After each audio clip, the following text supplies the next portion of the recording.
the topic that I've been asked to discuss is an overview of sanitation service delivery in Lagos State.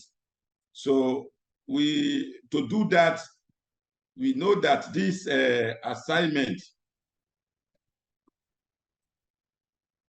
is saddled to the Lagos State Ministry of the Environment and Water Resources.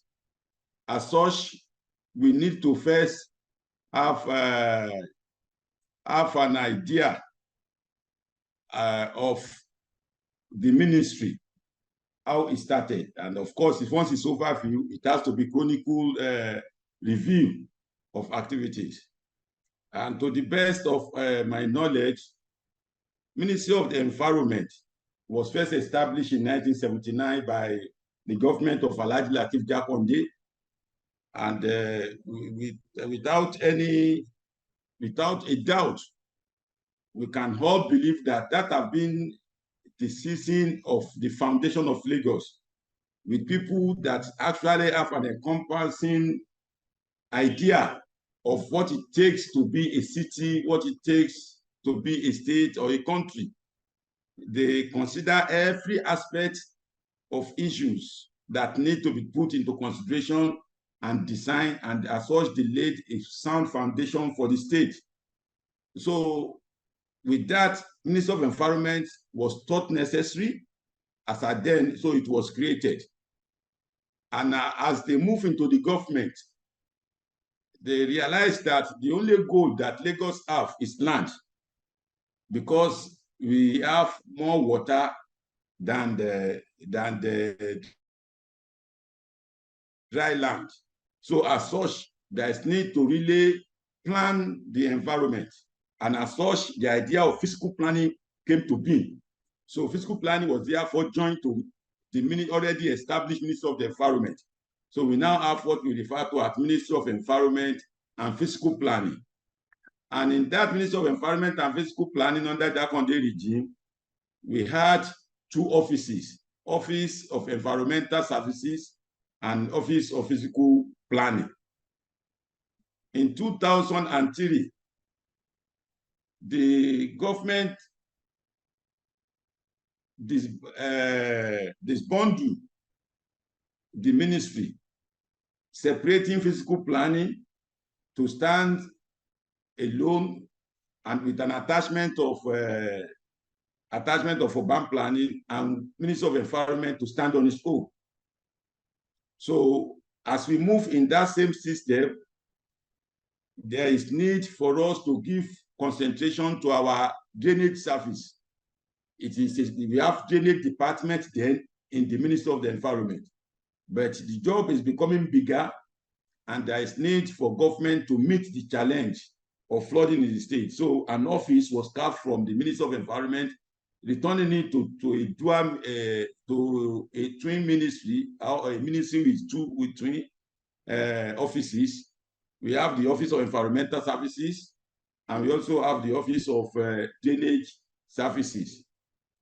So in 2015, with the advent of Governor Ambode, he returned the ministry to Ministry of Environment, and that the Office of Drainage Services should go back to become the Drainage Department, and the ministry move ahead. In 2018, executive order moved the Office of Drainage Service, the Drainage Service Department, to Public Works Bureau under the Ministry of Works in the state. And now the last phase that we are occupying now occurred in 2019. By May 2019, when the current administration came to power, it added water resources to the portfolio of the Ministry of Environment, returned the Office of Drainage Services, and now with the creation of Water Resources Department as part of Office of Drainage Services, Office of Drainage Service, and Office of Environmental Services. So, but sanitation, as the topic dictates, is one of the schedule or mandates of the Office of Environmental Services in the Ministry of Environment. As such, the mandate of the ministry, which is the vision of the ministry as a whole, Ministry of Environment, is to ensure a flood-free, hygienic, and beautiful Lagos. So to achieve this, then a mission was crafted, and we have what we refer to as a mission to foster a clean, healthy, and sustainable environment that will be conducive for tourism, economic growth, and well-being of the citizenry. And this is in tandem with the state team agenda for the state. So under the Ministry of the Environment, now with this mandate, we have the Sanitation Services Department. Sanitation services in the state started as far back as 1977, and that even predated the creation of the Ministry of the Environment. During the first act 1977, post the festival, Lagos was ranked the dirtiest. I mean, Nigeria ranked one of the dirtiest states, dirtiest country, and Lagos being a dirtiest state.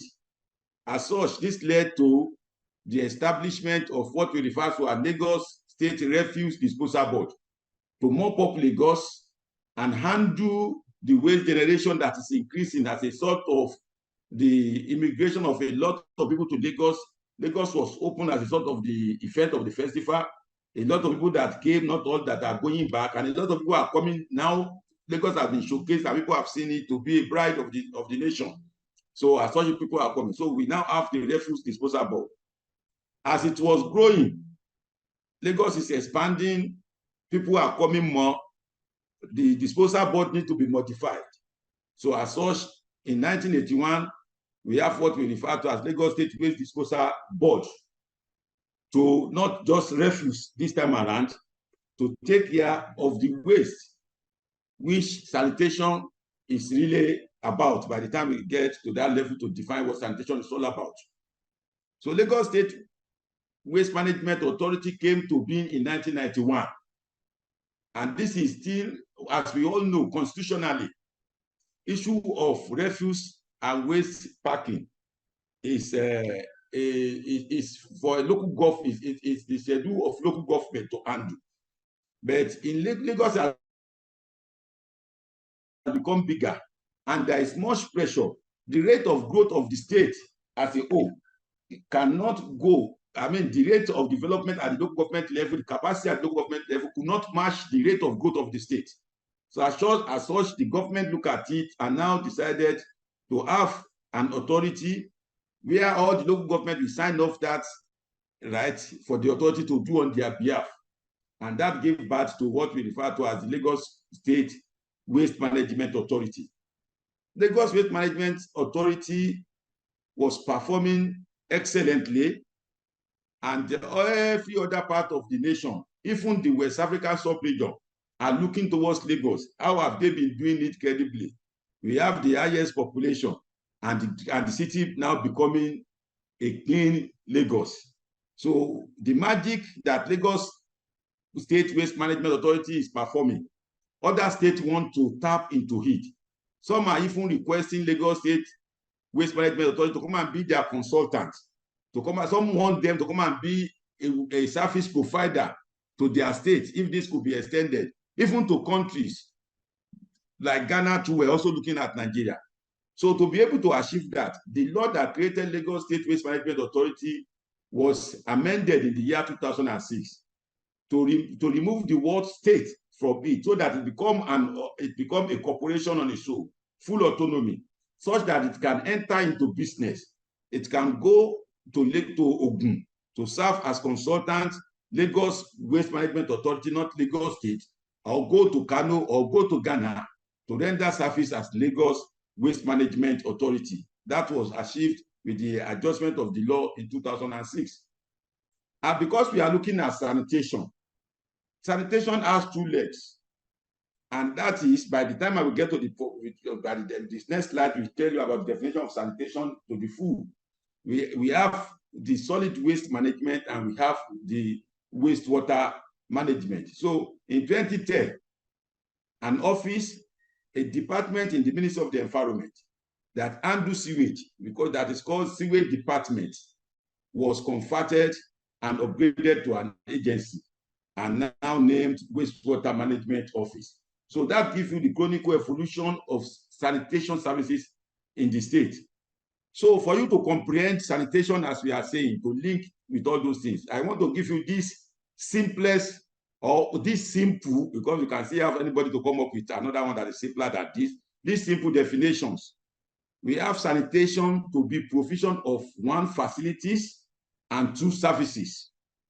Sanitation facility and services to manage the disposal of human waste. Human waste can be classified into two, and that is what I was referring to while we are talking of wastewater. We have fecal waste that comes from us, and we have non-fecal that come from our activities as well. So the two are generated by man. So this waste, our food remnants, our packaged materials, everything, these waste that are generated by human need to be properly managed and disposed such that it's not going to cause harm to human and its environment. So as such, management of that is what is referred to, provision of that facility that is needed to achieve that, and rendering of the service that is needed to achieve that management and disposal is referred to as sanitation. In very close relationship with it, that nearly cannot be separated, is hygiene. And hygiene is practice of keeping oneself and one's surrounding clean. How do you take care of your body? How do you take care of your environment? You realize that your hygiene dictates the state of your sanitation. The way you handle your surrounding, the way you handle yourself indicates the way you are able to manage the waste that are emanating from you. So we have a lot of, and the major thing about hygiene is that its focus is to prevent the occurrence of diseases and to prevent the spread of diseases. So as such, when we have the COVID-19, the number one rule is that we should continue to wash our hands at every interval. That is not to prevent the occurrence, but it's to prevent the spread. So we have environmental cleaning regularly to prevent the occurrence of diseases.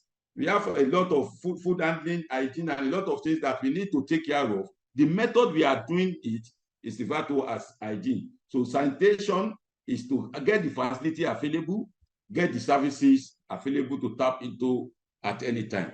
And I think that definition is is explicit in explanation. So when we look at the clean water and sanitation goal of the SDG, Sustainable Development Goal, this is a cardinal, and the sanitation there in that SDG 6 refer to sewage management and solid waste management, which we refer to as sanitation as given in that definition in the previous slide. And with that, we can see that it's not only that every other services that are related to achieving effective management of sewage, efficient management of solid waste is what we refer to as, and that is what the SDG is looking at. So to have a better idea, I give a sanitation service chain, and you will realize that the two legs of sanitation that I've pointed out, the sewage management, the solid waste management, both have the same service chain. The service chain is similar. It is just the component that is different. Number one is there is need to contain the waste that is being generated by human being. If it is fecal, it must be contained. That can only be contained when you have toilet, where you can either any type of toilet, that whether it is a seat, water closet, whether it is a pit, latrine, whether we have different types, it must be contained. It's not something, it must separate you from your waste. You can't continue to mingle with your waste. And the same thing with solid waste. whatever trash. Please Hello, talk. am I good? You are good to go, sir. Okay. You are good, sir. Okay. Yeah, okay, doctor. So whatever the trash you are generating, you can't continue to live in your sitting room or in your bedroom or anywhere with the waste. You are removing this one. You finish eating your gala, you want to drop. You finish eating your fruit, you want to drop the stuff. You can't just keep everything together. So it must be contained. So containment is number one in waste, in sanitation, either in fecal waste or in solid waste. And the next of the facility that must be available is there must be provision for way of collecting, effective collection and transportation from the generator. So in our respective homes, like in Lagos, it is not allowed for you to use latrine. Pit latrine has been banned in Lagos. Far back, I think since around early 80s, that you stop that in Lagos. So you have been encouraged to go for septic tank as an extension of your containment. Your toilet leads to a septic tank. Your waste are kept in the bin. So somebody must come to pick it for disposal, which is far away from you. So in the olden days, you talk of the nice summer and all those things. That is not the case. In Lagos, in the past, you talk of the cat pushers and all those things. They are no more being encouraged. It's illegal for anybody to patronize that.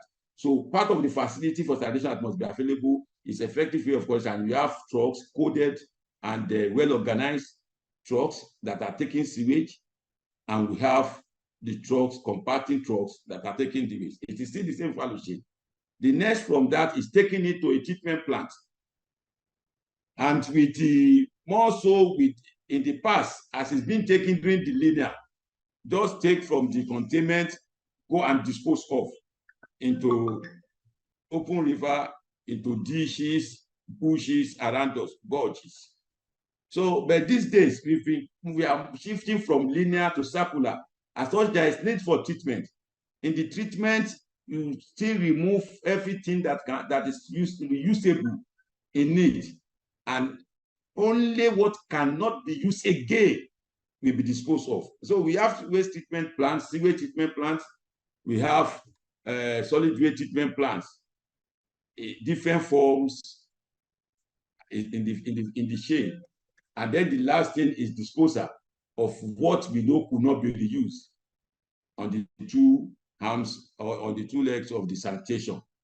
So the next thing now is for us to look at the state, and because we have been looking at the state as it's going, we've considered the evolution of the department, of the ministry, leading to the department, and the assignment given to them to do.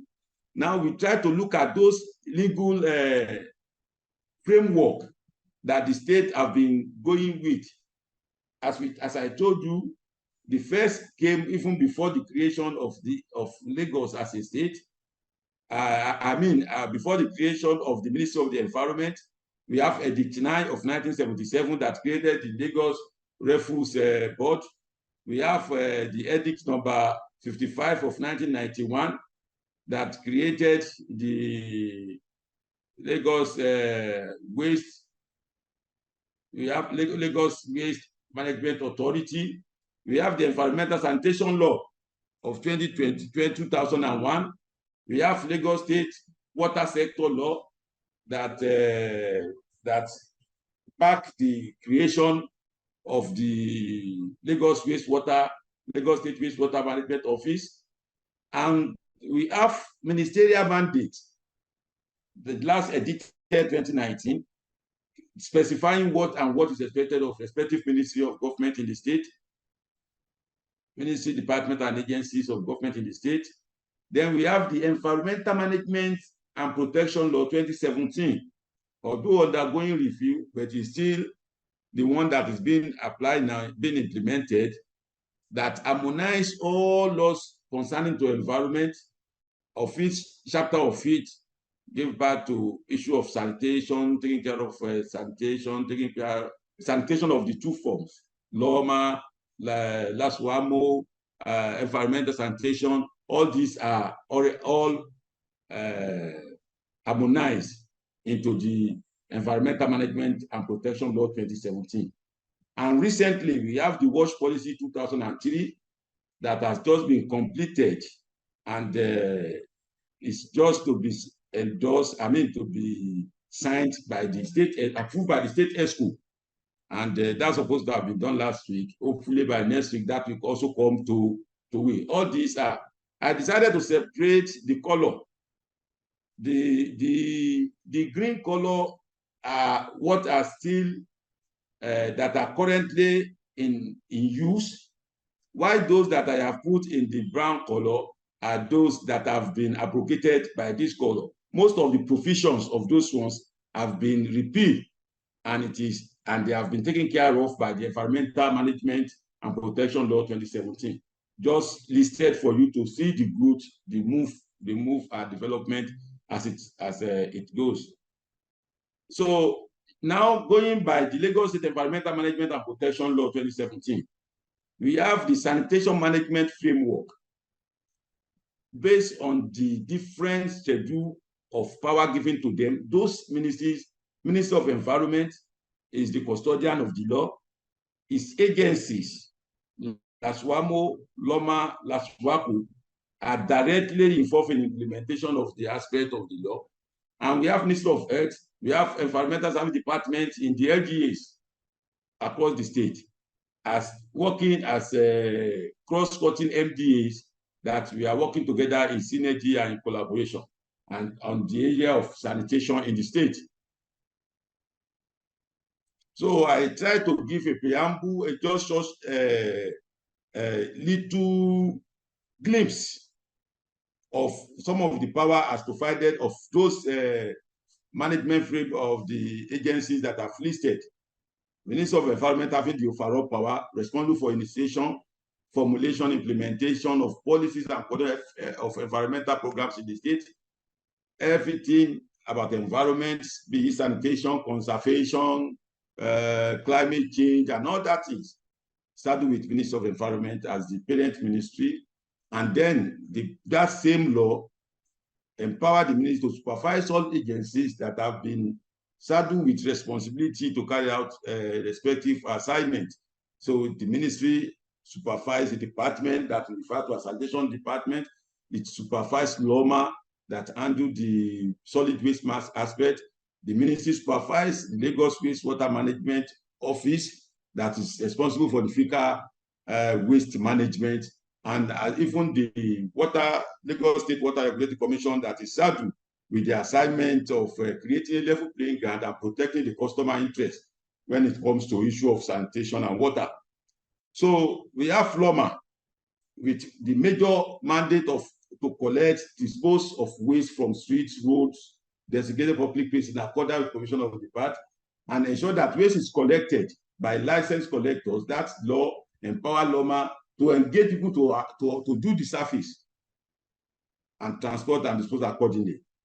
And ditto to LASWAMO to provide and improve and extend a system of public sewers for public establishment in the state, and also make provision for discharge of on-site sewage collection system and sewer, such that fecal waste management in the state is in the purview of Lagos Wastewater Management Office. And after that, we have Water Regulatory Commission, Lagos Water Regulatory Commission, to regulate all water. When the state realized that the state cannot afford to meet the needs of everybody, of the residents, everybody in the state, there is need to look for participation from other people, for other sectors. There is need to invite private people into the system to render services. So as such, Lagos Water Regulatory Commission was established, such that it will regulate the activities in the public and the private sector of the state. And we have people that wanted to provide water, people that wanted to treat wastewater. Besides LASWAMO that is doing that of the public by the government, private investor can come in, and LASWAMO is empowered to regulate between them to ensure standard, because they are a business rival cannot be regulating each other, to set, approve, and review standard of performance, and as well protect the interests of the customers who are the citizens by so saying. Then we have the environmental service departments in all LGAs. In every local government and relevant agencies, environmental health officers who are on duty in place, whether in the town or not, shall have power to direct sanitary work. They have the power to direct sanitary work in such area. They can act as sanitary inspectors, and they can also employ people for sanitary inspection and the course. So all the environmental officers in the local government are also part of the sanitary officers of the state. And of course, the Ministry of Health, we have people there. For example, the issue of human generate waste. At a point in time, human will eventually become waste itself. So somebody will now pack the generator of the waste when it has also become waste on its own. And I think that one is that assignment is specifically the mandate is given to Ministry of Health to handle. We have the medical officer or health or health in each of the government or the Ministry of Health to ensure a public hygiene through secondary and primary health disease. All these are part of sanitation to prevent the incidence and spread of diseases in the state. So I now want to give us a brief of what are existing as sanitation facilities and services in the state that have been provided by those arms of the ministry as mentioned.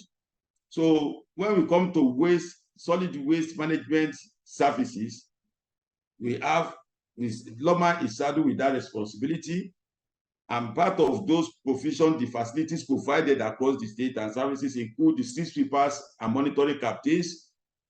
Both the ministries and also supervise, the ministry supervise both agencies. So we have street sweepers provided by Loma. We have public own waste collection trucks. The government just 2 years ago purchased 102 compactors for Loma, and we have private owned in Lagos State now. We have nothing less than about 350 private owned waste collection trucks, compacting trucks. Accordingly, so these facilities are available. Besides, we have strategically located waste collection bins, which is for the containment of waste. And each household in the state is expected to have their own waste collection bin, while strategical locations in the public areas, we have Loma provision for such, for containment. And maybe the way I've arranged it, I should have started with sweeping, then have the waste containment coming. After the containment, we move to the next service shade, which is the transportation. We have the collection trucks. Then we have some material recovery facilities in the state to do some mega treatment while we are seeing why that area is being expanded. Presently, we have 3 transfer loading stations, and we have 2 material recovery facilities, and as well we have dump sites in the state, 5 dump sites in the state to receive the presently they are receiving both recyclable and non-recyclables, but as by virtue of our definition and sanitation management, they are to receive the non-reusable waste. Then we go, I try to give us the details of those that I have said. The transfer loading stations in the state, we have one in Simpson. It was established in 2009, and it has capacity of treating 1,000 tons of municipal solid waste. The same in Marini, it was established in 2011. That is Kappa in Oshodi.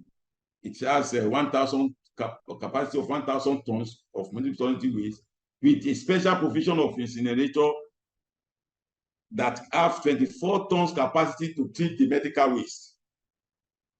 So also in aggregate, we have a TLS that was established in 2014 with capacity to handle 6,700 tons of municipal solid waste. Now, we have 5 functioning dump sites, although I listed 7 here. 2 are already closed. Let me say 3 are already closed. We have 4 functioning dump sites. So we have Olusosun dump site, the biggest dump site in Lagos. That is, no, not the biggest, the biggest in the metropolitan Lagos. That is the number 1 to be seen by everybody coming to Lagos, especially entering through the Lagos-Ibadan Expressway. And it was established in 1992. It has a capacity of 42.7. It's a 42.7 hectares of land. It has now reached its capacity now. That I can't say it's full, it's over full by now. Then we have Abule Egba dump site that is closed now, but yet to be decommissioned. The capacity of that, it was also established in 1992 to meet the need of the state with a land size of about 10.5 hectares. We have Solus 1 already closed, now established in 1992. We have Solus 2, 7.8, established in 2006, is also closed. We have Solus 3, that is functioning now. That is also about 80% full. So, and that cannot last the state for more than the next 3 to 4 years. It must be replaced or be relocated. So we have Solus 3 established in 2009. We have Iwelepe. It is 8 hectares capacity dump site. It was established in 2008 to take care of the Eastern Ikorodu and some adjoining communities. And we have the biggest in the state, 80 hectares of land in Epe that was established in 2010. And that one too now, by virtue of developmental growth of the state, is being wind up to be relocated for development of the Lagos airport that is being planned by the current administration, by the state government. Now we move to the second leg of the other leg of sanitation services provision in the state, and that is the FICA or the sewage management.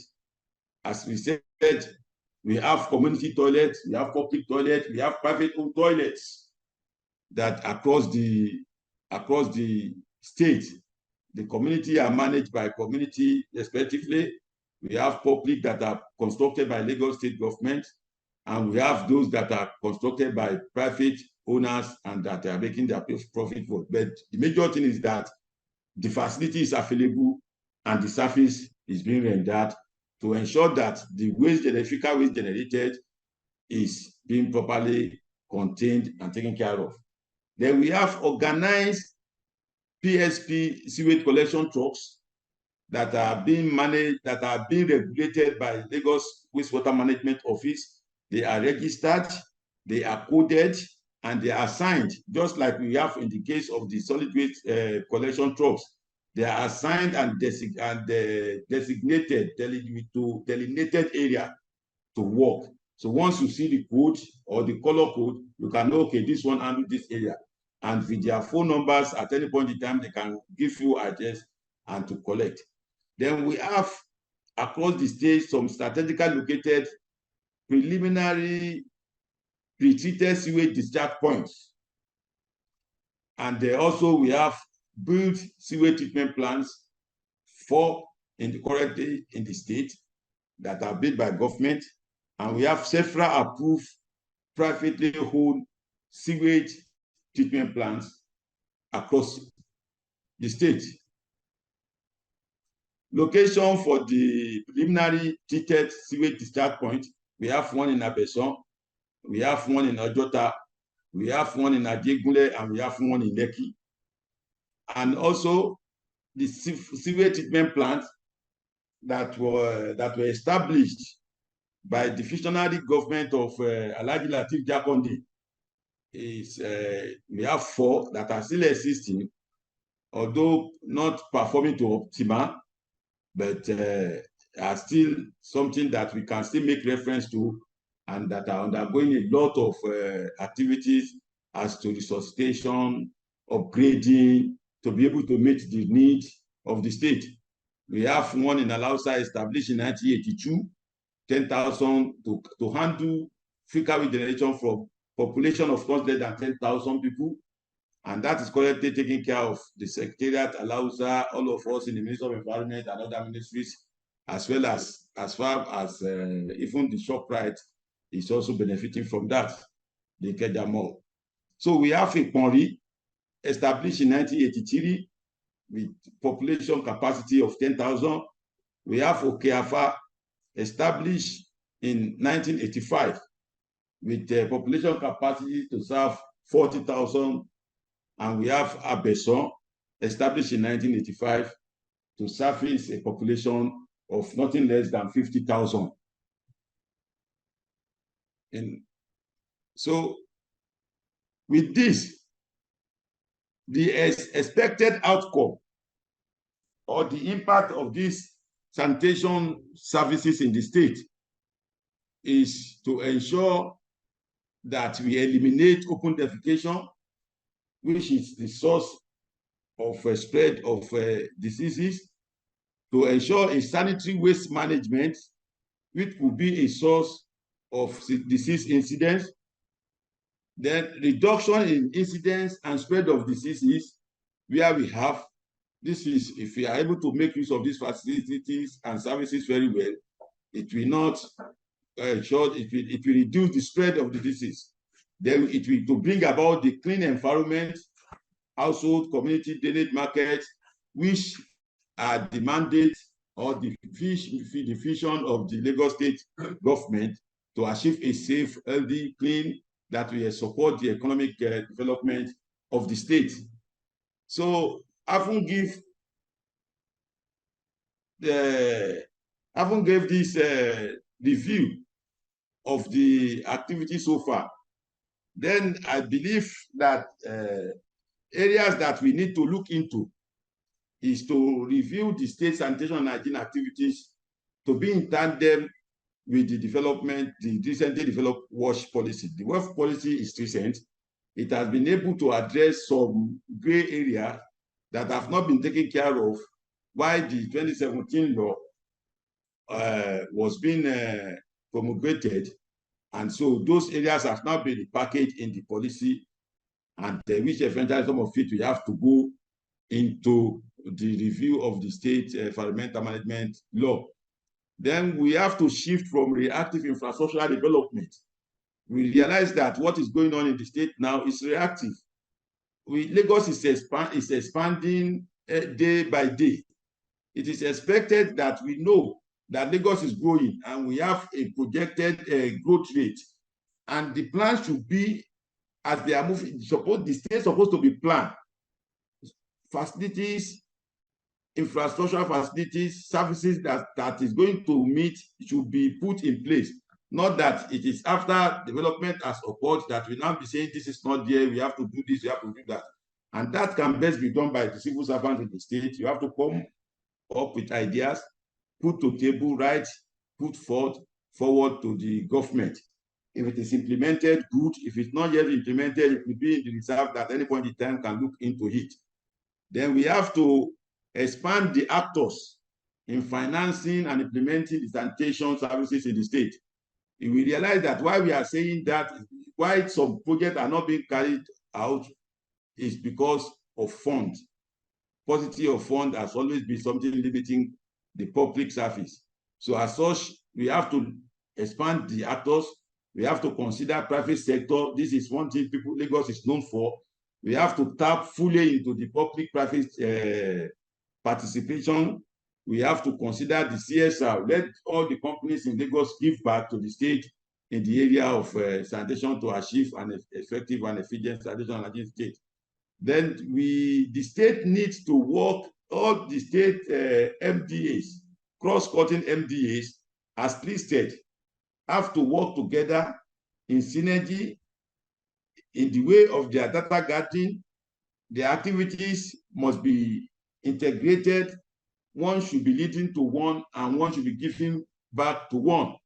And then we should be able to have a data bank that will capture everything that's being done by respective agencies, departments of the ministry, such that a one-stop desk should be for sanitation activity, for sanitation data and information in the state. So with this, I've been able to just give a glimpse of the sanitation service delivery in the state. Thank you very much for the audience you've given while I stand by to answer to some questions. Thank you.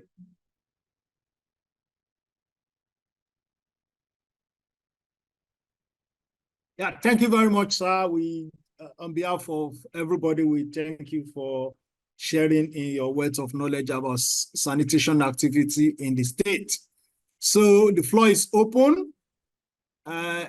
We are doing this because we know that some of our colleagues are not in sanitation, some are in other agency, and people felt, okay, the PS or some people may decide to ask us questions that are not related to us.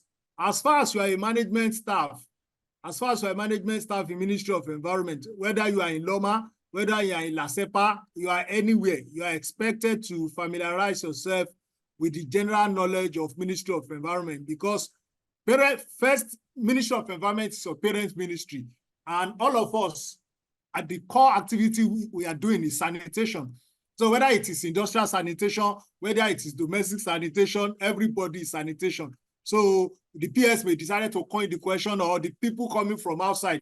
If somebody from civil service decided to ask you, okay, relate sanitation with the team's agenda of Mr. Governor, you can say, I'm in LASEPA, or I'm in Loma, or that's not my department. And that's why we are doing this, to just give ourselves heads up so that we can all carry each other along in the promotion exercise. So the floor is open. Thank you very much.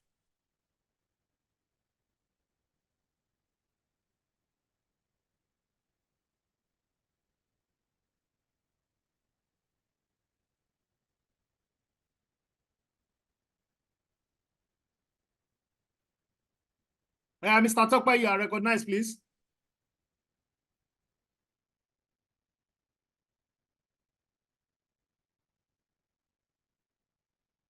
We can hear you.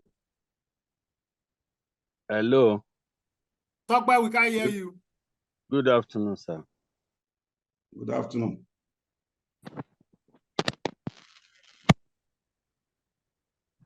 Hello? Okay, Tokpa, we can hear you now. Okay, go ahead. Okay. Can you please help us relate the sanitation to the team agenda of the personal administration? Just the way you said it.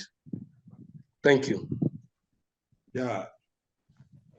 The team agenda, the H of the team plus agenda is health and environment.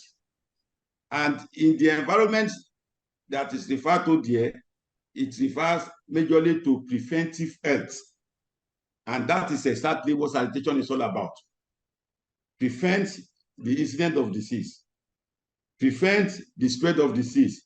If the incidence is prevented, then you've been able to achieve preventive health. There will be much pressure on our health facilities. If you are able to reduce the spread of the disease, then you'll be able to reduce the pressure on the health. So they are lobbied together, because what we are looking at is reduction of disease outbreak. We want to reduce the people in the health sector. So if there is flooding in the state, there will be outbreak of disease. If all the conservation area are all eroded, you know there will be disease, because animals that are supposed to live there, eventually will live together. There will be cross infection of diseases. There will be pressure on the health.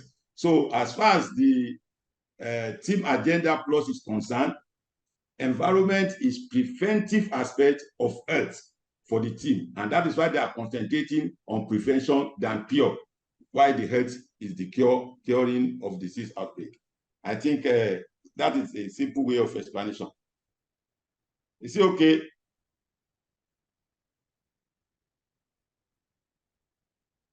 Yes, sir. Okay. I have a question.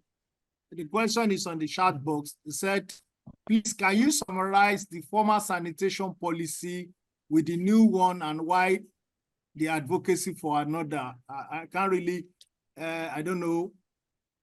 So You mean I the know wash before, yeah, before normally we just have national policy on sanitation, but now it has been upgraded to wash and sanitation. Probably just explain to maybe those who are just joining us the new wash policy and why it's so focused on advocacy more than just reacting.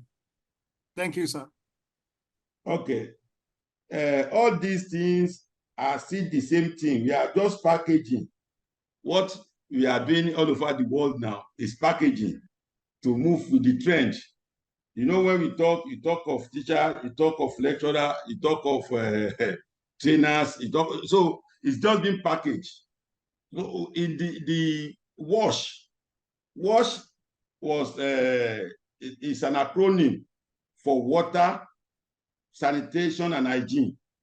Because of the Sustainable Development Goal, number 6 that I pointed in that slide, that says there should be access to water, and then there should be access to sanitation and hygiene. So that was now crafted out of sanitation, that we have to concentrate on that. Why wash is not considering much of solid waste. Wash is concentrating on fecal waste management. And that is why what we'll be talking about in wash is how do we handle our sewage, how do we have adequate toilets, how do we ensure that hygienes are achieved. So those are the areas that we are talking about. Now, in the current, in the recent wash policy, you know, there are some the policy is an advice to government, and that will now be backed up with law if it is workable. There are some areas that is believed that could be disbundled, that where this is disbundled, specific assignment are given to specific agencies, to specific departments to handle, rather than modeling it together. And that is the essence of the policy that is being implemented. So I don't think there is much divergence between the policy and the law for now, but there are some creation that the policy is bringing on board. So now, as to the issue of advocacy is still an aspect of preventive health. We realize that most of this issue of sanitation has to do with habit, and that is why I joined hygiene to sanitation. When you have the facility, when you have the service, but your personal disposition is also very key and germane. A lot of people we have, even in their office, in their respective offices, they have dustbin, but just generating little paper, they can throw it anyhow. So there is need for advocates to tell people, we know it doesn't cost you to stand from your seat and drop that thing in that dustbin. If that is achieved, then we have been able to contain the waste, or whichever. Why must you just urinate by the wall? A public toilet is not far from you. If you enter that filling station, you can easily you can ease yourself and use the restroom there. So advocacy is to bring about hygiene that will be a vehicle for sanitation to achieve the sanitation service delivery. So it is very important. We are trying to change the mindset of people from that the usual fixed mindset to a change. And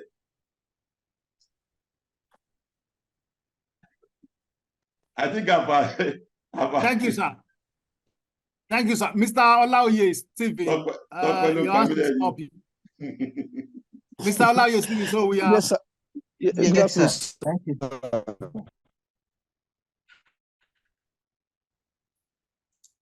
Okay, go ahead, sir, with your question. Sir. I want to thank the doctor. Okay, sir. Good afternoon, sir. Can you hear me, sir? Yes, Hello, yes. can you hear me?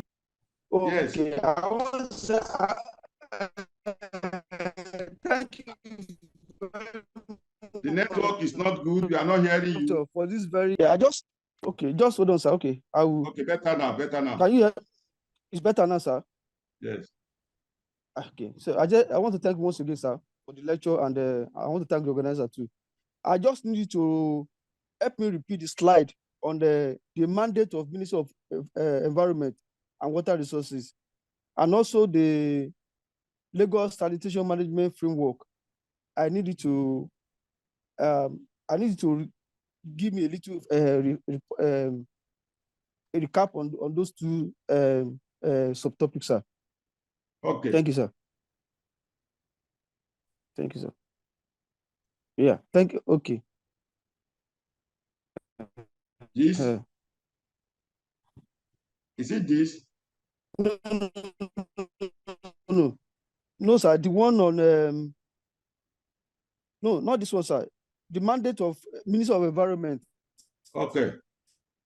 And Water Resources. Yes. This one, sir. Okay. Yeah.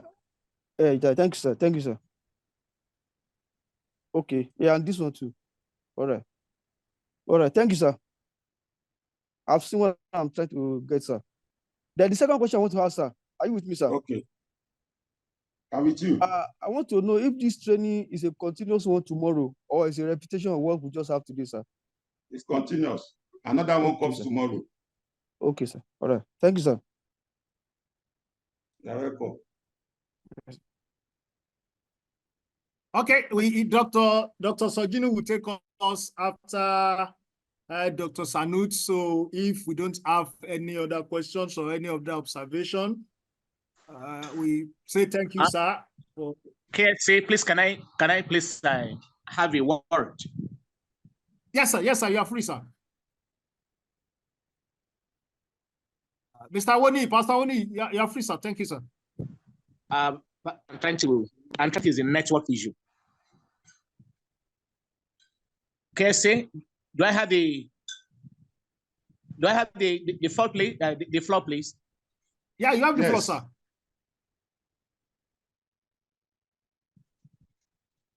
Hello, KSA. Yes, You have the floor, sir. Okay, thank you very much, KSA. I want to sincerely appreciate the organizers of this program. I want to say a big thank you very much, sir. Dr. Sanut, thank you very much for that wonderful session. And I believe that it's getting better. I want to sincerely appreciate you. I just want to ask that, please, I think because of the network challenges, majority of the words are just using wisdom to really follow.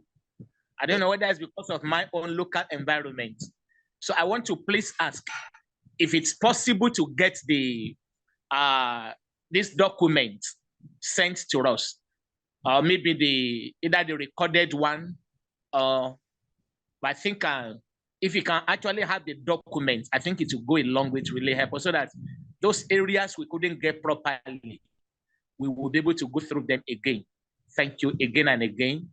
And I thank Dr. Sojinu, who is equally coming up. Thank you. Yeah, I think after the program, we'll share the slide with the permission of the author on all our professional platform. And also the recorded version will be on the YouTube page. We are live, also live on YouTube. So the recorded version will be on YouTube page, and also send the Zoom recording. So for some of our colleagues who said they have family engagement, so that they can at least by Monday, Tuesday, if we upload it today. So if you miss it, you can listen to it again on Sunday or Monday before the interview. Thank you very much, sir. Mr. Said, you're on. Please back. Thank you very much.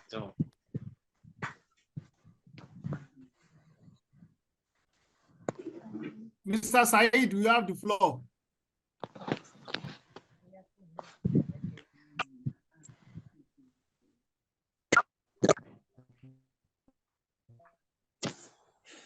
Mr. Said, we are listening to you. Please talk up.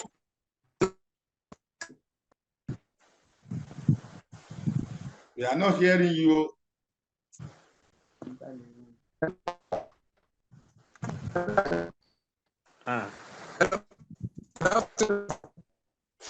I think, Said, I think it's network.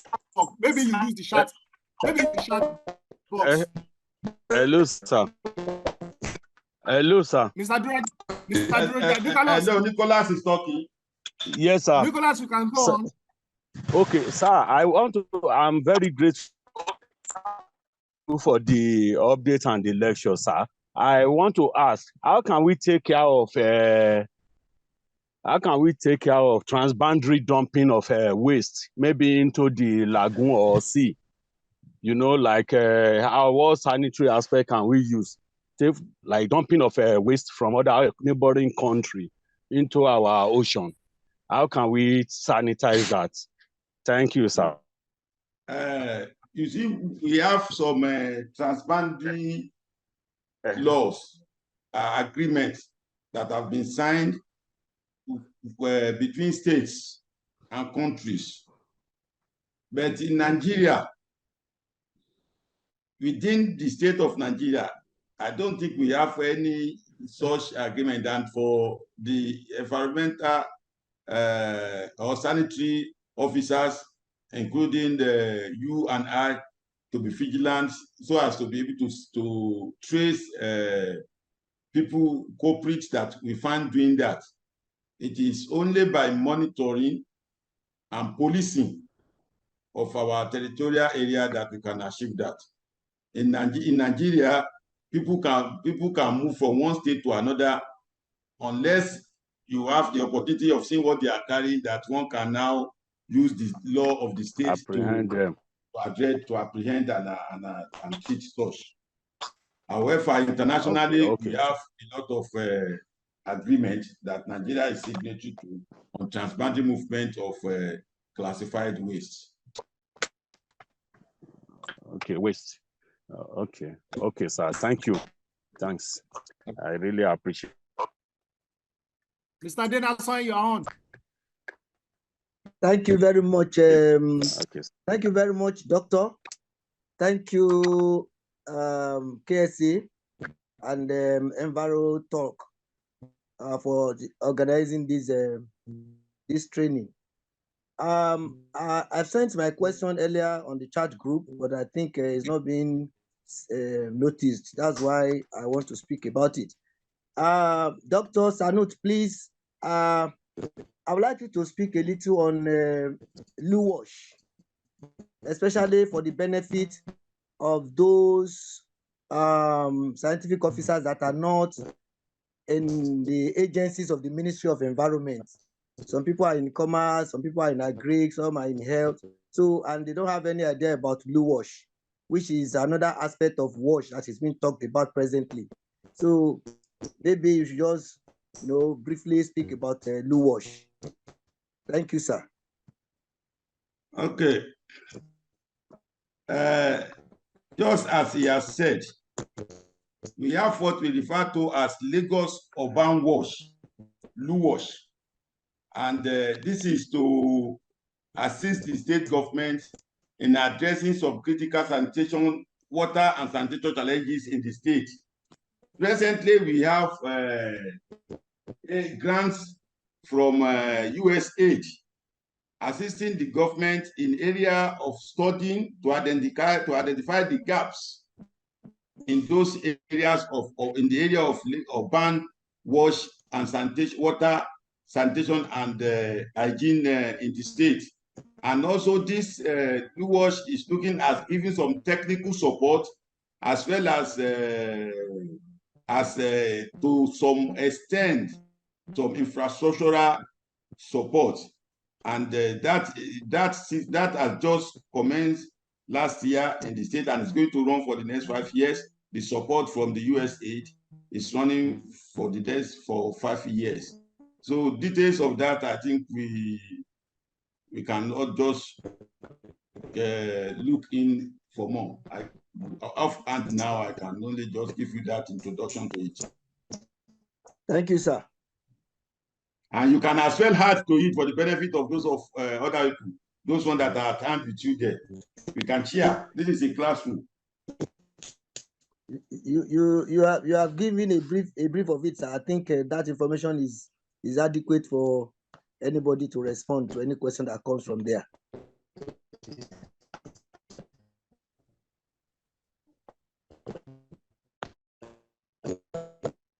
Okay, we have 7 more minutes before Dr. Sojinu comes in. So if you still have anything to free.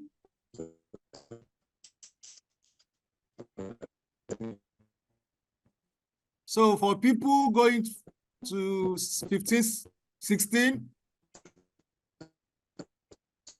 you can be asked to formulate policy or talk about the policy on sanitation. What's your plan? Yes, I think the PS, the last time, the question the PS asks most of us is, okay, in your department, you are doing something, okay, give us solution. He asks us to give solution to the states. There are some challenges in the states. Okay, my director, give me 2 solutions that you think can help the states in your ministerial mandates. So these are likely questions the permanent secretary asked when we had our own interview in Magodo. So most of the question he asked are application. He did not ask definition. He asked us to apply what we are doing to the challenges in the states. Look at what is happening. So how will you help? We have reoccurrence of open defecation in the states. How can you help the states to capture it? Or what are the likely solutions you feel the states can look up to? Street trading is a major challenge in the states. What are other things you think we can do apart from what the state government is doing now? We have a styrofoam ban. We are trying to help people to avoid single-use plastic. As a scientific officer, as a director in Ministry of Environment, what are other contributions you can put forward for the ministry, for the state government to do? So these are likely questions. These are likely questions. If I'm the examiner or I'm the person who is, so these are likely questions I want us to get ourselves prepped up. Environment is in the eye of everybody in the state now. So even people from the civil service, they even bought into ask some of the selected questions. So, and that's why we are here. Okay, thank you, Doctor. I think we should, application. So we'll give the floor to Dr. Sojinu, while we can use the next 4 minutes to get water, stand up and stretch our body. We know we have a lot of gerontologists, old people here.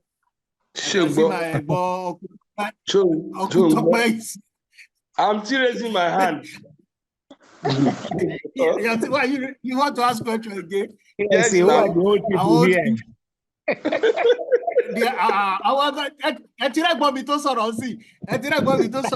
So we can stretch our legs, good. Stretch our legs, stretch our body.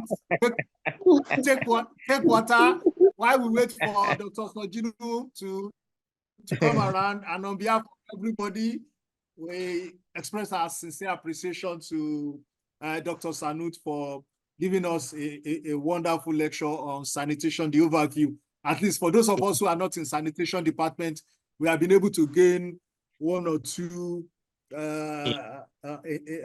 from the slide, and we'll share the slide also, so that we want each and every one of us to be.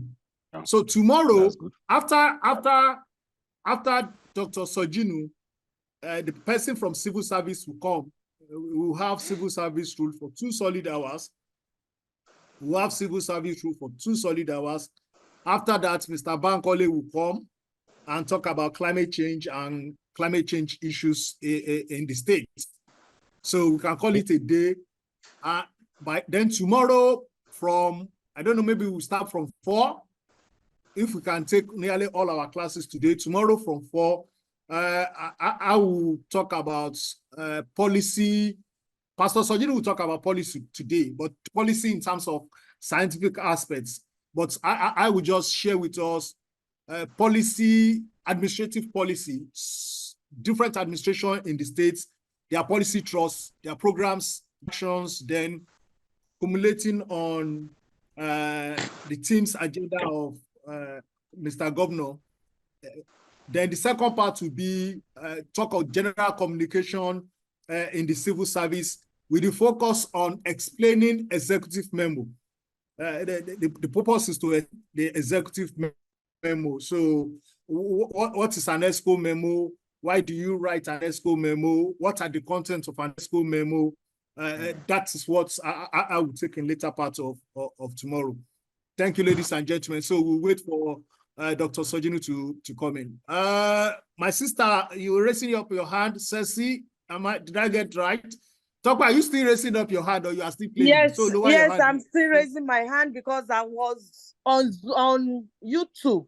So you couldn't answer my question, so I need to come back to Zoom. Oh, sorry, ma'am. Good to go ahead. I want to talk to Dr. Sanut, please.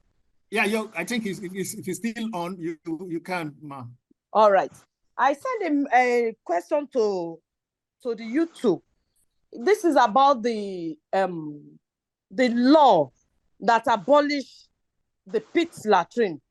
What I know is there's a law, the edit of 1986 that abolished pit system in Lagos State. And this argument has been coming up in the office that pit latrine has been abolished.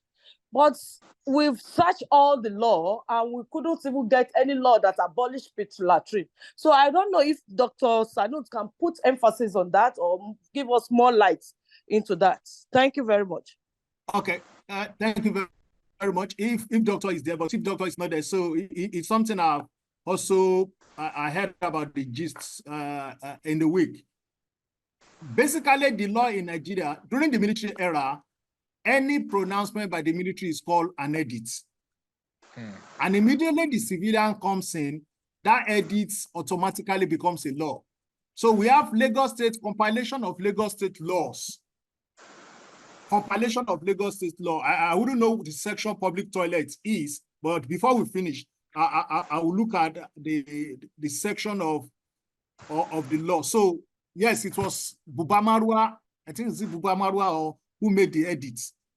And after, when Governor Senator Bola Ahmed Tinubu came to power, all the laws were compiled together, making laws of Lagos State. So most of those laws changed from edit to what? To law. Like ours, it was sanitation edit. Our own too was sanitation edit, 1986 or something like that. But later it was moved to sanitation law. And before it was changed to Lagos State Environmental Management and Protection Law. So automatically it has changed from edit to law after, if it is part of the compilations of laws of Lagos State. You know, laws of Lagos State, it's whether agri, environment, fiscal planning, they put them together and put using alphabetical section. Immediately while Dr. Sojinu is taking his class, I will go back and look at it. I think I have the law. I have the soft copy of all the laws of Lagos State on my system. I'll try and check the particular section. So also in the arguments, while we were discussing with somebody, nothing stops us from prosecuting anybody that still have public toilet, pit latrine in Lagos State. Pit latrine. Nothing stops us because in the edit, it says at the expiration of I think it was November. I think it was November. And if I can recollect, Mrs. Mark Ojuola led the team of people that carried out the survey. They actually carried out a survey that period before the edit was promulgated, and they gave a moratorium period. So if that moratorium period has expired, I don't expect to see anybody having pit latrine in Lagos State in 2024. I hear we have some in Agege. I hear we have pit latrine in Agege. How can pit latrine be in Agege 2024? So we don't need law to prosecute those people. That's my own take. Doctor is here. Thank you, Mr. Thank you. Lasisi. Thank you. Actually, it is a very good observation that is being raised by Mrs. Bangbadi. Sincerely, I think what we have been reading is pale latrine. And we know that the pale latrine there is where it's more or less like having a pit, but the pale will now be picked in the midnight by the sawman to go and throw away. I think what was abolished by executive order then was pale latrine. Yes. But I've had severally the same way I was passing the message too, that is pit latrine. But what has been narrated by Mr. Lasisi now is another very good angle to look at it. Maybe by the time he's able to check those records, we can now be able to straighten the record on it. But on your homework website in Laswamo, it is clearly written there that the state government has enacted, even what was enacted, the law. I don't know if you have access to that. Abolition of pale latrine system. It's pale. So, it's pale with sachets, sir. Do you have the law that abolishes pale latrine? Yes, we have it, sir. But we just need more confirmation before we start, because anybody can say the pit latrine is still, there's no law stopping it from using. It's true. So that is what I said. We've always been hearing and we've been passing that. So it's true. We have to look at that. So, but if by the time Mr. Lasisi return with the search on the subject figure, if it is pale, then we have to refer ourselves to the pale. But we have to move ahead a bit to some areas in the state. The areas with high water table, especially starting from the highlands back to Ijosa. We will not allow, so we can come up with a policy, submission, a policy that is going to address that. That can even propose a memo to get to the governor. Yeah. That. So why pit may still be in the mainland, like when you are talking of Agbado and Agege area, we still have places that you can, before you get water there, you go for as far as 80 deep or 120. So, so we may have to consider that. That is one of those areas we have to look to, and those are our job as policy makers, as scientists. So we have to look at that. So maybe after this, that is good for us to have a rehearsal for promotion now. Sir. After the promotion, let us sit down and consider that and come up with advice to the state government on that. Yes, sir. Thank you, sir. For that good observation. Thank you, sir. Yeah, thank you. So Mr. Sojinu can come in now. We are waiting. Or anybody with any other question? Okay. Good afternoon, colleagues, my senior directors, my colleagues, and everyone on this platform. It's a pleasure to be here. I'm struggling to join. I have been battling with, trying to get my slides. I don't know what happened. I can't actually locate my slides right now on the system, and this is very surprising. But in any case, since it's a slide prepared by me, I'm going to speak to the slide. So I will be speaking to the slides. I will send the slides eventually through Mr. Lasisi to everybody. Right now, I cannot present with the slides, and this is very unfortunate.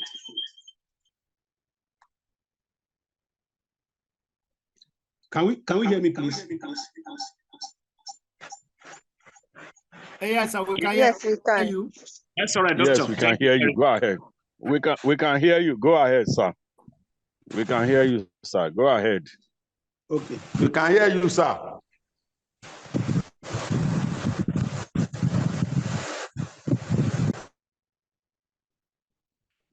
Dr. Sanut, I wasn't asking you. I wasn't asking Dr. Sanuto.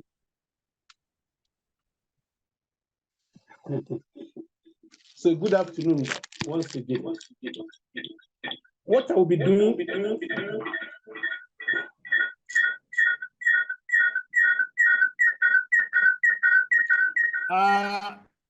Sir,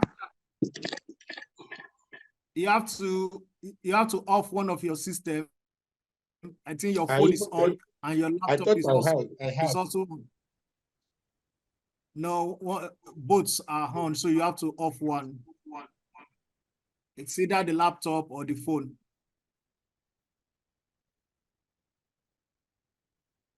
I think I'm good now. Perfect. Thank you. Okay, so what I will be talking about is public policies in Lagos State. I actually titled it Trending Public Policies in Lagos State. Unfortunately, I can't, I don't know what happened. I'm actually in the office, and that was what I've been working on since I got here. Unfortunately, I don't know. I think the devil is just a liar. So because there are other people who probably are part of this meeting this afternoon, who probably are hearing about policies for the first time, I would just try to explain what a policy is. So I will talk briefly about what a policy is. Thereafter, I will talk about public policy.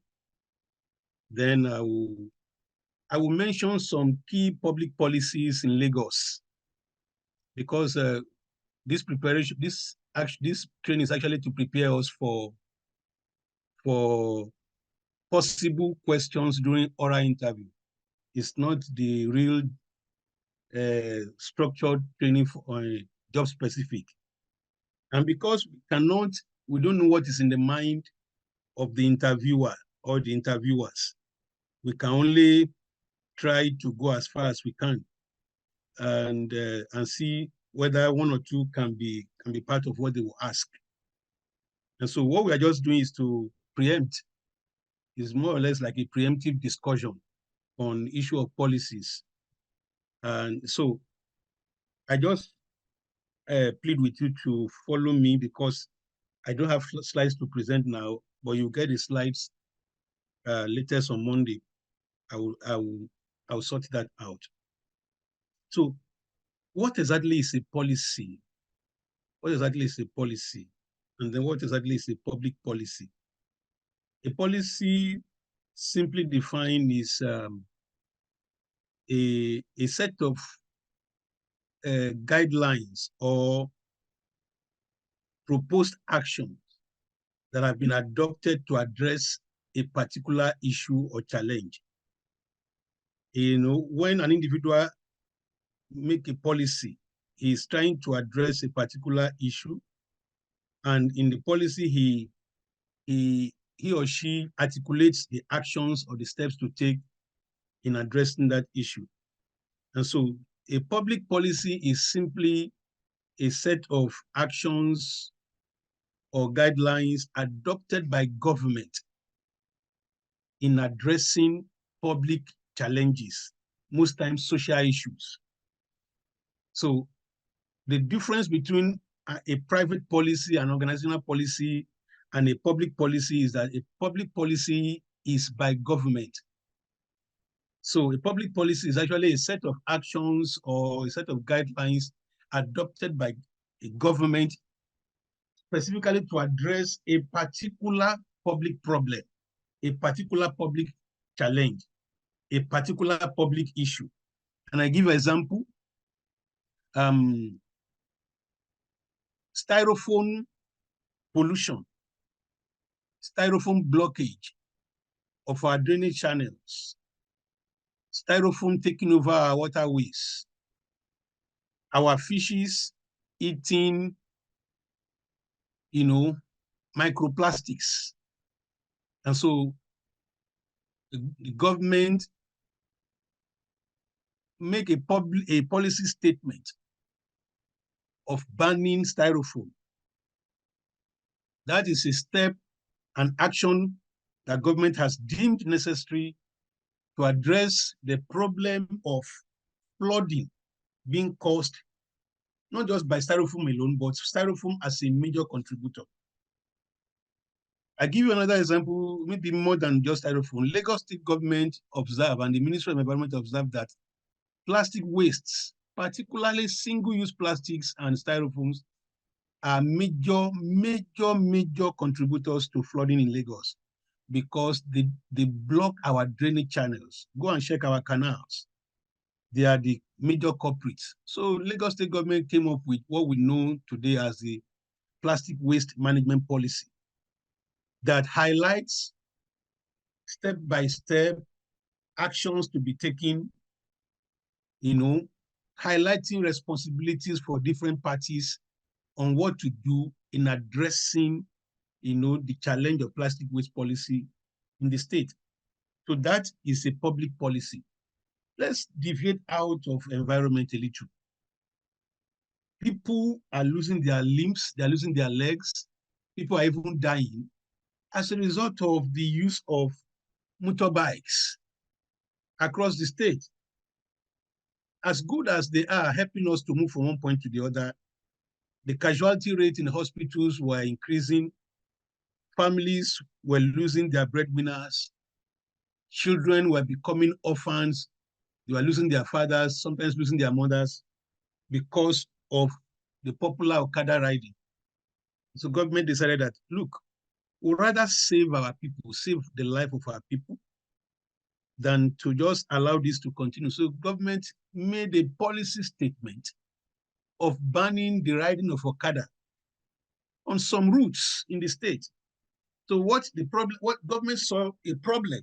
We can't continue to lose lives. And the government decided that to solve this problem, we need to take this action. That's basically what a public policy is. There are three major basics in having a public policy. Number one, a public policy must identify a problem. It must identify a problem. It is usually targeted at solving a problem. Solving not personal problem, but a social problem, a public problem. And I've given several examples now. So a public policy must first identify what the problem is to solve. Number two, a public policy must set goals. The goals you want to achieve. What is the policy set out to achieve? What does it want to achieve? What do we intend to achieve with the plastic waste management policy?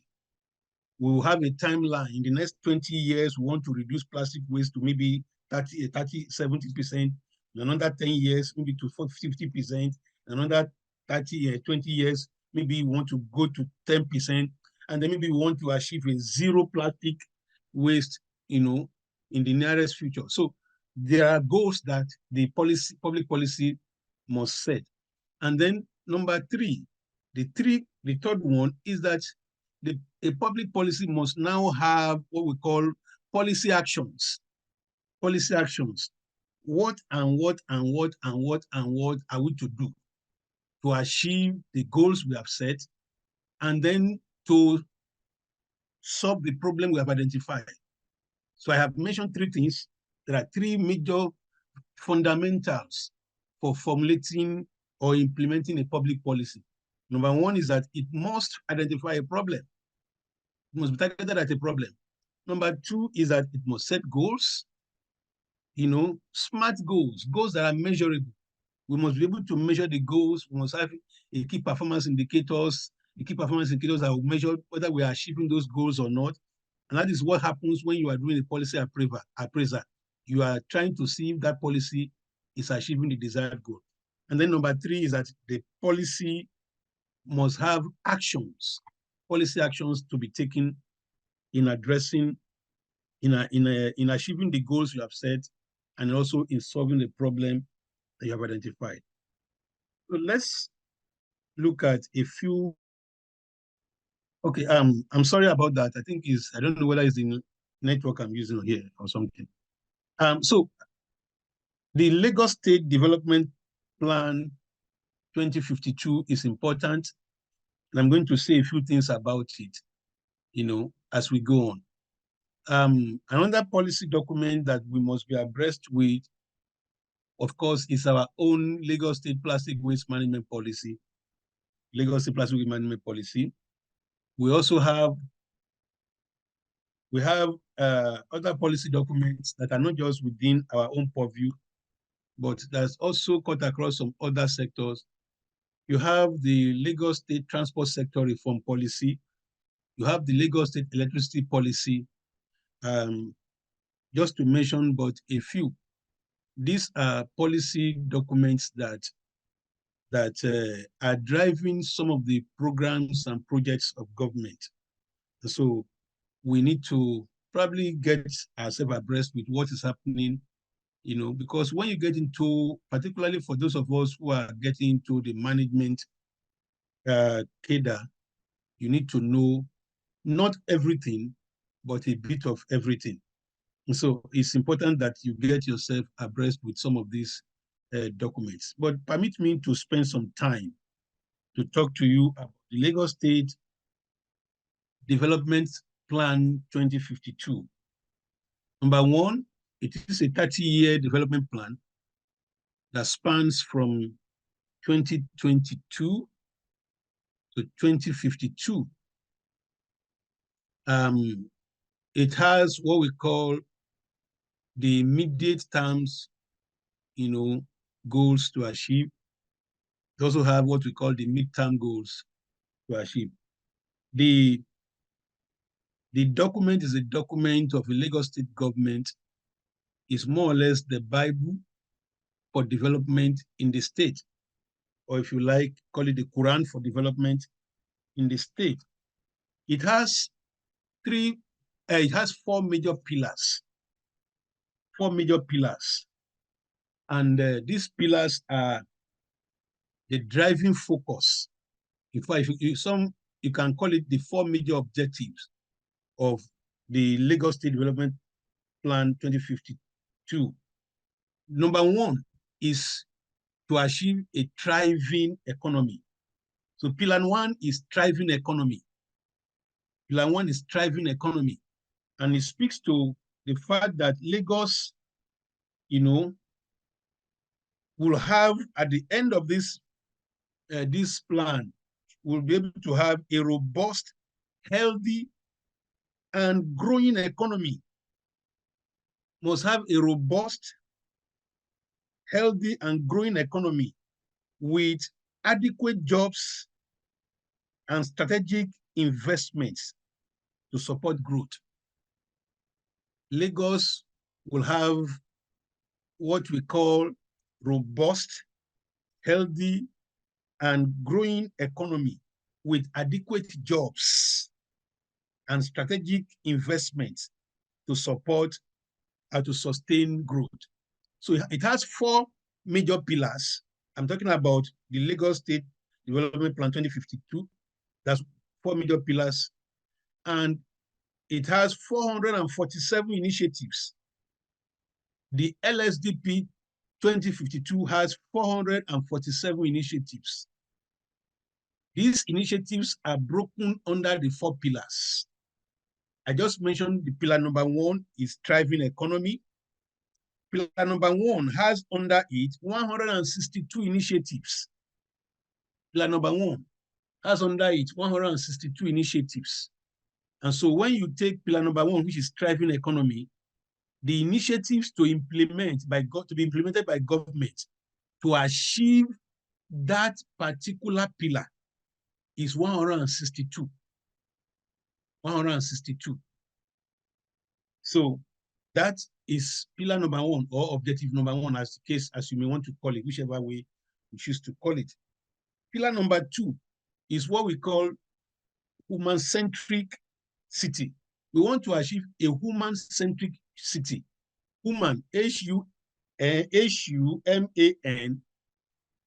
hyphen, centric city. In other words, a city that is focused on the people. And so this development plan also have the people in mind. So the second pillar is to have a human-centric city. And this particular pillar speaks to every Lagosian having access to affordable and world-class education, healthcare, and social services. Every Lagosian, everyone residing in Lagos, having access to affordable and world-class education, world-class healthcare, and world-class social services. That is the focus of that particular pillar, human-centric, of course, human-centric city. And under that pillar, are 76 initiatives to be implemented under that pillar. And if you already see what that pillar is speaking to, you can run in your mind quickly what agencies or MDAs will be responsible in achieving that particular pillar. And so it will be they will be implementing 76 initiatives under that pillar. And then when you go to pillar number 3, of course, is Lagos, we want to have modern infrastructure. So pillar number 3 is modern infrastructure. Modern infrastructure. Modern infrastructure. And that speaks to the fact that Lagos will have reliable and sufficient infrastructure that meets the needs of a 21st century city. Lagos want to have reliable and sufficient infrastructure that meets the needs of a 21st century city. That is what that pillar, modern infrastructure, seeks to achieve. And under that pillar are 92 initiatives. 92 initiatives. Incidentally, Ministry of the Environment falls under that pillar. So in case you are asked, under which pillar of the LSDP 2052 does your ministry falls under? The Ministry of Environment, Ministry of Physical Planning, Works, falls under this particular pillar. This pillar is modern infrastructure. You'll be wondering why are we under a pillar that speaks to infrastructure? Well, you will probably get to know as we make progress. And then the fourth pillar is effective governance. Effective governance. Pillar number 4 is effective governance. Lagos will have supportive and enabling environment that creates opportunities for all Lagosians. Lagos will have supportive and enabling environment that creates opportunities for all Lagosians.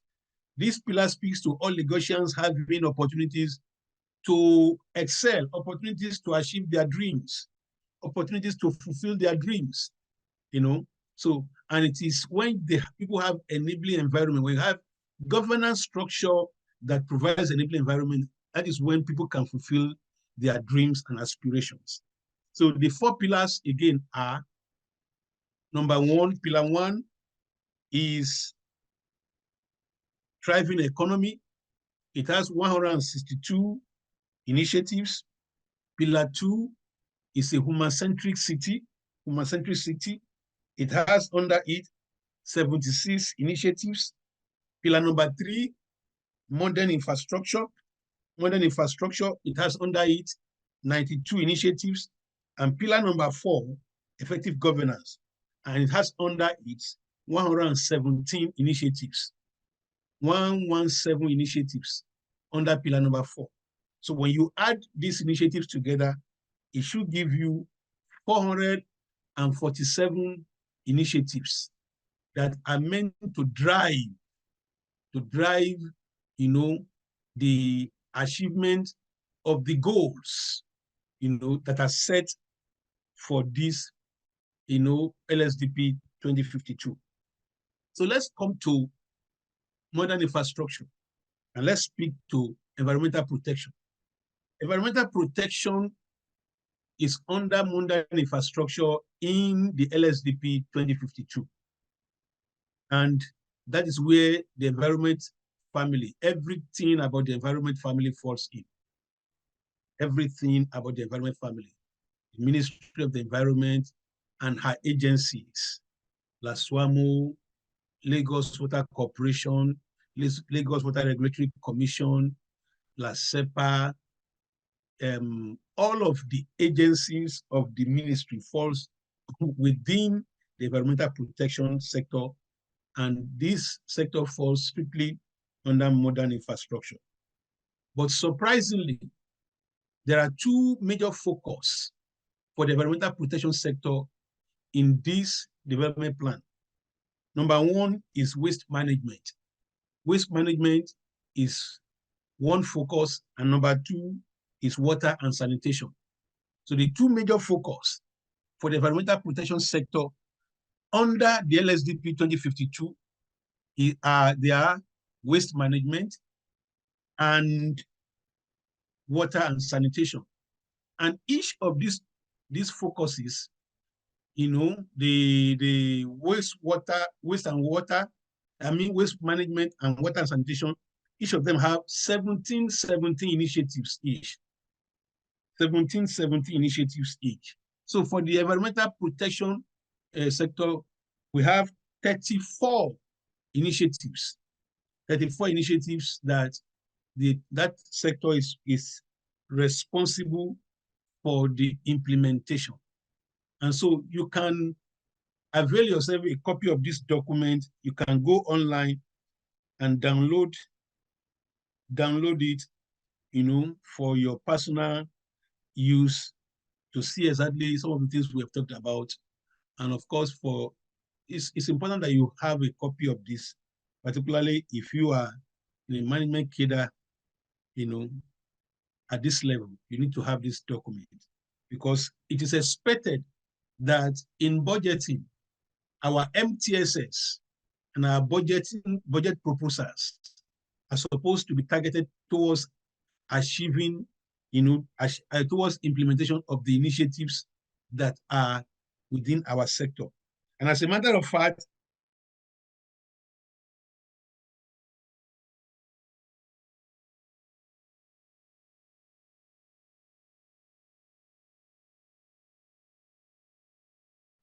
the tracking and the measurements of whether we are performing or not will be based on the kind of MTSS with virtual submission of the budget, annually. So that, of course, is important for me to stress again.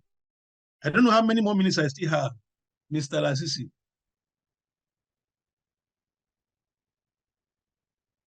Hello, host. Yes, sir. You have 9 minutes more so that we can take questions.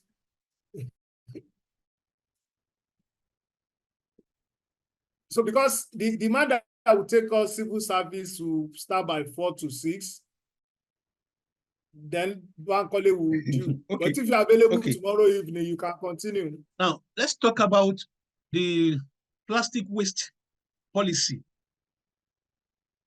Okay, if there's a need for it, let's hope there won't be any need, but if there's a need for it, no problem. To the plastic waste management policy. The plastic waste management policy, like I said before, was meant to address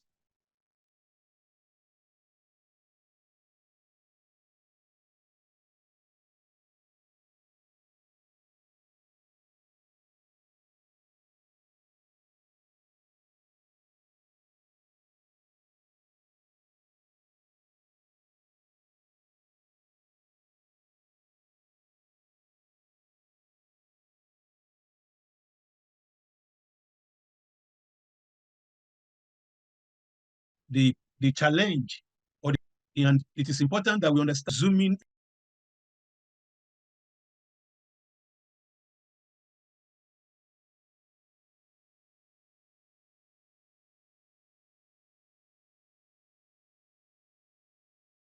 Hello. I hope you can hear me. Yes, I will. Let me be sure you can hear. Okay.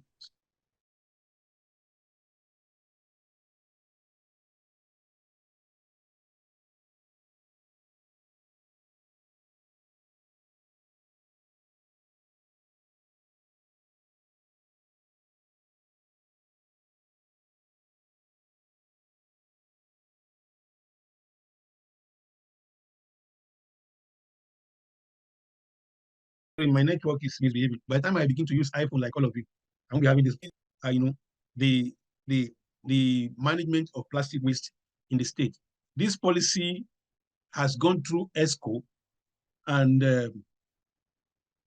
some little changes have to be made here and there, and it's waiting for final ratification of the ESCO for implementation. That is to provide you by way of information.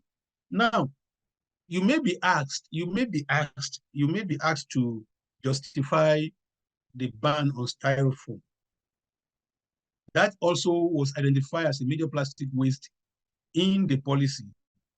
And it is important that we should know that the ban of styrofoam, though may appear sudden, but it's not something that just happened suddenly. As far as back as 2021, the National Council on the Environment, at the National Council meeting, that involved all the 36 states of the Federation and the Federal Ministry of Environment, took a policy decision as far as 2021 on the need to ban styrofoam. And of course, granted a moratorium period of 2 years, for advocacy and for people to begin to look for alternatives. And so when people say Lagos State just suddenly banned styrofoam, it is not absolutely correct. The truth is that the discussions around the ban of styrofoam began as far back as 2021, not just at the state level, but at the national level, at the highest decision-making body on environmental issues in Nigeria, the National Council on the Environment. And so the ban was targeted at achieving 3 major things. One, to protect the environment, to protect the environment, to protect the environment. Now, styrofoams don't degrade easily. Some of them spend hundreds of years in degrading, and the environment is at the receiving end of the impact of plastic waste pollution. Number 2 is to protect the health of the citizenry. You may say that styrofoam directly may not be impacting on the health of the people, but microplastics that get into the water bodies, when they get consumed by fishes and other marine organisms, and human beings have access to consuming those things, we automatically consume microplastics, and then we have exposure to carcinogenic materials, and then there are potentials for cancer. And then number 3 reason why it has to be banned in Lagos is because it's a major, what do I call it now? Challenge in flood control. They block our drainages, and government is spending billions of naira year in and year out in trying to manage that challenge created by not just styrofoams, but also other plastic waste. And so it is no-brainer for any government, of course, to fold arms and watch this continue. That's that. Let me quickly go straight to the electricity sector policy, where we have government looking at, in 2014, I think 2014, yes, if I'm right, the Lagos State Electricity Board did a study that shows that, it's only about 1,000 megawatts of electricity that is being supplied to Lagos, through the grid, and that off-grid supply of electricity from our generators and other sources of electricity forms about 15,000 megawatts.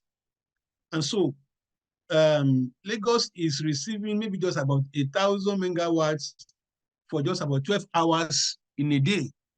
And government need to prioritize, electricity supply if we must achieve her Team Plus agenda. And so government, through the Lagos State government, through the Ministry of Energy and Mineral Resources, and particularly the Lagos State Electricity Board, is now implementing some policy actions to address the issue of electricity. And government is now trying to supply electricity to hospitals particularly primary health care centers, some selected general hospitals, and some secondary schools in the state through the solar power solution. So they are now providing solar power solutions to some selected secondary schools, about over 100 of them, and public primary health care centers, as well as some general hospitals, to ensure that the people of Lagos can receive, efficient healthcare service delivery, because when you have steady power supply, equipment can work, people can have a good environment to work, and then you don't go to hospitals and then the doctors are lighting candles to be able to attend to you. So that is another major policy direction that is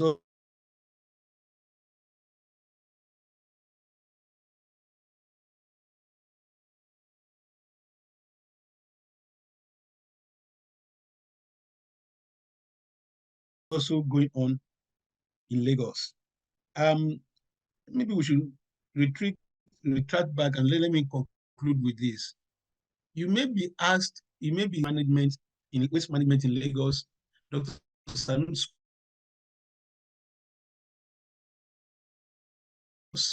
as on waste management must begin to look in the direction of not just disposal, but also treatment, and of course, conversion of waste into usable materials. Waste management policy must begin to look at not just collection, must begin to look at circular economy, which doctor speaks to, where waste, what used to be waste, becomes a resource, and then at the end of the day, you have waste being converted to either wealth in form of energy or other reusable materials. That's the focus and the direction of waste policy that is futuristic in a state. I would like to stop here because Mr. Lazizi has given me just 9 minutes. And so I hope that questions may also probably activate some other discussions. And if need be, maybe if I may need to return tomorrow if need be, probably this time around with the slides. I want to thank you for your attention. Good evening, everyone. Yeah, thank you very much, sir. We are very grateful for that introduction and general overview of policy formulation, and the need for professionals to be aware about how policy are developed, the reason why we develop policy, and the goal and overall vision of policy formulation and implementation. So if you have any question, the floor is open. Thank you.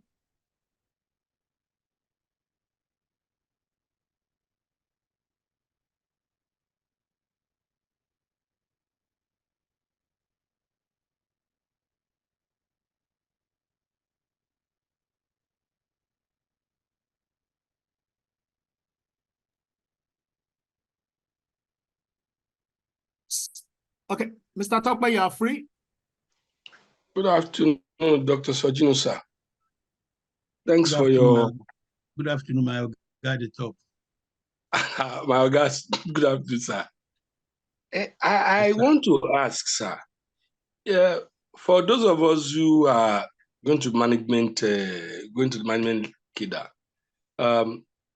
we know that governments have created a policy. It's good to run for 30 years. But could we voice out our opinion to say these policies, are they top to bottom approached or bottom to top approached? Because, for instance, on the issue of the styrofoam, it seems sudden, even for those of us who are not within the mainstream. So, what measures can we use to improve on our policy, if need be? Thank you, sir. Okay, do I answer immediately? Sir. Yeah, what yes. approach do you want us to? No, you answer immediately. But before you answer immediately, let me put this through. And this is just a challenge for all of us. And this is one thing I have observed. I have observed that for us scientific officers, generally, we are not coordinated. We are just doing self. Each person wants to develop our personal growth is more than collective growth. If you look at the environmental health officers, each year, the environmental health officers normally have a conference. Environmental health officers have a conference. They call themselves each other together. They do award, they do dinners, they do this. And I can also recollect, if Pastor can remember, that after going around doing waterfront cleanup, during Mr. Bangboye's, when Mr. Bangboye was our PS, that was when we started the submission to ban styrofoam. And we requested for contribution from all MDAs. We requested for contribution from all MDAs. We sent letter. We sent letter for, how will I say it, contributions. And when we wanted to go for National Council on Environment, when the ministry wanted to present National Council on Environment, memos were sent to our MDAs for contributions also. And the challenge we have is the ministry will send something to MDAs, and the MDAs will say, no, we don't have it. The officers who have it in the MDA, instead of cascading it to other scientific officers, this is where the ministry is going. This is where people are going. No information.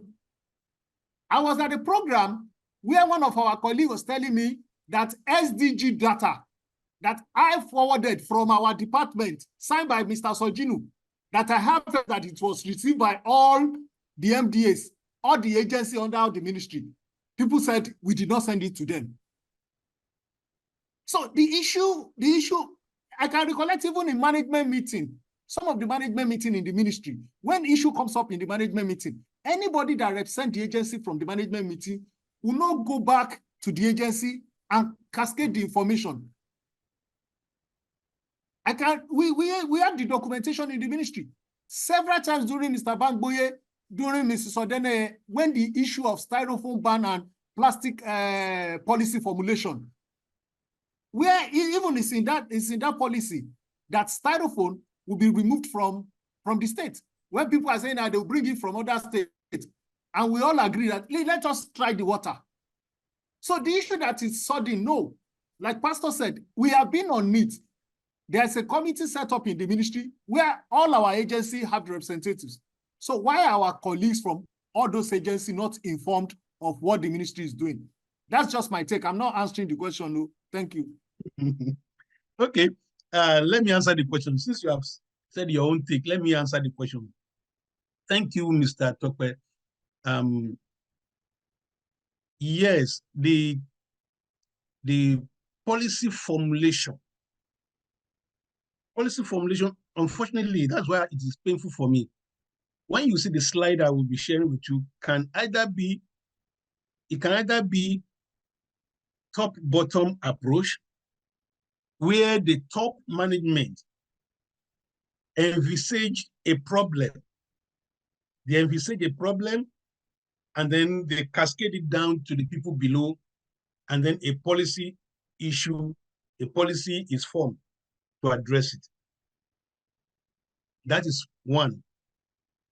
It could be, for instance, let me give you an example. For instance, let's go out of environment a little. Management of our forests. Sometimes it is usually purely a top-bottom policy, because they have the picture, or let's use security. Sometimes they could have more information than you have. And because of that, they're able to, cascade some instructions down that can result in policy. The other approach is, of course, is the one you just talked about, bottom-up approach, which usually is the best, where you can feel the pulse of the people. Most times it's usually based on the need assessment, and then you can now be able to put together the policy. However, if I'm going to speak specifically to the styrofoam own, if you go and ask the man on the street, the woman who is using styrofoam to package food, whether he wants the styrofoam to, she wants styrofoam to be banned or not, she's not going to say yes. She won't say yes. If you go and ask those who are using it at parties or using it to sell in the, you know, they won't say yes. It is in this kind of policy, this kind of policy that is going to, that's supposed to regulate some actions of the public, the populace. It can only be top bottom. And so it must be government taking a decision to address a problem before it gets out of hand. So this particular one was not bottom up, it was actually top bottom. However, it is not sudden, like I said before. Maybe the information, the ban itself is what is coming to us suddenly. But the processes leading to the ban has been on. As far as 2021. We have records of, you know, the National Council meeting. We have the submission of the National Council meeting. Maybe the challenge, like you said, is that we're not cascading this information, you know. And I think what Mr. Lasisi said is also a challenge to some of us, you know. I think it's high time we also come together. Sometimes, you know, as a chairman of the SAN unit of public service, I'm tired. Sometimes I get discouraged because sometimes you want to bring people together and everybody's just want to be on their own or probably be in their silos. And then everybody's, you know, we are too territorial as civil servants. And it's only principalities that keep to territories. We are too territorial. Everybody's guiding his own territory. And so it's difficult to come together. But I think we need to come together in knowledge sharing. We need to come together in having a collective development for ourselves. So that is what I can say. The announcement of the ban may appear sudden, but the process leading to the ban is not sudden. Thank you very much, Mr. Tokwe. Yeah, thank you very much, sir. We have our guest lecturer for the civil service rule with us. So we just give Mr. Sojinu 5 more minutes if there's any other question, so that Mr. Akim can take us on civil service, general public rules, and others. Thank you very much.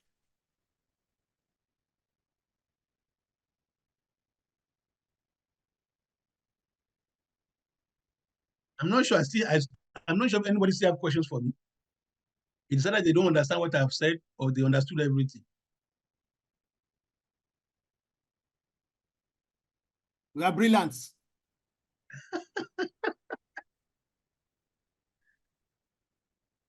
Okay. Okay, thank you very much, sir. So if there is need for us to have you tomorrow, we'll talk about that. Yeah, we need to know. So thank you very much. Once again, thank you, colleagues. They've already said we are expecting you tomorrow, sir. So okay, I will try and be here tomorrow with the slides, so we can actually look at the processes for policy formulation itself. Thank you very much. Do enjoy your evenings. Thank you very much, sir. We are grateful. You are welcome, sir. So, Mr. Kim, we are all yours. Hello, good afternoon to everyone. Good afternoon, sir. We can hear you loud and clear. Thank you, sir. Hey, yeah, thank you so much. Yeah, this is Mr. Olaegbe Babashola Akim with you this evening. And I'm here to clear the air on public service rule. Are we there? We are here, sir. Yes, we are with you. We are with you, sir. Go ahead. Go ahead. We are here, sir. Thank you. God bless you. So, before I start my talk on the public service rule, yeah, I guess all the participants I'm having here, they are having a promotional interview this week. Next week. So let me advise you that on that day, you are going to face some structured questions and unstructured questions. I will advise each and everyone to dress corporately on that day because there is also always mark for dressing and comportment. And expect structured questions and unstructured questions. Structured question in the sense that you may, before you even enter the interview hall, they may pass a paper to you to prepare yourself against some set of questions they are going to ask you while you come inside. They may ask about your name, your date of first appointment, your confirmation date, your last date of promotion, and they may also ask you your trajectories. Your trajectories are your movements in service, right from the point of recruitment up to the present state, and what you have done differently. So expect these kind of questions, and that is what I mean by structured questions. What do I mean by structured questions? Are those questions will be asked, that same question will be asked the next person. Are you there? So the next also be asked the same set of questions. So that is what I mean by structured question. But also expect unstructured questions that day. So there will be professional questions. There will be questions on general knowledge and current affairs. And also there will be assessment of your comportment and your dressing. Please, let's comport ourselves very well, because the moment you step in, the panel members will be watching you. While you are answering the question, they will be watching you too, and they are going to assess you when you get out of the venue of the interview. So that is just an advice for you. So let us now go to the business of the day. I want to talk on the public service rule. Now, let me start by saying that where there is no rule, there is no sin. Ìlú tí ò sí òfin, ẹ̀ṣẹ̀ ò sí ńbẹ̀. But for an effective and smooth running of government business or any organization, be it private or public, there must be established rules and regulations. There must be established rules and regulations. But in the public service, these rules and regulations are enshrined, are embedded in the following instruments. Number one, the public service rule. Number two, the financial regulations. Number three, the schemes of service. And number four, the instant circulars. Now, let me quickly do justice to this instrument before I proceed. The public service rule. The public service rule deals with the condition of service for the public officers in the public service. It deals with condition of service for the public officers in the public service. How you came in service is in the public service rule. Various types of appointment is in the public service rule. How you even exit the service, various types of exit in the service is in the public service rule. Discipline and types of discipline. Not only that, the sanctions to be imposed on the hiring officer is also in the public service rule. So these and more are embedded in the public service rule. Now, let us, because we are still going to emphasize on these areas I've mentioned, let us go to the next one, which is the financial regulations. Financial regulations deals with the way and manner public funds are being sourced and administered. It does about the various sources of funds of government. What are the sources of funds for government? Through pay as you earn. through direct taxes, direct assessment, through withholding taxes, through fines, through penalties, then through federal allocation from the federal government, which is simply called FAC.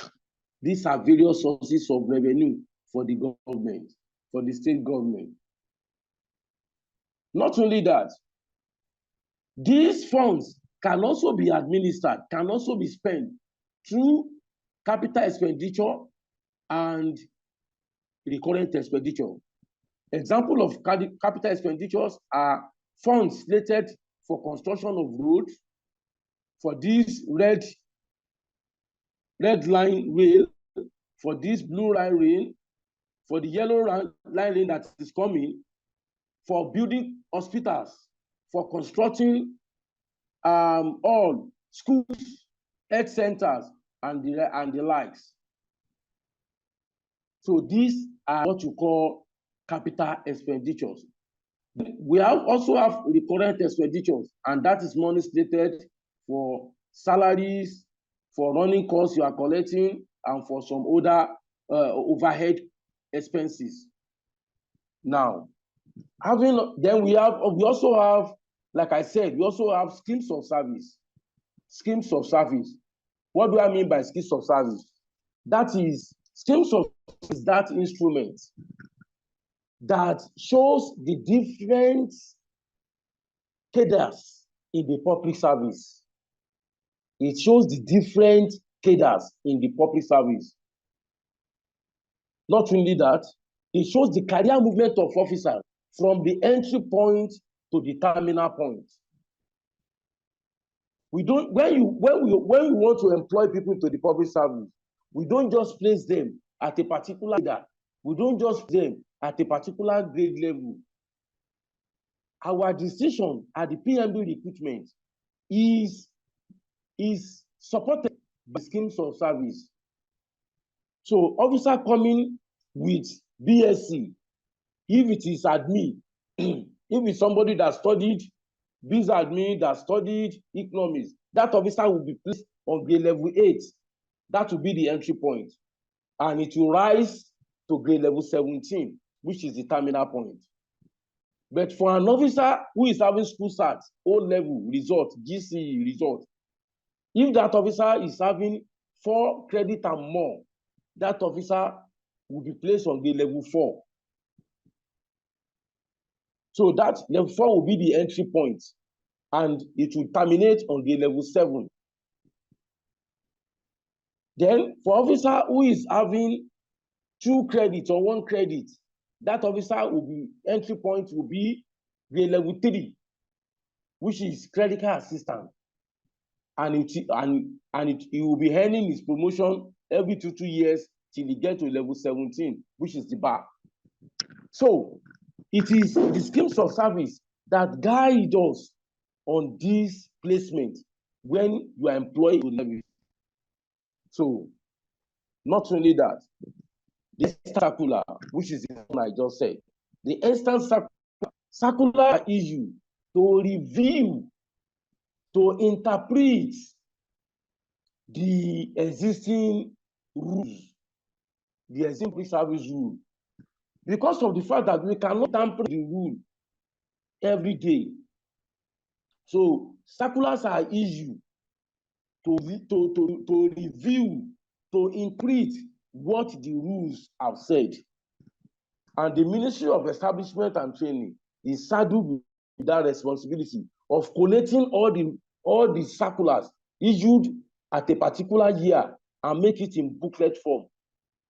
So if you want circular of year 2020, go to ESTAB, you'll be given. If you want circular of year 2019, go to Ministry of ESTAB, you will be given. So these are the 4 main instruments. They are the 4 main rules that provide direction in the public service. Now, let me say that before January 1st, 2015, all public servants in Lagos State, we are called civil servants. That is what they call us before January 1st, 2015. But that nomenclature that name given to us was changed to public servants as at January 1st, 2015. And that is supported with the revised edition of the public service rule we are using today. So we are no longer using civil service rule. We are using the public service rule in Lagos State. Now, the previous civil service rule has 22 chapters, while the present public service rule we are using today has 18 chapters. Chapter 1 is introduction. Chapter 2 is appointment and exit from service. Chapter 3 is acting appointment. Chapter 4 is discipline. Chapter 5 is staff and staff performance evaluation. Chapter 7, it goes like that up to chapter 8. Don't let me stress you with that. So let us talk about appointment and exit from service. Appointment into public service remains with the State Service Commission. Appointment into public service remains with the State Service Commission. What do I mean by State Service Commission? That is the Civil Service Commission, House of Assembly Service Commission, Local Government Service Commission, Judicial Service Commission, Audit Commission, and the likes. Those are the ones I can quickly remember now. So all these State Service Commission, they have the power to recruit, they have the power to appoint people into the public service, and they have equal power. Now, let me also let you know that appointment into public service comes in two forms. Ọ̀nà méjì ni. One, it comes through letter written under the direction of the State Service Commission and any other agency so empowered. I will repeat, appointment into public service will come, one, through letter written under the direction of the State Service Commission and any other body so empowered. So, who are those agencies so empowered? Agencies like SUBEB, they have the power to recruit directly into the public service. Agencies like LASPEC, they have power to recruit into the public service. Agencies like Lottery Board, they have power to recruit into the public service. Agencies like LASMA, they have power to recruit into the public service. Yes, sir, loud and clear. Yeah, okay, thank you. Yeah, you know, I said appointment into public service could be in two forms, and I've just explained that it could come as a result of letter written by the state under the direction of the State Service Commission and any other agencies. And I've given you example of commissions, and I've given you example of other agencies like SUBEB, like LASUT. LASUT can appoint people to the service. Like LASMA, like LASPEC, like Lottery Board, all those agencies, they have power to recruit into the public service. And now, the second one, which is through a formal agreement between the officers and the state government. Now, let me make it known to you that from these two options, two forms that people get into the service, you that I'm talking to and I, we all fall under the first one, which is through letter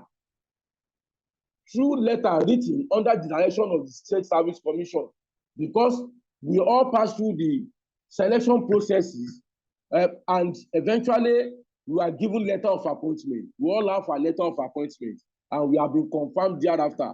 So we all came in through that the first form. Now, let me explain, let me demystify how you came in through that second form, which is former agreement between the officers and the state government. Let's say, Mr. Governor, Mr. Babajide Fashola, Mr. Babajide Olusola Sanwo-Olu, is aware of a gynecologist doing wonderfully well in America. And he wants that gynecologist to come and work in Lagos State with us. So the governor now called on the CMD last week, that is Professor Adetokunbo Fabanwu, and the PS Ministry of Health, Dr. Olusegun Ogboyi, and the PS Health Service Commission, Dr. Ademuyiwa Benjamin Enyayewu. These three PS and the CMD, the two PS and the CMD lawsuit, they went to America that they should go. Mr. Governor asked them to go and bring that person, how is going to work with us in Lagos State. So, on getting that, they met this gynecologist. They spoke with him, but the gynecologist said, if you want to come to Lagos State to come and work with you, can you pay me 15 million monthly? It will be noted by this team. Can you get my Prado Jeep, 2023 Prado Jeep for me? It will be noted by this team. Can you get my accommodation at in Magodo for me? It will be noted. All these requests of this officer will now be brought down to Lagos State here, and after submission in report, and the submission will now be written to Mr. Governor for approval. If eventually the governor now approves it, hello.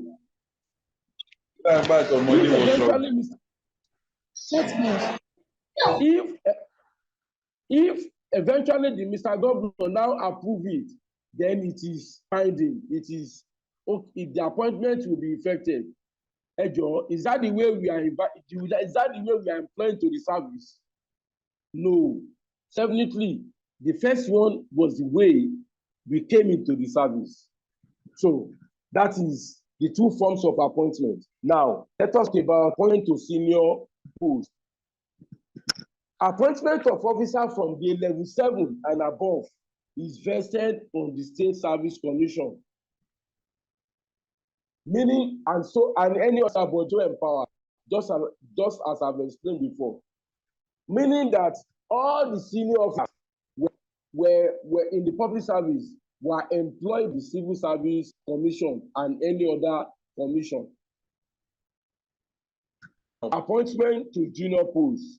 Each MDA, repeat, each MDA have the power to recruit others, junior officers on grade level 6 and below.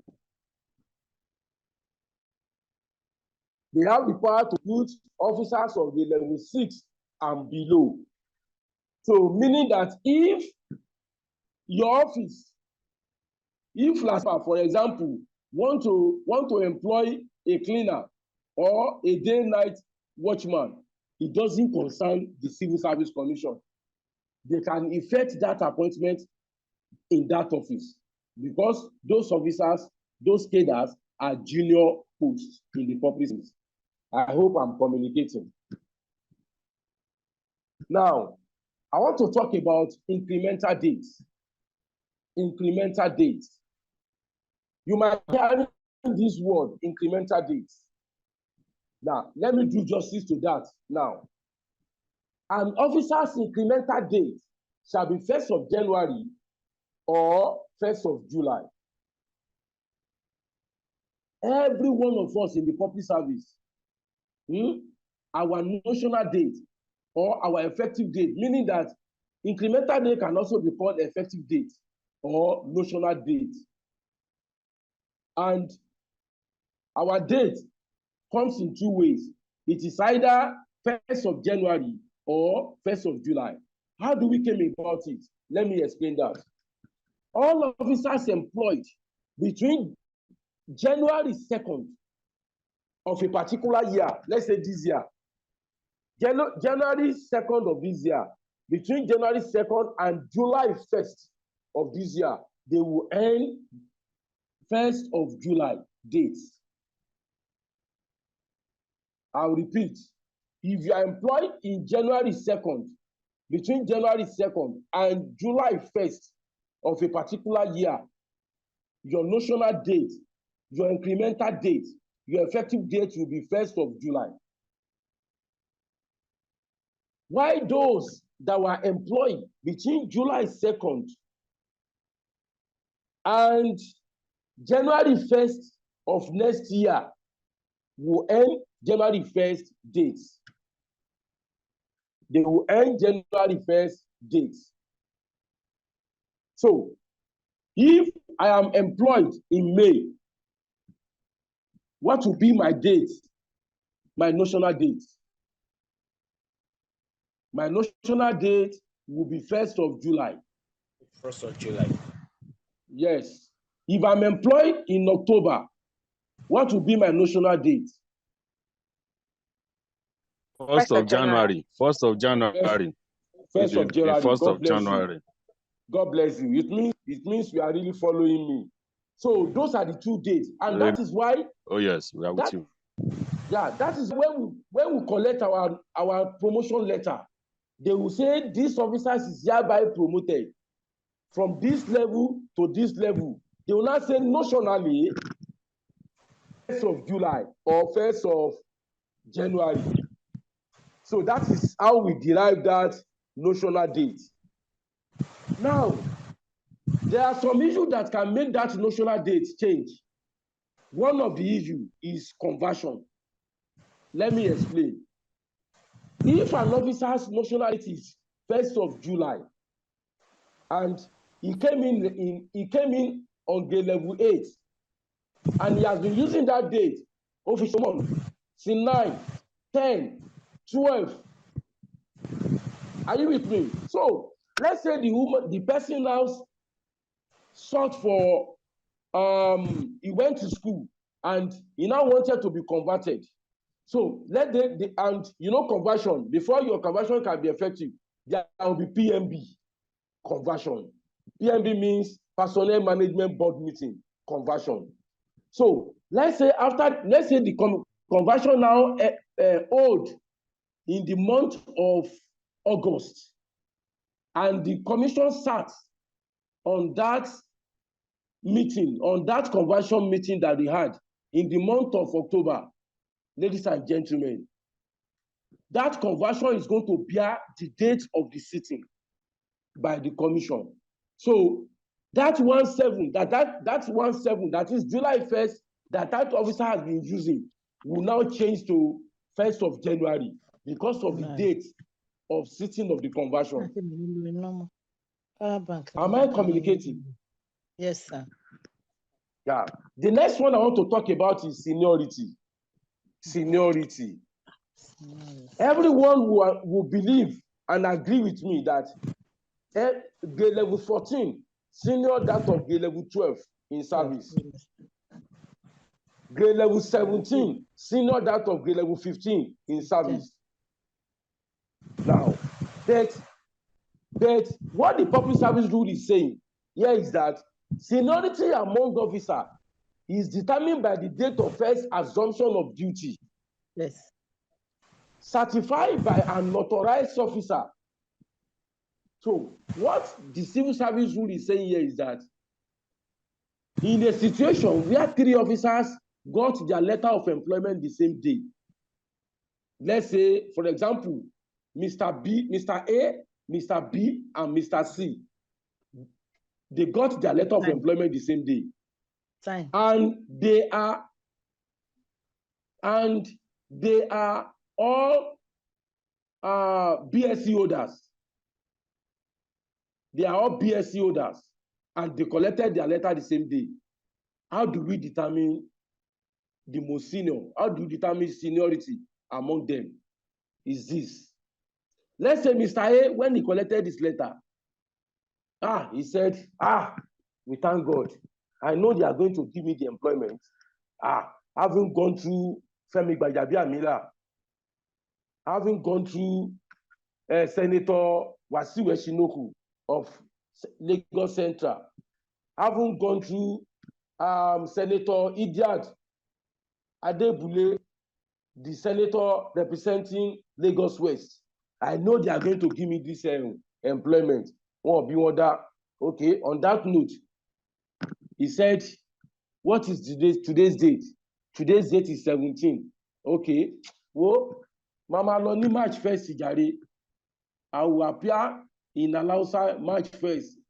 After all, Uncle Tifumi letter employment to me. After all, they've been giving me letter of my employment. So that was Mr. A. Mr. B collected his own letter and said, oh, wonderful Jesus, I thank you for providing this job for me. Ah, God, you are merciful, you are wonderful, you are awesome. As he collected the letter, he appeared in Alausa on Monday. Let's say they all collected a letter today. He appeared in Alausa on Monday, or at a particular data agency on Monday. So when he appeared, he showed them the letter. He was given a form to fill. That form he filled is what we call assumption of duty certificate. And that form was certified by an authorized person. Instantly, the name of that officer was inputted in the agency's nominal role. That is Mr. B. Mr. B collected his own letter today as well. And he said, this is letter of employment. Láti jọ́ tí mo ti ń wá employment. Ọlọ́run mà ṣe. He now said, but he's not in Lagos now. He need to travel to Lagos. So maybe the letter met him while he was in Abuja. So, also people gba employment letter or ti fún letter. So on that note, he now said, nǹkan tí mo dé wá ṣe l'Abuja, I can't finish it on Monday. So he started coming on maybe on Wednesday and appeared at that agency on next week Friday. Ladies and gentlemen, who is the most senior among the three? Can somebody answer me? The person that resume on Sunday or Monday. Monday, the first person that to resume resume. reports on Monday. Then,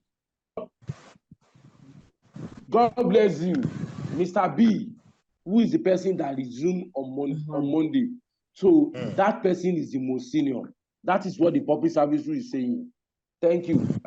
I'll be asking because I want you to follow. I want you to understand what I'm saying. So now that is what seniority in the public service rule is talking about. So the next thing to talk about is recruitment. Recruitment. Well done. Yeah. Recruitment simply means filling of vacancy by the appointment of person not already in the civil service or public service of Lagos State. Now, let me demystify it. Recruitment. If an officer is coming from Ogun State civil service to join Lagos State civil service, it is not recruitment. If an officer is coming from Abuja Federal Service to join Lagos State, it is not recruitment. That is what you call transfer of service. So, but if you are coming from school, you have just completed your first degree and you need a job, you are just coming afresh, that is recruitment. So, if you are coming from bank, if you are coming from the banking sector and you are joining the public sector, you are joining us in Alausa or the Lagos State Civil Service, then that is recruitment. So that is just to explain for you what I mean by recruitment. So let us talk about types of appointment. In the public service rule, there are 6 types of appointment. In the public service rule, there are 6 types of appointment. Let me list them. Let me mention one after the other. Number 1, appointment as trainee or pupil. That's number 1. Number 2, appointment on probation into a permanent post. You can write it down. Appointment on probation into a permanent post. That is where that I that I'm talking and you that are listening to me, that is where we all fall into. Appointment on probation into a permanent post. The third one is appointment on contract basis. Appointment on contract for a specified period. Appointment on contract for a specified period. Then that's number 3. Number 4, acting appointment. Acting appointment. Number 5 is appointment on temporary basis. Appointment on temporary basis. Number 6 is appointment on part-time basis. Appointment on part-time basis. So these are the 6 types of appointment as stipulated in the public service rule. You may be asked, how many types of appointment do we have in the public service rule? There are 6 types of appointment. So the next person may now be mention them. So mention the 6. So now let us now do justice to the appointment, types of appointment I have mentioned. The first one, appointment as trainee or pupil. That is where a candidate of employment requires additional professional experience before full employment. That type of appointment is a situation where a candidate for employment requires additional professional experience before that person can be given full employment.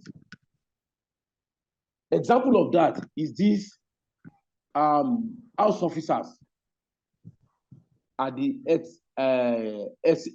house officers, those doctors doing housemanship in LASUT or in any of the general hospitals, having completed their BSc, their first degree as a doctor, you will see them. They will come to LASUT. They will come to general hospital. When they come for housemanship, they will now attach them to consultant. Àwọn lè máa rí tó máa tẹ̀lé consultant ní LASUT àbí ní general hospitals káàkiri, for them to have practical experience. For them to have practical experience. Because one of them wanted more theoretical while they were in school. So they needed to be attached to professionals so that they can have practical experience. Tomba first operation, they will not tell them, if you want to do cesarean operation, you cannot cut a woman like this. You have to cut like this. So that is appointment as trainee or pupil. So the next one is appointment on probation into a permanent post. Appointment of probation into a permanent post. Like I said, that is where you and I belong. Immediately we are employed, we are placed on probationary period. And it is between 6 months and 2 years. It is between 6 months and 2 years. And while you are on probation, that officer is subjected to some prescribed examination. So if it is a senior officer on the level 7 and above, that officer is going to do compulsory exam before it can be confirmed. He will do it and pass it before that officer can be confirmed. If it is junior officer, like for example, the clerical officers, the type of exam they are going to write is combined confirmed exam. Combined confirmed exam within that 2 years of confirmation. Tí kò bá pass here, that officer's date of confirmation will change because confirmation date is usually 2 days of employment. 2 years, sorry. It's usually 2 years. After 2 years of employment, 2 years anniversary. But if that officer did not pass that prescribed exam, that officer cannot be confirmed. And we also have the technical officers. Those technical officers, you know, those in the technical line, we have those we have plumbing, we have plumbers, we have tailors, we have electricians, we have carpenters. So, but their own exam is different because of their specialty. So, exam tó máa fún electrician, ó máa yàtọ̀ sí tó máa fún plumber. Exam tó máa fún plumber, ó máa yàtọ̀ sí tailors. And all these professions, their professions, they are in the service. Ẹ lè máa wonder pé tailor one service, o. When you get to lab, you get to other hospitals, gbogbo bed sheet tí wọ́n tẹ́, gbogbo aṣọ tí patient ń lò ní hospital, tailor ló and they were there. So it's a cadre notable in the scheme service. That is just an example. So the next one is, like I said, contract appointment.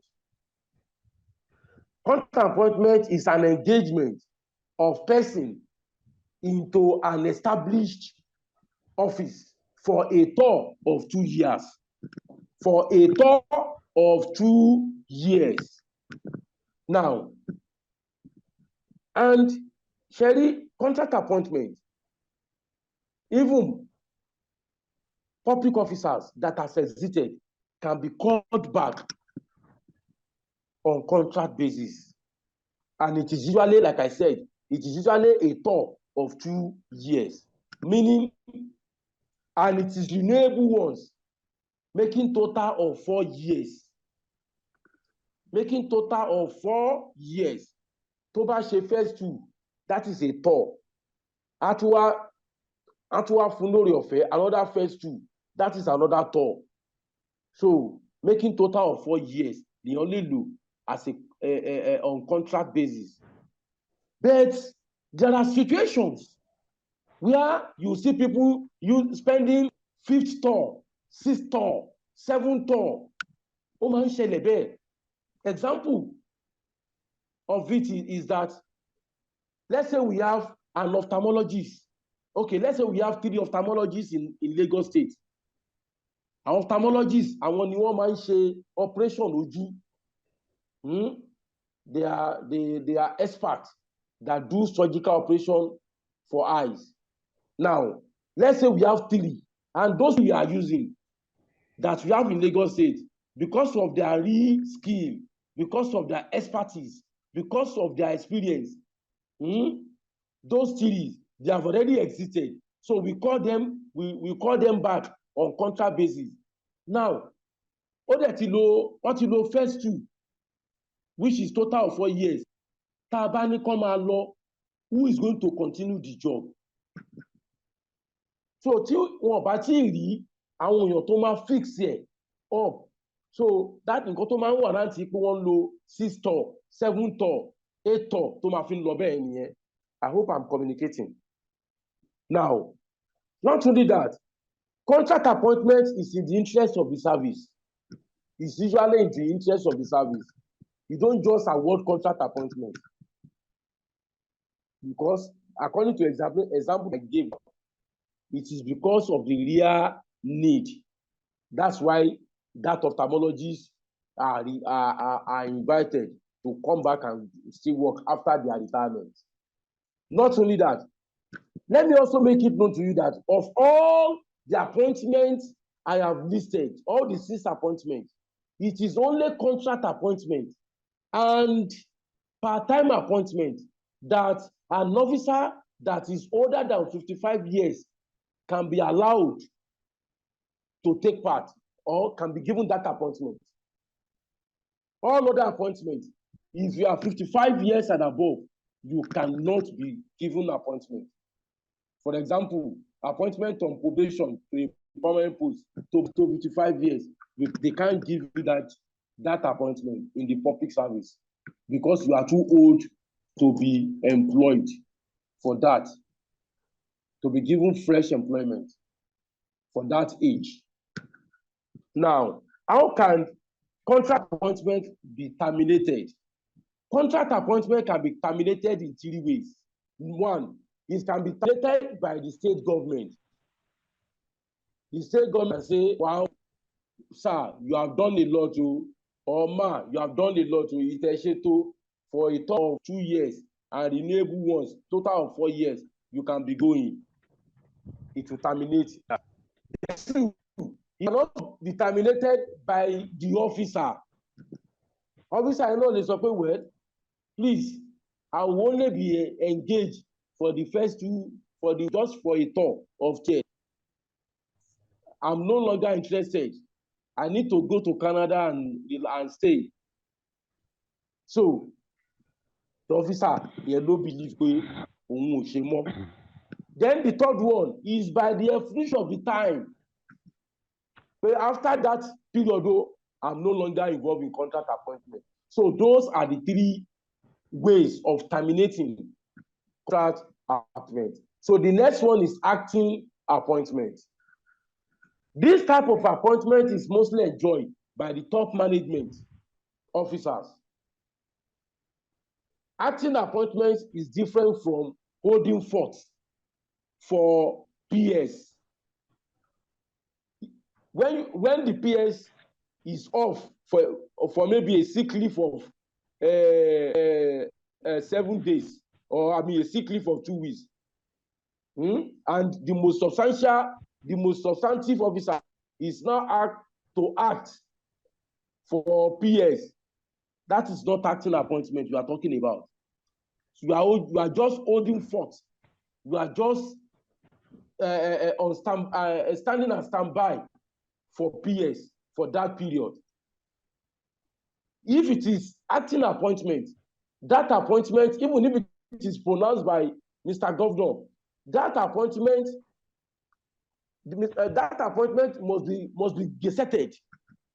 If your acting appointment is not gazetted, then it is not an acting appointment. So, acting appointment is usually for short period. So, let's go to the next one. Appointment on temporary basis. Where a member of staff is employed temporarily to an established post. That is where a member of staff is employed temporarily in an established post. Let me give you an example of that, temporary appointment. All these so-called honorable members of House of Assembly in Lagos State, the speakers, the chief whip, the deputy speakers, and the other honorable members, when they are coming, some of them, when they are coming with their PAs. When they are coming with their drivers. So when they come like that, we take them and put them in the payroll of the government. And they are placed on the level 30. And when we employ them, it's just for that period. Immediately, honorable member of assembly is going, they are also going with them. So that is why we call the appointment temporary appointment. As the honorable speaker now, right honorable speaker, Mudashir Ajayi Obasha, if he's going now, his PA will be going with him, his driver will be going with him. But so that is temporary appointment. I hope I'm communicating. So the next one is appointment on part-time basis. This appointment is mostly given to professionals whose skills and experience are needed. Part-time appointments are mostly found in the tertiary institutions where we have the lecturers. They are found in the LASUTs and some other general hospitals where we have the medical consultant. That is the situation whereby when you go to LASUT to see doctor, So when the nurses see your file, they will now say, maybe your Dr. Toma attend the scene Wednesday, Lomanwa. Dr. Toma will attend the scene Fridays, Lomanwa. It's because that doctor is on part-time appointment. They are giving them that part-time appointment because of their skills and experience. Only the gynecologist tó jẹ́ ó ti jẹ́ wizard is a wizard. tó jẹ́ pé issues affecting woman fertility, he knows everything. So only by the time you just see him, okay, go and use this, and the person will just the problem of that patient will just be over. And because of the fact that that person is a professional, I am communicating, Jean.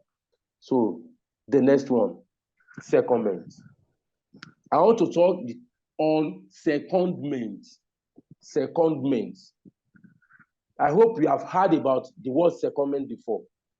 If you have not heard about it before, just relax. I'm going to demystify it for you. And mind you, these are the areas question come for other interview. Let me make it known to you that I have been privileged to be a member of PMB, of all sorts of PMBs, and I've attended over 2,000 PMBs. Because I spent 13 years in Ministry of Establishment Training before I knew deployment. Now, just to go to Ministry of Special Duties and in governmental relations. So, PMB Timothy Law, OTLN 2000. So, questions like this, you cannot run away from it. If I am in your panel, these are the questions you should be expecting. They may ask you, what is secondment? Now, secondment is the temporary release.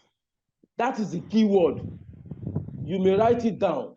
Secondment is the temporary release of an officer to the service of another body. Temporary release of an officer to the service of another government-approved body or any recognized international organization for a specific period or for a specified period. Now, that is the definition, but let me make it well understandable for you. And I understand the part. Now, that is what I want to demystify for you now. Now, secondment comes in two ways. First, secondment comes in the public interest. Two, secondment may be in the officer's interest. Secondment comes, one, in the public interest. Two, it comes in the officer's interest. I will not take it one after the other. Let's explain that of the public interest. Now, let's say I work with Mr. Babatunde Raji Fashola as a governor in Lagos State, when he was governor of Lagos State, at the office of the officer. And he really badly the way I work with him. Are you with me? He really loved the way I work with him. And thereafter, he became honorable minister of the Federal Republic. Let's say in now, will you like to join me to run this government together for the next 4 years? And I'll say, yes, sir. I will oblige, sir. I'll be glad to join you, sir. Because he's a very generous man. When you work with the likes of Fashola, that is right. Now, if I carry my luggage and face Abuja presidency, I am going on the basis of secondment in the public interest. I hope I'm communicating. I am going on the basis of what to second in public interest. Now, the question you need to ask me now is, what happened to my name in okay, let's in the nominal role of Ministry of Special Duty that I work, what happened to my name there? Number one question. Number two, what happened to my salary if I should carry my load to Abuja? That's another question. Another question is, what will happen to my promotion? So listen with rapt attention. Let me explain how this will be done. Because I don't want you to cram. I want you to understand the concept. I want you to understand it very well. Now, the moment I move to Abuja, my name will be in the nominal role of Ministry of Special Duties and Intergovernmental Relations, where I work in Lagos State. Now, my name will still be there, but on the nominal role, at the last column where we have the remark, they will now put on secondment there. They will put on secondment. That will clear me from audit exercise that will be done in Lagos State. It will clear me from the audit exercise that will be done in Lagos State. Now, what will happen to my salary, my remuneration? Now, the moment I move to Abuja, I will no longer collect salary of Lagos State. If it is dollar they are collecting at the presidency, it is that dollars that will be costing. I will no longer collect Lagos State salary. Now, not only that, what will happen to my promotion? That's the next question.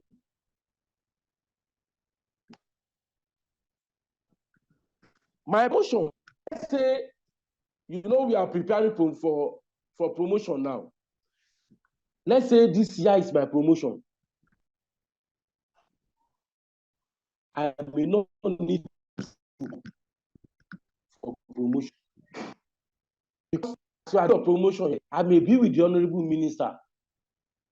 I may be with him in Chicago. I may be with him in Florida, official assignment. So will I now be rushing down to Lagos State because of an RSCP and oral interview? No. I will continue doing my assignment there. Now, let's say we have now completed the first 4 years of the regime of Chola. I may come to this state. I will now go to my ministry that they should enlist me to eligibility list for those that will do promotion that year, which is, let's say, next year, for example. So automatically they will put my name there. So I will now do the oral interview. Then they will now give me my normal date. They will backdate my date to last year. I said, let's say last year was my promotion, but that last year did not come. They will now backdate my date of promotion for last year. So meaning that I'll still be going with my contemporaries. I will not miss any. I will not miss any of my promotion. And when you are on secondment in the public policy, it does not have time bound. Meaning that, let's say after the first 4 years of Fashola as minister, he was there for another 4 years again. Tó bá jẹ́ wípé mi ò ráyè wá throughout the 4 years, then for the next 4 years, mo ṣì wà pẹ̀lú wọn ní Abuja. I don't need to come. So tó bá jẹ́ pé mo ti wá miss 2 promotions after the 8 years, I've missed 2 promotions. I will not come after the whole, currently now, Fashola is no longer a minister and he doesn't have any appointment for now. I will now come to join you for this promotion for this year. So automatically my name will be inputted this year. So I will do the SCP, I will do the interview, and automatically, when I do it, they will now, the first, you know, I've missed 2 promotions. They will first give me my date, they will backdate my promotion for the first one that I missed. If it is 2019, they will now say, notionally, January 1st or 1st of July 2019, mo ti gba ẹni yẹn. So for the second one, I will appear again next year for RSCP and oral interview again. So wọ́n ṣẹ̀ṣẹ̀ tí wá fún mi ní the second one that I missed before. Ìyẹn wá lè jẹ́ bí abi 2023 or 2020 or thereabout. So meaning that I will not miss any promotion. I will still continue to move with my contemporaries. I hope I'm communicating. So that is a comment in the public interest. Now, the second one, which is a comment in the officer's interest. Let's say I have an uncle who happens to be the chairman of Ojodu LCDA. Now, my uncle, sir, well done, sir, congratulations. Please, ẹ̀gbọ́n, ẹ jẹ́ wá join yín. Aláùsá tí mo wà yìí kò sí rẹpẹtẹ, kò sí àrówó, kìnnìkan. Being a politician, he may not know pé ṣe nǹkan tó ń jẹ́ secondment wà. So, is it now possible for you to join me? Ẹ̀gbọ́n, possible for me. Ẹ má worry, ẹ ṣé kí n máa bọ̀. Ẹ tó bá possible fún ẹ máa bọ̀. No wahala. So, that officer will now put up a letter and apply for secondment in the officer's interest with Ojodu LCDA.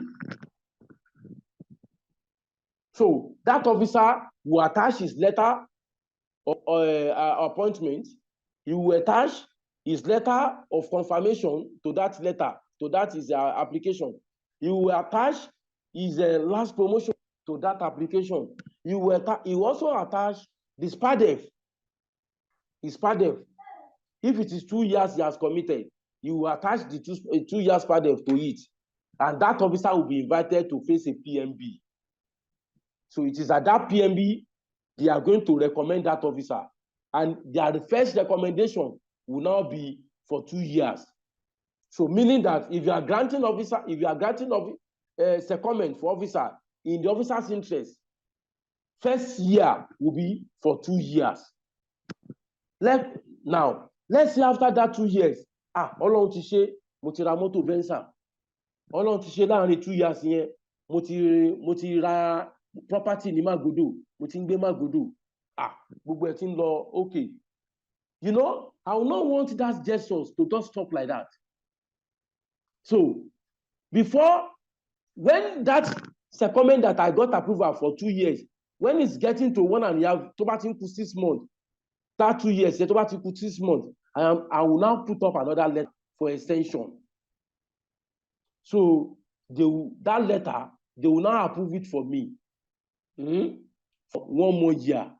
So the extension is for 1 year, and the first 2 making total of 3 years. So secondment in the officer's interest is total of 3 years. I hope I'm communicating, Sha. Is total of 3 years. So it is comment in the officer's interest, where it will just be like that of officers, or where he will no longer collect Lagos State, it will be money.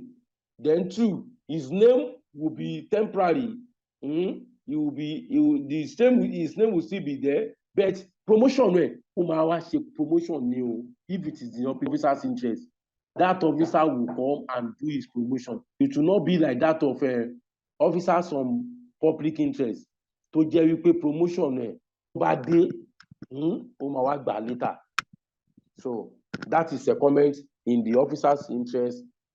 Now, if he wants that goodies to come, he cannot be granted another extension, but the officer will be advised to seek for what you call transfer of service. Transfer of service. So that one will now take us to explaining what transfer of service is. Please note it again. Asterisk it. Transfer. What is transfer?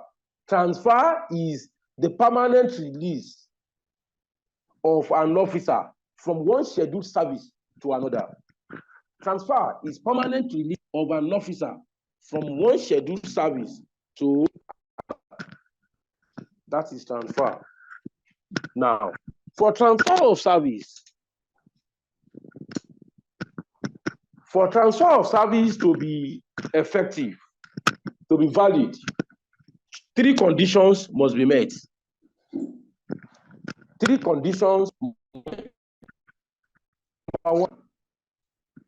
Number one is readiness of that your agency or your ministry or your commission to release you. Number 2, willingness of that agency you are going, that Ojodu SCDA or that Ojodu SCDA, willingness of that SCDA to absorb you. That's another condition. That makes it 2. The 3rd one is that there must be vacancy. So if these conditions are not met, then transfer of service is invalid. It cannot hold. Transfer of service cannot hold if those 3 conditions are not met. So that is that. So let us talk about conversion. We want to talk about conversion. We want to talk about advancement. And we want to talk about promotion. So let me take it one after the other. Conversion. Conversion is the movement of an officer, usually a confirmed officer, from one cadre to another cadre on presentation of requisite additional qualification. The movement of an officer from one cadre to another cadre. Somebody is coming from a sub-cadre. You want to, sub-cadre, maybe sub-cadre that ends on grade level 14. You now want to, move to officer's cadre that will make him to rise to grade level 17. So that is what I mean by conversion. And this can only be done when the officers has acquired additional qualification. Now, what are the rules guiding conversion? What are the rules guiding conversion? The rule guiding conversion before March 1st, 2016 is that all officers converting must be stepped down a grade level. If you are converting on grade level 12, for example, you'll be stepped down to level 10. You mature on that level 10, spend the required, you require 3 years before you start moving again. That was the rule before March 1st, 2016. Now, as at March 1st, 2015, a circular on lateral conversion came out. March 1st, 2016. And that circular stated that officers can be moved, can be converted from one cadre to another cadre laterally, without any prejudice to notional promotion. Meaning that officers can be converted laterally, and when that officer is due for promotion, he should be considered for promotion immediately. But that policy changed in 2019, precisely November 16, 2019. That policy changed by issuing another circular that reviewed the existing policy on lateral conversion.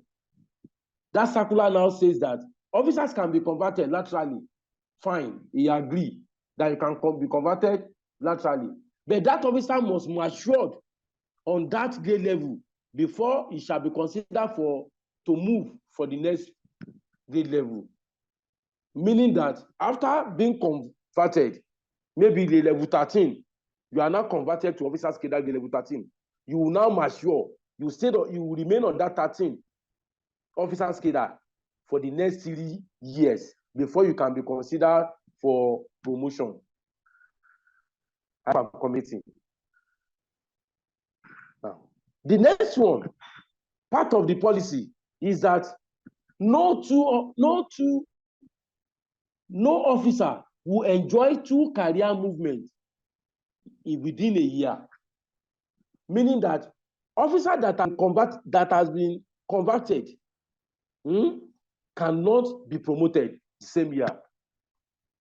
Or officer that have enjoyed promotion cannot also be converted the same year. That is why when we are in the PMB, we look at the dates and we advise officers on which one that will better off for him or her at the PMB. Torí kò ní dá ẹni tó due for promotion next year kẹ́ wá lọ convert ẹ lọ́dún yìí. Ìyà méjì ò gbọ́dọ̀ jòkú gbẹ̀. So it's better you advise that officer to do conversion. Tó bá ṣe conversion ẹ̀ tán, they can do the promotion. Tó bá ṣe promotion ẹ̀ tán, you can now do the conversion for him the following year. So that is conversion. Now, the next one is advancement. Advancement can be regarded as the upward movement of an officer within the cadre. That in advancement, that officer is moving from the lower level to higher level. Conversion is you are moving from sub-cadre to another cadre. But advancement is you are still in your cadre. It's only that you are moving from one grade, lower grade level to higher grade level. And let me make it known to you that advancement can be statutory advancement, and it can also be acquired. It can also be enjoyed as a result of passing some additional qualification or passing some prescribed examination. Structural, statutory advancement. Example is officer that were employed on grade level 8 haven't spent 2 years. That officer will be advanced straight to grade level 9. That is statutory advancement. But if it is advancement as a result of passing some prescribed examination, for example, in the health sector, where we have the registrar are those that will become medical exam. So, if a registrar on grade level pass part 1, definitely before that officer can do that exam, he must show interest to go for residency program. So, having passed part 1 of that fellowship exam, automatically that officer will be advanced to grade level 14. So, tó bá tún pass part 2 from 14, wọ́n á tún gbé lọ 15 straight and added the consultant straight. So that is why you see most doctors, young doctors, Toman level 16, Toman level 17 now, and their salary of doctors that are consultants is even more juicier than that of generalist doctor. Generalist doctors now talk on Loba Tomalo 3 years to move every 3 years. To Batuya, to move to level 15, to move every 4 years. But consultant, I don't know residency, don't love consultancy, don't love the consultant as a doctor. I want to move. it's a long advance. It's an advancement. I hope I'm communicating. So that is advancement. Now, let's go to promotion. All officers who are eligible for promotion shall be considered, except those under disciplinary action. Any officers that is under disciplinary action will not be considered for promotion. That officer will not be considered for promotion. And the minimum years that an officer must spend in a post before being considered officers of the level 2 movement every 2 years. Officers of the level 7 to 14, their movement is every 3 years. Officers of the level 15 and above, their movement is every 4 years. And I believe you know this. Now, and you also know that promotion is subject to vacancy. Even if an officer has completed RSCP and also completed very well, if there is no provision for that officer in the budget, that officer cannot be promoted or might lose promotion for that year. Now, the next one I want to talk about is okay, let's talk about the composition of promotion, of PMB on promotions. Now, let me start by saying that there are 3 staff committees for promotion. There are 3 staff committees for promotion. We have junior staff committee, we have junior staff committee, and we have we have management staff committee. So let me explain them one after the other. The junior staff committee are those committees that is in charge of officer on the level 1 to 6. And in that committee, it is the director A&HR that will be the chairman of that committee. Not only that, deputy director, a grade level 16 director, 3 of them must also be part of the committee. Not only that, officer of grade level 12, 3 officers of level between level 12 and 14 can also be part of that committee. So that is for junior staff committee. For senior staff committee, those are the committee in charge of grade level 7, between grade level 7 and grade level 12 officers. That's the committee. And the chairman of that committee is the PS of the host ministry. Is only one PS must be seated to share it. And it is the PS of the host ministry. And it involves 3 substantive directors, 3 substantive directors. It involves representative of staff, it involves representative of commission, then it involves representative of supervisory ministry. Likewise, for the junior officer too, also involve representative of Ministry of Staff and representative of supervisory ministry. Commissions, representative of commission is not needed in that junior staff committee. Now, the next one is management staff committee.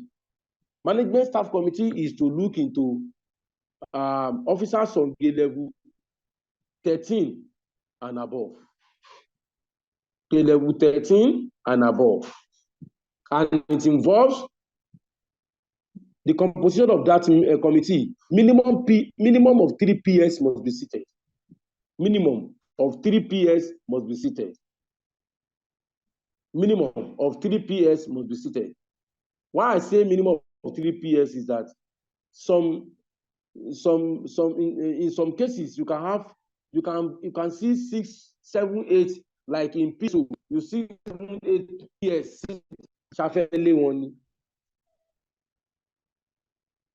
And other members of the panel will now be 5 substantive grade level 17 officers. 5 substantive level 17 officers must be seated.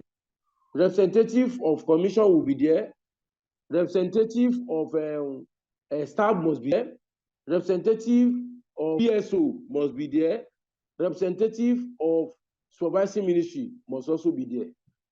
So those are the composition of PMB promotion. Now, let us discuss exit from service. Exit from service. Exit from service. In the public service rule, there are 9 ways of exiting service. There are 9 ways of exiting the service. So the 9 ways are by resignation. Number 1, by resignation. Number 2, by withdrawal. Number 2, by withdrawal. Number 3, by retirement. Number 3, by retirement. Number 4, by redundancy. Number 4, by redundancy. Number 5, by incapacitation. By incapacitation. Number 6, by abolition of office. Number 6, by abolition of office. Number 7, by termination of appointment. Number 7, by termination of appointment. Number 8, by dismissal, and by death. By death. So let me take one after the other. Now, resignation. By resignation. Now, where an officer has not spent up to 5 years in service, where an officer has not spent up to 5 years in service and he desires to leave, when that officer is leaving, we say that officer is leaving on the basis of resignation. It comes out. So only they can distinguish between resignation and withdrawal.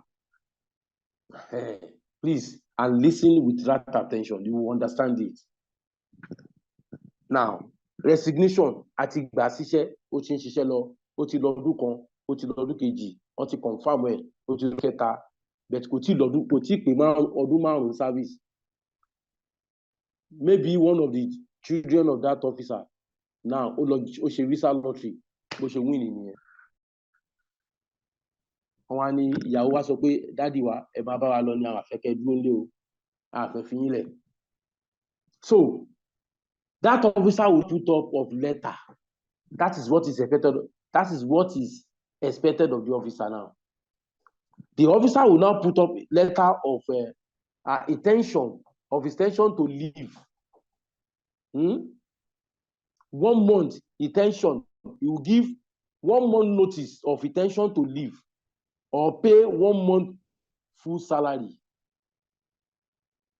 in lieu of notice. So just 1 more month. So that is for resignation. The next one is by withdrawal. For withdrawal, that officer has served for 5 years, but he has not spent up to 10 years in service. He has served for 5 years, but he has not spent up to 10 years in service. So when that officer is leaving, we say that officer is leaving on the basis of withdrawal. Is living on the basis of withdrawal. So what is expected of that officer is the same as that of resignation. So the next one is by retirement. By retirement. Retirement can be categorized into 3. Number 1, voluntary retirement. Number 2, statutory retirement. Number 3, compulsory retirement. I will take it one after the other. Voluntary retirement. Where an officer has served has spent 10 years in service, where an officer has spent 10 years in service or more, when that officer is leaving, we say that officer is going voluntarily. We say that officer is exiting voluntarily. So what is expected of the officer is to put up letter, 6 months notice of intention to leave, or pay 3 months full salary in lieu of notice. It's either he pays what to, he notify, he give 6 months notice, or pay 3 months salary in lieu of notice. And that officer is entitled to all his terminal benefit, all his pension is entitled to it. So that is voluntary. Now, the next one is statutory retirement. For statutory retirement, that officer has spent 35 years in service or has even clocked the age of 60 years. So what is expected of that officer too is to give 6 months notice. He doesn't need to pay anything because no, and it's due to go. So when that officer has clocked the age of 60 or spent 35 years length of service, we say that officer is going statutorily. He's also entitled to his terminal benefits. So the next one is compulsory retirement. Compulsory retirement could be as a result of restructuring or re-engineering or reorganization. It could be as a result of this. Example of it is when Ambode came to power, he sent some PS away on compulsory retirement. So that is it. And compulsory retirement can also be as a punitive measure. So, but I will explain that punitive measure when I get to discipline. So the next one is exit as a result of redundancy. That is where an officer service is no longer required. You see some officers roving about outside secretariat. So in that case, if that officer has been warned severally, what is expected of that officer is that what is expected of the office to do for the officer is to pay 3 months salary in lieu of this for the officer. But 3 months salary, so if that officer is entitled to his terminal to stay longer in service, so he's also entitled to his terminal benefit. But that 3 months salary will be given to him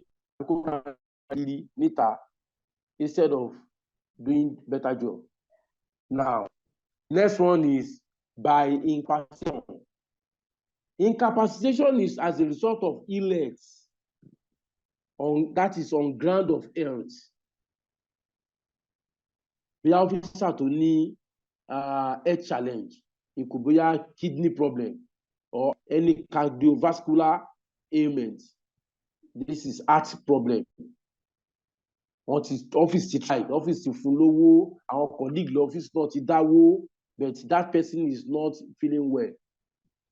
That officer's issue, because we cannot continue to pay the salary of that officer till eternity. So in that officer's issue will be brought forward and presented at the PMB, where the PMB will not recommend medical board to look at the officer's case. So tí wọ́n bá wá wo case here, so it is the medical board that have the power to determine the continuity of that officer in the public service. So the result of the medical board will now determine, that officer is not fit, so be it. That officer will be exited from service as a result of incapacitation. I hope I'm communicating. Am I communicating? Yes, sir. Yes, sir. We are. Yes, sir. Yes, Thank sir, you. you are. Yes, sir. Yes, sir. Yes, sir. Okay, thank You you are, so sir. much. Yes, sir. Yes, sir, you are. Yes, sir. Yeah, thank you. Let's proceed. Now the next one is abolition of office. Abolition of office. That is when the office ceases to exist. That is when the office has been abolished. Last year, Civil Service Pension Office that deals with pension that office was abolished. So some officers can go as a result of that. Let's say, for instance, if that office has 20 staff, for example, let's say if that office has 100 staff, and Mr. Governor now said, out of this 100 staff, please accommodate 80. That 80 will be redeployed to other ministries. That 80 will be deployed to other ministry, departments, and agencies. So the remaining 20 may be sent away, may be exited. And when they are going, we said they are going as a result of that abolition of that piece. Am I communicating? So that is abolition of office. So the next one I want to talk about is termination and dismissal. Termination of appointment and dismissal. Now, termination and appointment. Officers' appointment can be terminated. Tomba terminate here, Loni. Tomba dismiss here, Loni. But those two, the dismissal is the ultimate penalty in the public service rule. When an officer is dismissed, that officer cannot be re-engaged into the public service again. But an officer whose appointment has been terminated, that officer can still be engaged. Are we there? That officer can still be engaged. But presently, as we are working, we are contributing to our exit by the way of contributing pension. Now, I believe, this is happening now. Formally,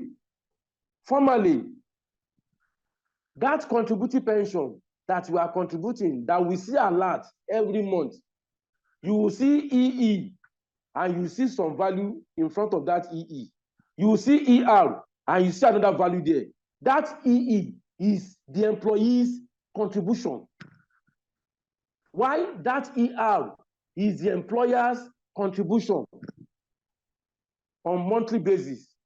So when a staff has been dismissed, that officers, before, what they do before is this, that officers, that the government contribution of 10% will be expunged, will be removed from the contribution of that officer.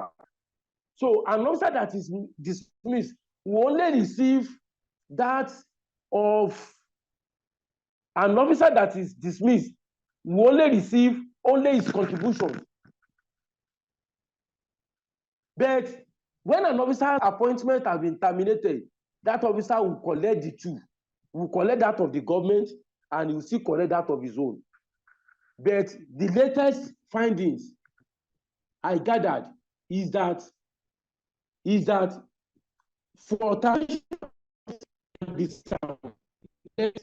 they place both that of government and that of their own now.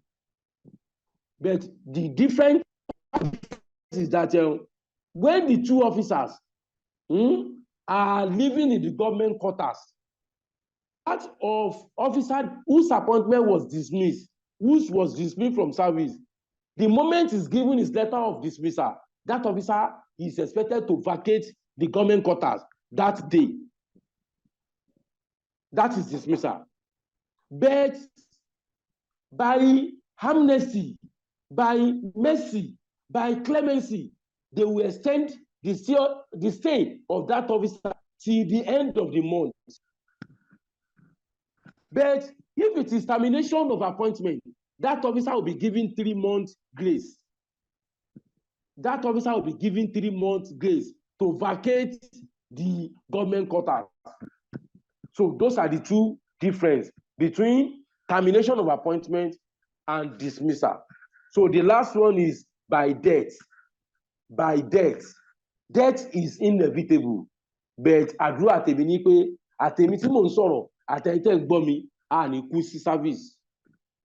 Can I hear people saying it?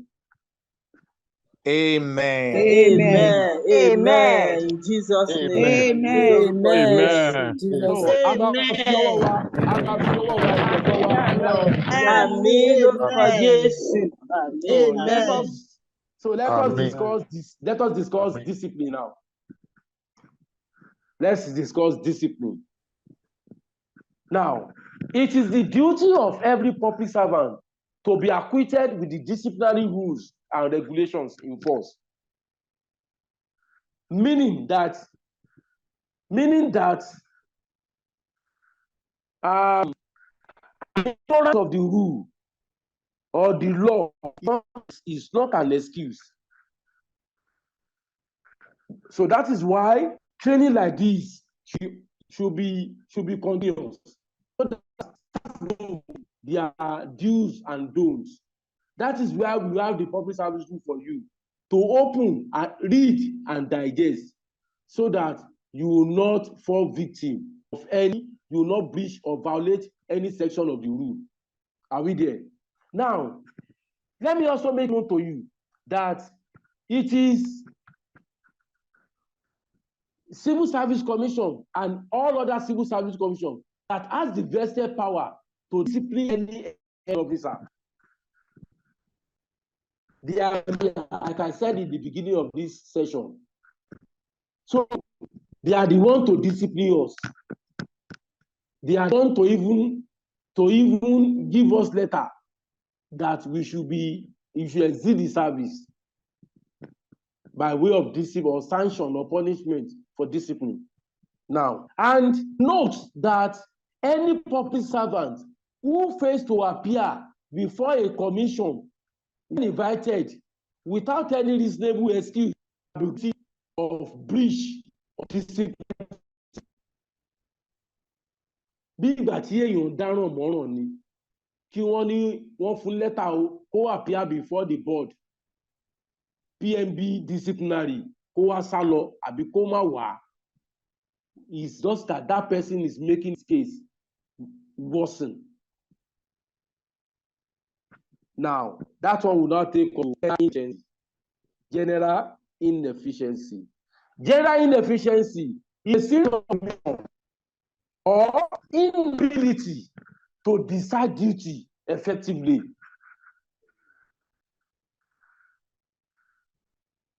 Tí officer bá wà tí ò lè ṣe dáadáa mọ́, if it is officer that has been very upcoming, that are doing fantastically well, and suddenly there is decline in his productivity, it is the onus of the superior to invite the junior officer. Say, Mr. Olaigbe, you have not been doing well for the past 3 months now. Ṣé kò sí? Ṣé nǹkan ni wà ńbẹ̀ ni? Jẹ́ ká mọ̀. Then the superior should be able to advise that junior officer. That's advice tó bá fún ó lè go a long way in reshaping the lifestyle and the productivity of the officer. Now, let's discuss misconduct. Misconduct is defined as a specific act of wrongdoing. It is a specific act of wrongdoing or improper behavior which can be investigated and proved. Please, let us asterisk that too. Question máa ń wáyé. Ṣé àti asterisk gbogbo àwọn types of living different ways of exiting the service? Now, let's asterisk this one too. Misconduct. you may be asked to define misconduct and give example of conduct. So definition of the misconduct is a specific act of wrongdoing or improper behavior which can be investigated and proved. Now, let us now go to examples of misconduct.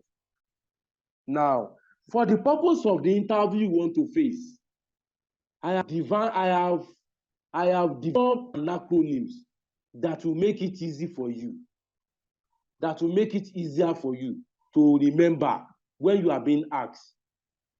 And you know, in the interview day, they call you in 5 or 10, in some cases in 5s, in some cases in 10s. That question, if you ask to now say, state 2 examples of misconduct, it is possible that that one you want to mention, ẹni tó wà níwájú ẹ ti sọ, ó máa ń ṣẹlẹ̀ bẹ́ẹ̀ by my experience. Ṣé mo kọ́ mo sọ pé mo ti wà lẹ́nu ẹ̀ ti pẹ́? PMB tí wọ́n ti pọ̀ gan over 2,000 ní. So when I'm talking with experience.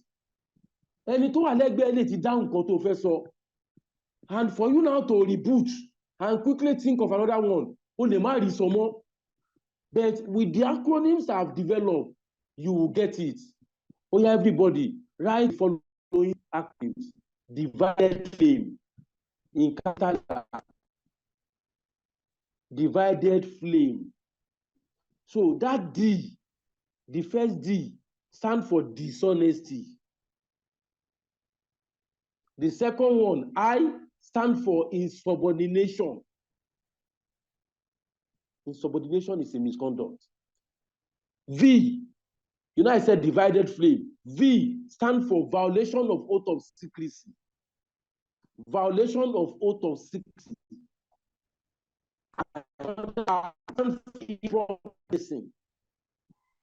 Improper dressing. Then another D,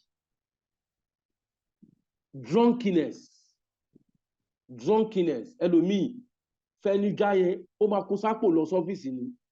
That sachet gin. Ẹlòmíì àti lò kó tó wá. Ẹlòmíì tó bá dọ́fíìsì ló ṣe máa dà jẹ. Ẹlòmíì lọ́sàn-án gan ló máa dà jẹ. That is drunkenness.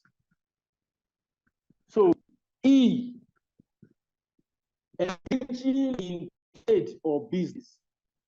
Engaging in trade or business. D, divided loyalty. Divided loyalty. F, fighting. At is all divided it only here. We are now under flames. Flames. So F, fighting. On no account you do fight with any of your colleagues. Kò sí nǹkan tẹ́ni ò bá ṣe láyé yìí. Fighting is a misconduct. It's a serious misconduct that can terminate someone's appointment. Not only that, loitering. Loitering. Not only that, absent from duty without leave. Absent from duty without leave. Another one, M, the next one is M. M is misappropriation of funds. M, misappropriation. E, the flame there. E, embezzlement. Embezzlement. Another X, which is the final X, is sexual harassment. Sexual harassment. So those acronyms that will make you remember quickly. Divided flame. Because kotododo ẹ wọ́n ti sọ insubordination. Kotododo ẹ wọ́n ti sọ fighting. Kotododo ẹ wọ́n ti sọ embezzlement. Wọ́n ti mọ̀ pé okay, wọ́n máa delete ẹ lọ́kàn ìpọ́n kí wọ́n ti sọ yẹn. Ó ti mọ̀ pé wọ́n ti sọ V, which is violation of oath of secrecy. Wàá kọ́ sọ ni. Tó bá tún ní another one, engaging in trade and business. Bó ṣe pass nìyẹn. So the next one I want to talk about is sanctions or punishment for misconduct or serious misconduct. There are some prescribed sanctions or punishment stated in the public service rule. So you may be asked to mention some sanctions for misconduct. Number one, dismissal. Dismissal. àti ṣàlàyé Mr. tẹ́lẹ̀. Number 2, reduction in rank, which is also called demotion. Reduction in rank, which is also called demotion. That is when an officer on grade level 13 is now demoted to grade level 12. That is demotion. Then reduction in salary. The salary of officers may be slashed. Pay for this period to this period. Half salary no magba. For this period to this period, your 30% of his salary.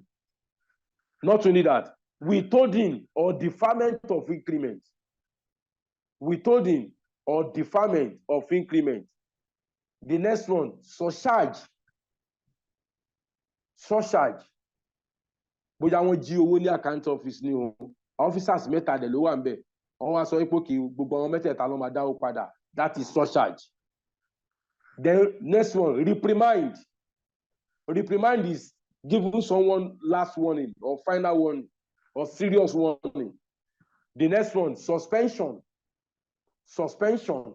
Suspension meaning that officer in question will not come to work and he will not be paid. It could be for 1 month, it could be for 2 months, but it is not advisable to give more than 3 months suspension for officer.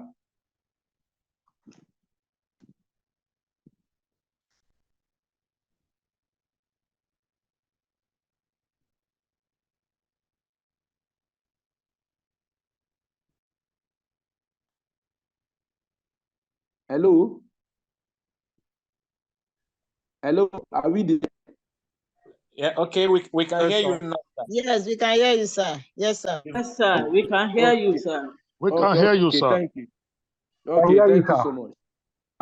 So suspension should not be more than 3 months. Should not even go up to. It is even bad if someone that you say should not come to work and will not collect salary for 3 months. It is very disastrous. So 1 month suspension, at most 2 months is okay. So then you have termination of appointment. Termination of, as we have explained, termination of appointment. So that sanction. Another sanction is compulsory retirement. Another sanction is compulsory retirement. Another sanction is compulsory retirement. So an officers can be given compulsory retirement in the sense that, let's say if that officer, let's say for example, we have a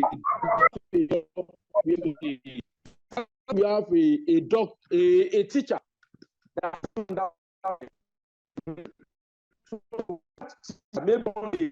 Hello, Mr. Hakim. Yes, sir. Hello, Mr. Hakim. Yes, so I'm with you. You can't get me again. Hello? Hello? Hello? Hello, we are getting you now. Go ahead. Somebody's calling me. Okay. Is it possible to round up by 5:50 okay, so that we can stop by the hour? Okay. By hours of 6, Abi. Okay. I'll try and round up. So compulsory retirement. So like I was talking about that teacher that maybe students came home, came too late. They are late to school. Teacher one no if you don't know about student ojú ọmọ wa fọ́. But nígbà tó wá pé PMB lórí teacher yìí, we now realize that teacher is a wonderful teacher. He even had so many years to fi gba commendation, letter of commendation labanu file. He is very good and is teaching very well. But èṣù tó máa ṣe ń jọ ẹni tọmọ tó lọ nà tí ojú lọ fọ́. So instead of giving that teacher serious action, that teacher can be given instead of giving that teacher, we can ask teacher to go on compulsory retirement so that kò ní ní record tí ó dá. So then the last one is suspension of increment. So these are the various sanctions of misconduct or serious misconduct. Please note it. Now, let's quickly talk about leave. Leave. Leave is an authorized absence of an officer from duty for specific period of time. It is an authorized absence of an officer from duty for a specific period of time. And there are types, there are about 18 types of leave in the public service rule. Now, because of time, let me quickly give you an acronym that will make you understand those types of leave in the public service rule. 18. So everybody write the same PLC. D as a capital letter D. Then SAM, same PLC, capital LC. So D means deferred leave. Deferred leave. Deferred leave. S, we have sick leave. S, sick leave. Another S is study leave with pay. Study leave with pay. Another S is study leave without pay. Another S is study leave without pay. Then we have sabbatical leave. Sabbatical leave. We have sports leave. Sports leave. So this S Titon here. Let us go to A. We have 2 A's. We have annual leave. Annual leave. Then we have adoption leave. Adoption leave. So A Titon here. Let's go to M. Maternity leave, which is granted to the field officers for 6 months or 24 weeks. Maternity leave. Then E, examination leave. Examination leave. Then we have P. We have P. P is paternity leave. Leave granted to male for 10 consecutive days. So paternity leave.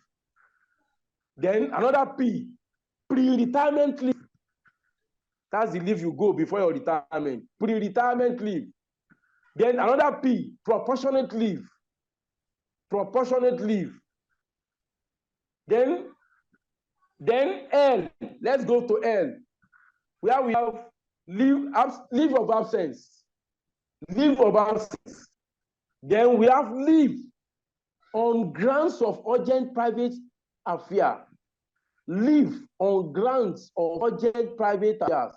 Ẹni tí ọkọ ẹ̀ kú fún ìkú lọ́tùnla, ó lè gba leave ọjọ́ méjì kó fi lọ òkè odò, kó lọ ra ata, kó lọ rewédú, kó lọ ra tó bẹ́ẹ̀ fi ṣe yẹn.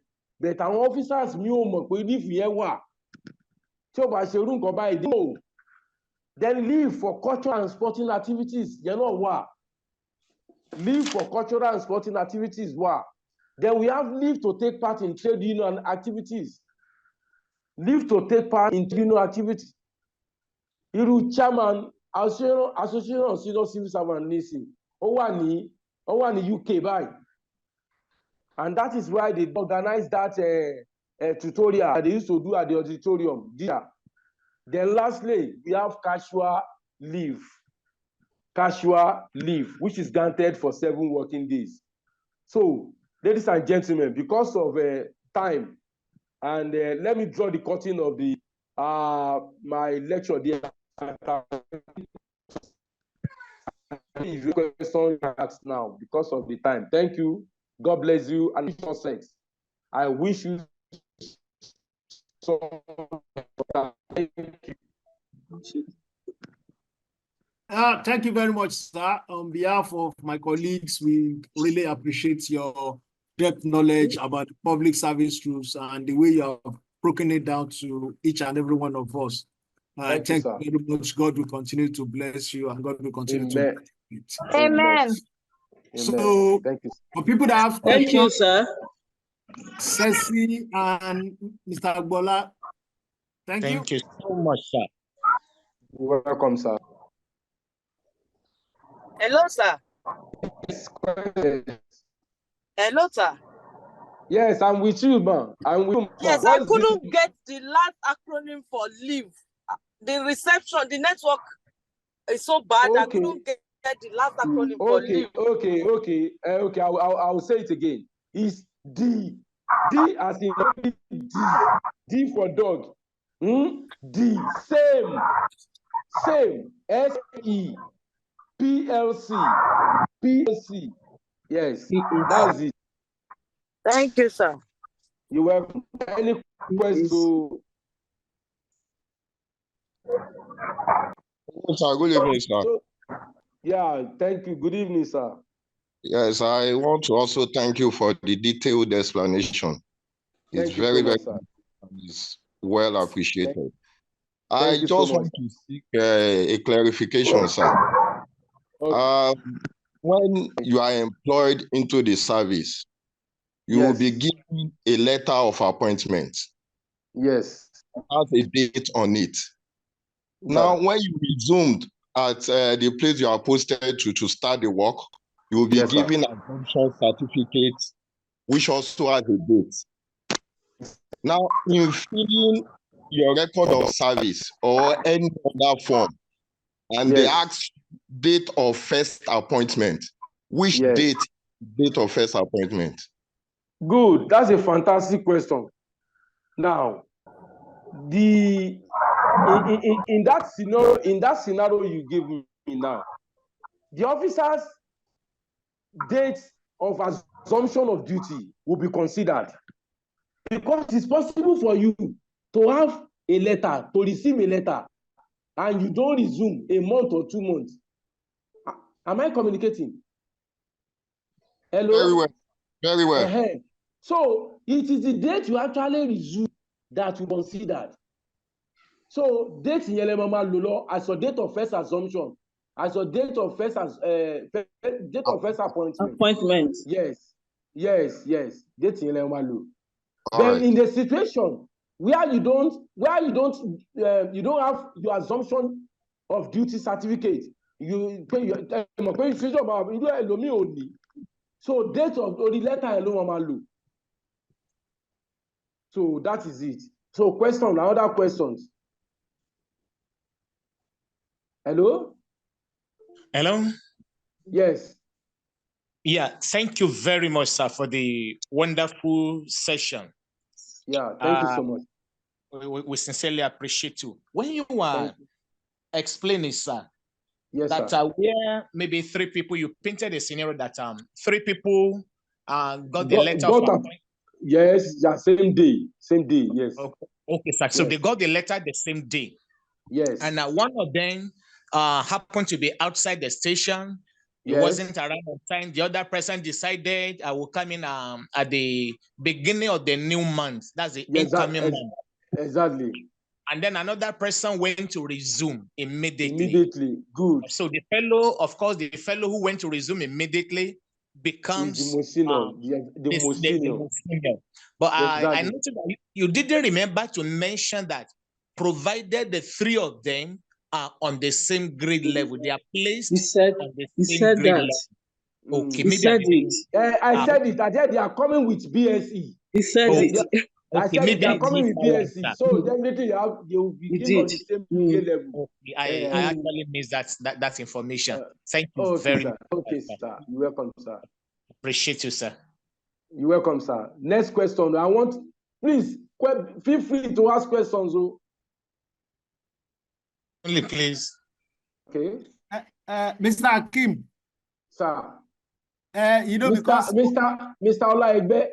Mr. Olaigbe, sorry. Because the most people here, they are gerontologists age. Okay. They are gerontologists, people of old age. So before the next lecture, we want them to stretch their body, relax, because we have been sitting for almost 2 hours.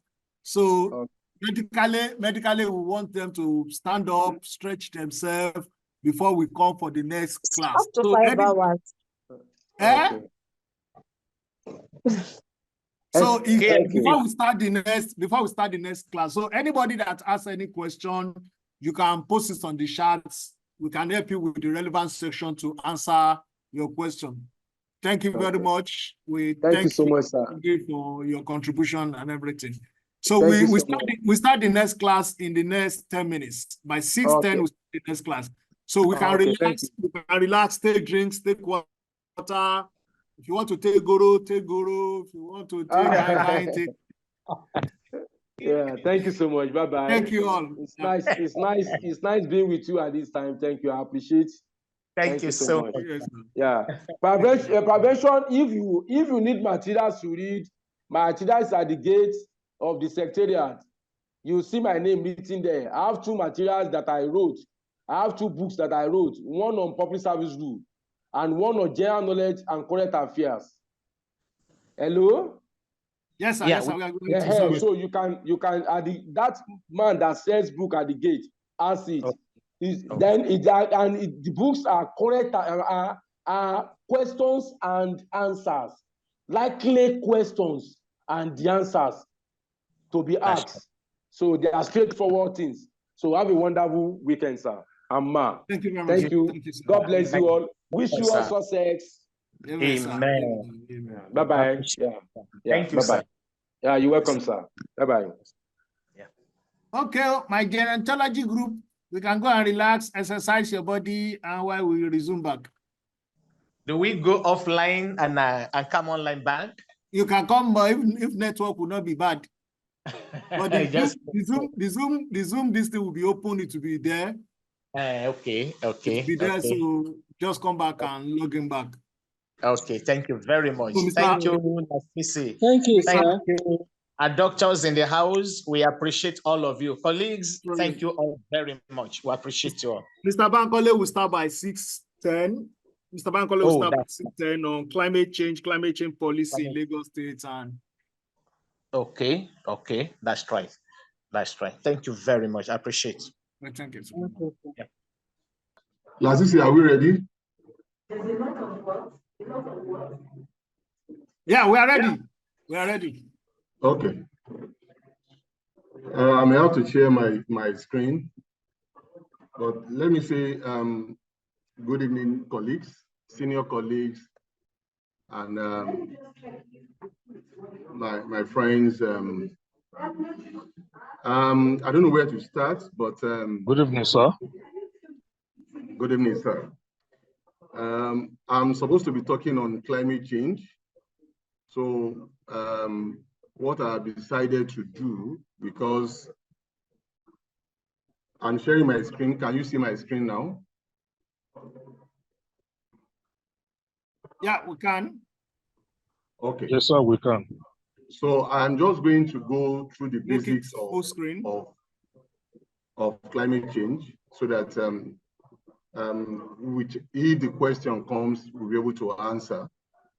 Because if I have to go, I don't want to go deep into the subject matter because many of us may not need it, but we just need simple definitions, and then we can talk through other things that we want to know.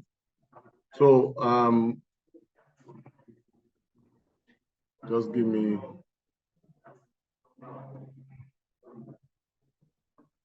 I want to.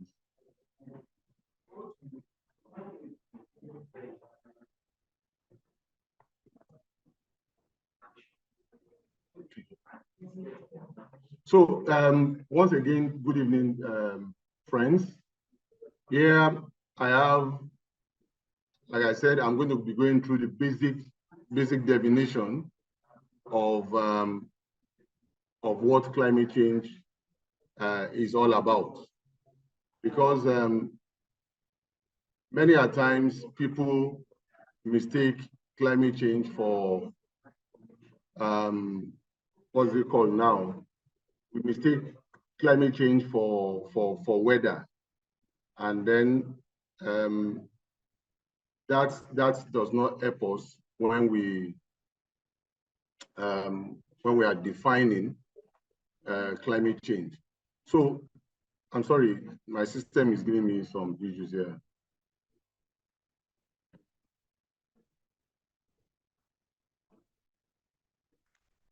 Sorry, just give me a few minutes.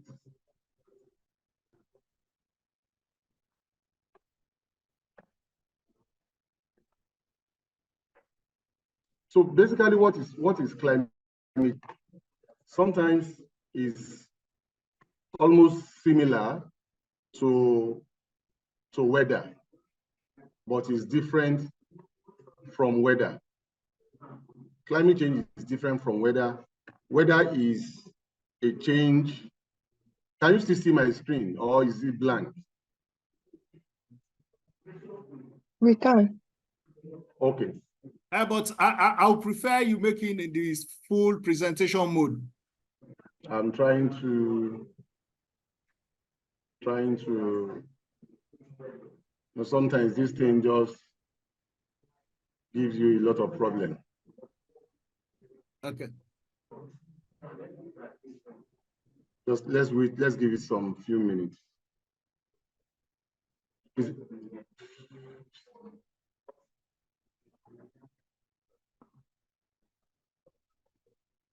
Yeah.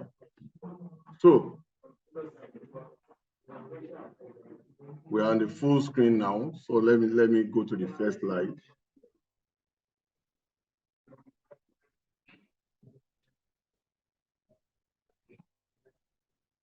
I've been struggling with this thing since 4 o'clock. Don't know. So climate change basically refers to change in weather patterns over a period of time. That is when we are talking about climate change, we are talking about change in weather pattern, change in temperature, change in precipitation for close to a decade, 10 years, 100 years, 1,000 years. That is what climate change means. It is different from weather, because weather can just be, you wake up in the morning, the atmosphere can change from being sunny to cloudy. And they said, that's climate change. That is not climate change. Climate change is a significant weather change over a period of time. And I'll give you an example. If you follow the weather part, the change in weather and temperature over the course of 5-6 years, you will see that it's either the time of rainy season has shifted from what we normally knew it to be. By January, we expect the first rain to fall. By March, we expect the rain to come. But this year, I don't think any one of us have experienced rainfall at all. It means that there is a shift in the weather pattern, and this has been happening over the course of the year.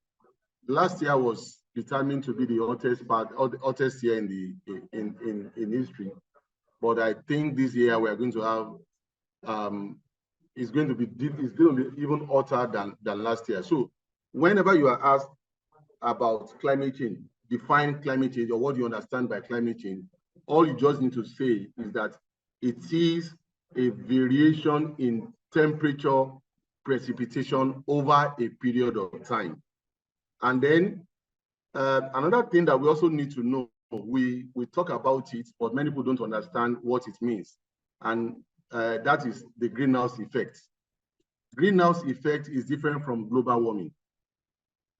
And that is why I have deliberately put all these definitions so that we can understand it. Greenhouse effect is the process by which radiation from the planet's atmosphere warms the planet's surface to the temperature above what it will be or without its atmosphere. What we are saying is, take the atmosphere as an umbrella. That is what happened in the atmosphere. There is a covering over the head, and then there is irradiation from the sun. This radiation from the sun is supposed to come into the umbrella and warm the earth to a certain temperature. Without this warming effect or greenhouse effect, the earth will be too cold. So the sun will yield its sunlight, its rays, to come into the atmosphere to make sure that we have a little warm and a little cold.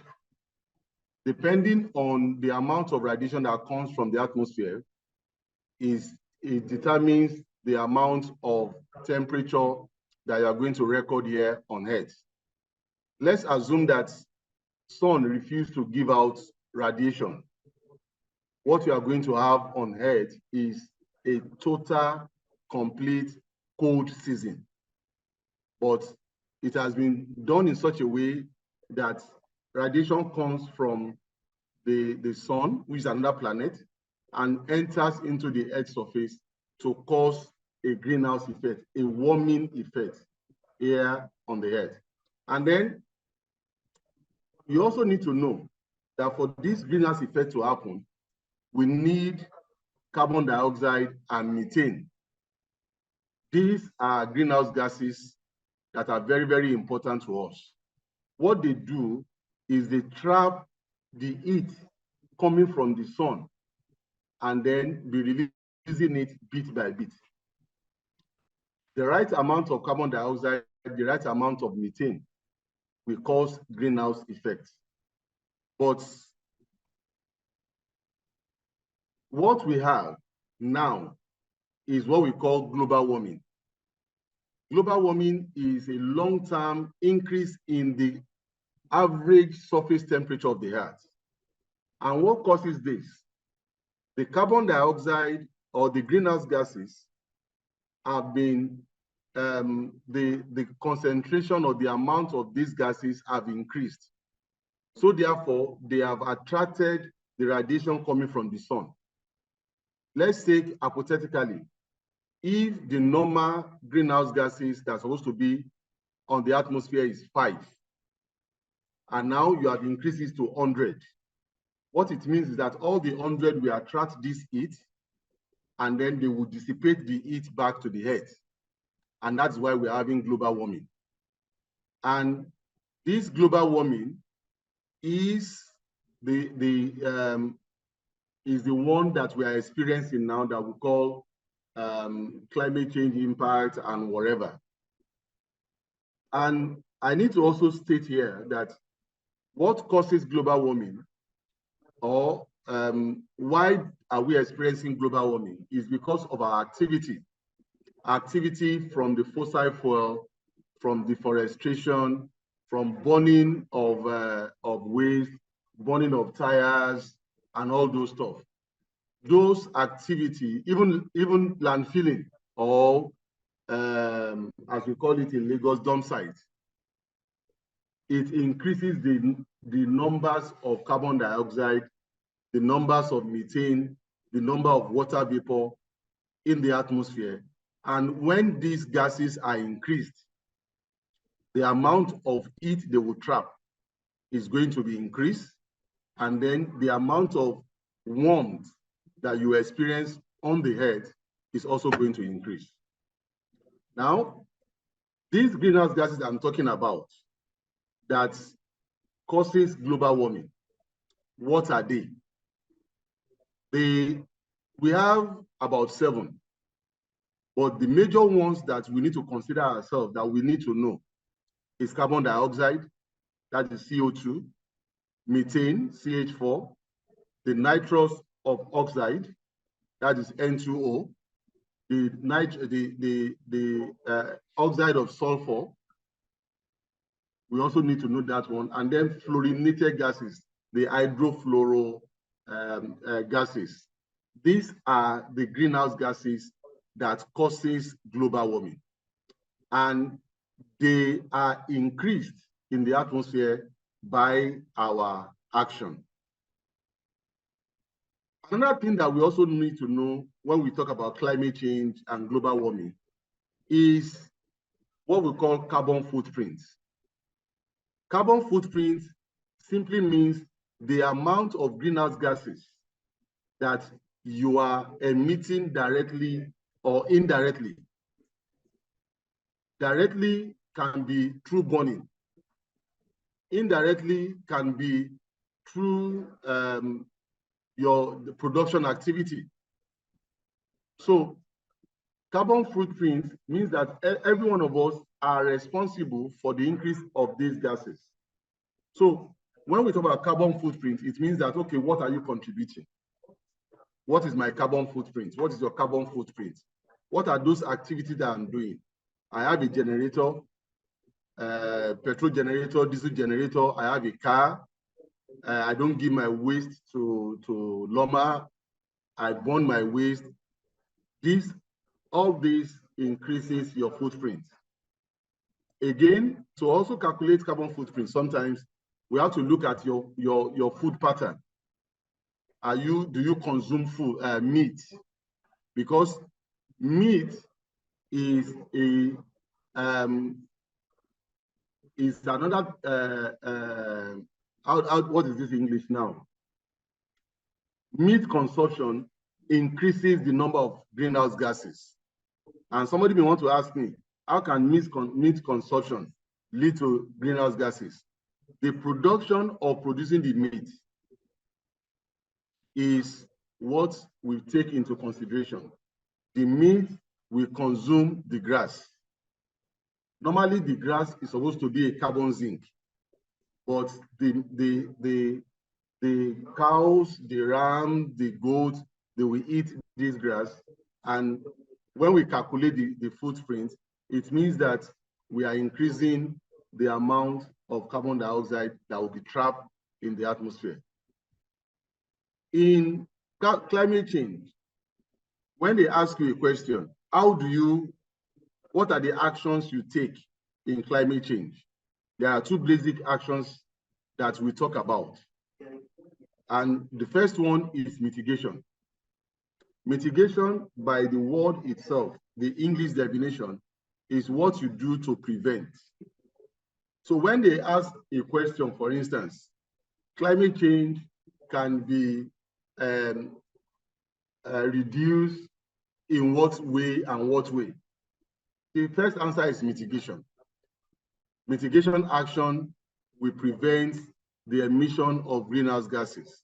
And what are these mitigation actions that we are talking about? We know it, but sometimes because maybe exam pressure or maybe because we don't think about it very well, we may forget. Tree planting is one of the mitigation methods. When you plant trees, you mitigate the release of carbon into the atmosphere because carbon, the trees that you have planted, we store their carbon storage materials. They collect the carbon dioxide and they release onto us oxygen, which means as soon as the carbon dioxide is produced, they purify the carbon dioxide, they take the carbon because they need it, then they release oxygen onto us. Another mitigation action is when you do renewable energy. Many of us now, because NEPA is not reliable, and thank God for the removal of the subsidy, many of us are now using inverter, solar panel. So this is a mitigation effect because the process of producing the power that we use in our house also generates lots of CO2, lot of SO2, and then the nitrous oxide. So mitigation is the action you take to reduce or to prevent the emission of greenhouse gases. Another one that we also need to know, the second leg of the actions that we take in climate change is called adaptation. Adaptation from the word adapt.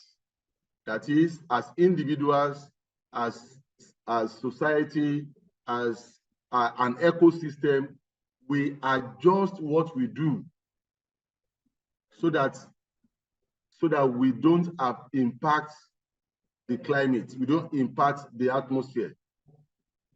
Adaptation is adjustment by individuals, by society, to minimize the negative impact of climate change. If you start sorting out your waste, for instance, you turn your organic waste into biogas or biofuel. What you have done is that you have adapted. When you don't use the whole of your house, you don't concretize the whole of your house, you have a little green here and there. It's an adaptation process. When you find another use for the waste of an action, is an adaptation. Like effluents from industries, instead of just pouring the effluent into the drainage or into the atmosphere, into the environment, we reuse this effluent as a raw material for another thing. So you are doing adaptation. When you build your house and you allow cross ventilation and you don't use grid, national grid or NEPA, you use solar panel, what you are doing is you are adapting. And when you mitigate and you adapt, what we are trying to create is climate resilience. And what is climate resilience? Is that the ability of a system to anticipate or to prepare or to respond to climate-related stresses and shocks. We may need to go and read a little bit on our resilience documents, Lagos State Resilience Strategy. It talks about stresses and shocks. What do we do to accommodate the stresses? What do we do to accommodate the shocks? For instance, Lagos has been touted to go underwater by 2050. And if this happens, if the flood continues, the flood is going to bring stress to the infrastructure in the state, and it will send shocks to other related infrastructure, or something that we call interdependence. Let me break it down. If, for instance, it rains for a full day in Lagos continuously, or for 2 days continuously, what is going to happen is that we are going to experience flood. Now, when we experience flood, it is not only the flood that is the impact of the continuous rainfall. The flood is going to affect hospitals, because by the time there is stagnance of water, there will be cholera or other health challenges. It's going to affect schools because nobody will go to school.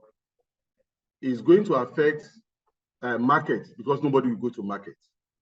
Even light, we know that as soon as it begins to rain heavily, NEPA will take their light. So climate resilience is now the ability for the state or for individual to be able to anticipate, okay, it is going to rain.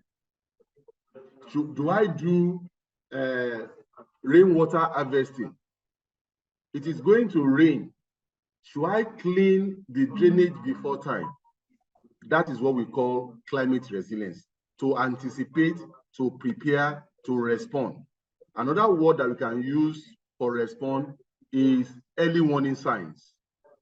If it's going to rain heavily, for instance, or they are going to release water from Oyo River Basin, the people that are living across the water line, the floodplain lines, we tell them they are going to release water, leave the place.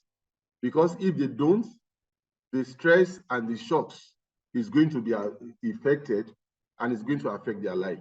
So climate resilience is the ability to respond to what is going to come. Now, when we talk about climate change, we talk about global warming. There is a word that we always overlook, and that word is radioactive forcing. Radioactive forcing in climate science is to quantify the influence that changes in the concentration of greenhouse gases or aerosol and other factors have on the Earth's balance, Earth's energy balance. The more greenhouse gases that we have, the high number of their concentration, like I said, in global warming, is going to affect the balance of the energy here on the Earth. If the concentration is 2, for instance, and it means that if 2 is the normal temperature, the concentration is 2 that is supposed to be there, it means that the temperature here on the Earth is going to be balanced. But any attempt to increase that concentration of the greenhouse gas is going to have an increase in the energy balance here on Earth. And let me use an analogy. Boil water, put it in a cup. That water is hot. Then continue, open it up, and continue to pour that water, the cold water, into the hot water. What you are going to find, when you continually check the hotness of the water, you see that the hotness will be reducing bit by bit. If you don't stop the water, the cold water running into the hot water, at the end of the day, what you are going to get is totally cold water. So when we talk about radioactive forcing, we are talking about the difference between the incoming energy and the outgoing radiation to the earth, to the atmosphere. It must be balanced, or else it's either it is too cold or it is too hot. I hope I'm making sense. That is the science behind global warming. If the incoming and the outgoing, if it is too broad, if it is too big, then you are going to have a change in either the earth is too hot or the earth is too cold. Like I said, wrote here, positive radioactive forcing leads to net increase in energy entering the Earth's atmosphere, causing warming. But any attempt to have a negative radioactive forcing will increase the energy, and then you will experience cold. So you can say in Nigeria now, what we are experiencing may be positive radioactive forcing, but when you go to where, maybe Canada, for instance, what you see is cooling effect that is taking place in that area. Now, what are the reasons for radioactive forcing? Like I said, it is still this dirty dosing, this dirty substance that is causing this increase in the atmosphere temperature or reduction in temperature, carbon dioxide and methane. And that is why when we talk in climate change, we always talk in terms of carbon dioxide and methane. And one thing I want us to know here, that methane is more potent, more dangerous than carbon dioxide. It stays longer in the atmosphere. It's about 24 times more dangerous than carbon dioxide. And where is this methane formed? From our landfill, from our waste in our homes. What we do in Lagos today is we bury all our waste in Olusosun, in Solus, or wherever we have landfill. And at the moment, we cannot quantify the amount of methane that is in the ground. And then again, let me also stress that when we see landfill go on fire, it is not because somebody has, ignited the landfill. It is just because the methane has reacted with the increase in temperature, and there is a self-ignition, and that is how you see fire in the landfill site. Another thing that they may want to ask, because some people may want to go deep into climate change, is what we call representative concentration pathway. Representative concentration pathway. And this pathway is, we all know what pathway is. It is a scenario that we create to project future greenhouse gas concentration and what is going to happen to it. For instance, we can say that CO2 is going to increase or CO2 is going to decrease. When it increases, there's an associated impact to it. When it reduces, there's an associated impact to it. So what helps us to project that scenario pathway is what we call the RCP, to tell us to project into the future what our greenhouse gas concentration is. For us in Lagos, when we did our emission inventory, we calculated the amount of carbon that is in the atmosphere at the present moment. And then we now use that value. We drop it into a scenario pathway model. And then we created scenarios. Scenarios is to simulate, to assume that this is going to happen, play it out in different dimensions. To say, okay, if we continue the way we are doing in Lagos, is our carbon going to reduce or our carbon going to increase? So what helps us to either determine our carbon reducing or increasing is what we call the RCP. Now, these RCP are in different levels. There are about 4 or 5 of them. But you need to also know that the formula or the how we express RCP is weight per meter raised to power 2. So that is watts per square meter, sorry. That is the radioactive forcing when we talk about RCP. Now, like I said, we have different types of RCP. RCP 2.6 is the most important one that everybody aspires to achieve. The Paris Agreement says that we must maintain temperature to 1.5 degrees centigrade. As of last year, the temperature, the global temperature is 1.6, which means we have a lot of things to do. 1.6 is not good. It's not good for us. It's not good for the Earth. 1.5 is the ideal standard that has been agreed on by the climate scientists. So RCP 2.6 is telling us that we are going to do stringent mitigation scenario where greenhouse gas emission will peak around 2020 and decline rapidly. What it means is that when you have your baseline, your greenhouse gas emission can be 100, but the actions that you must take the action to reduce that peak. The slope must come down to 0. So it means that with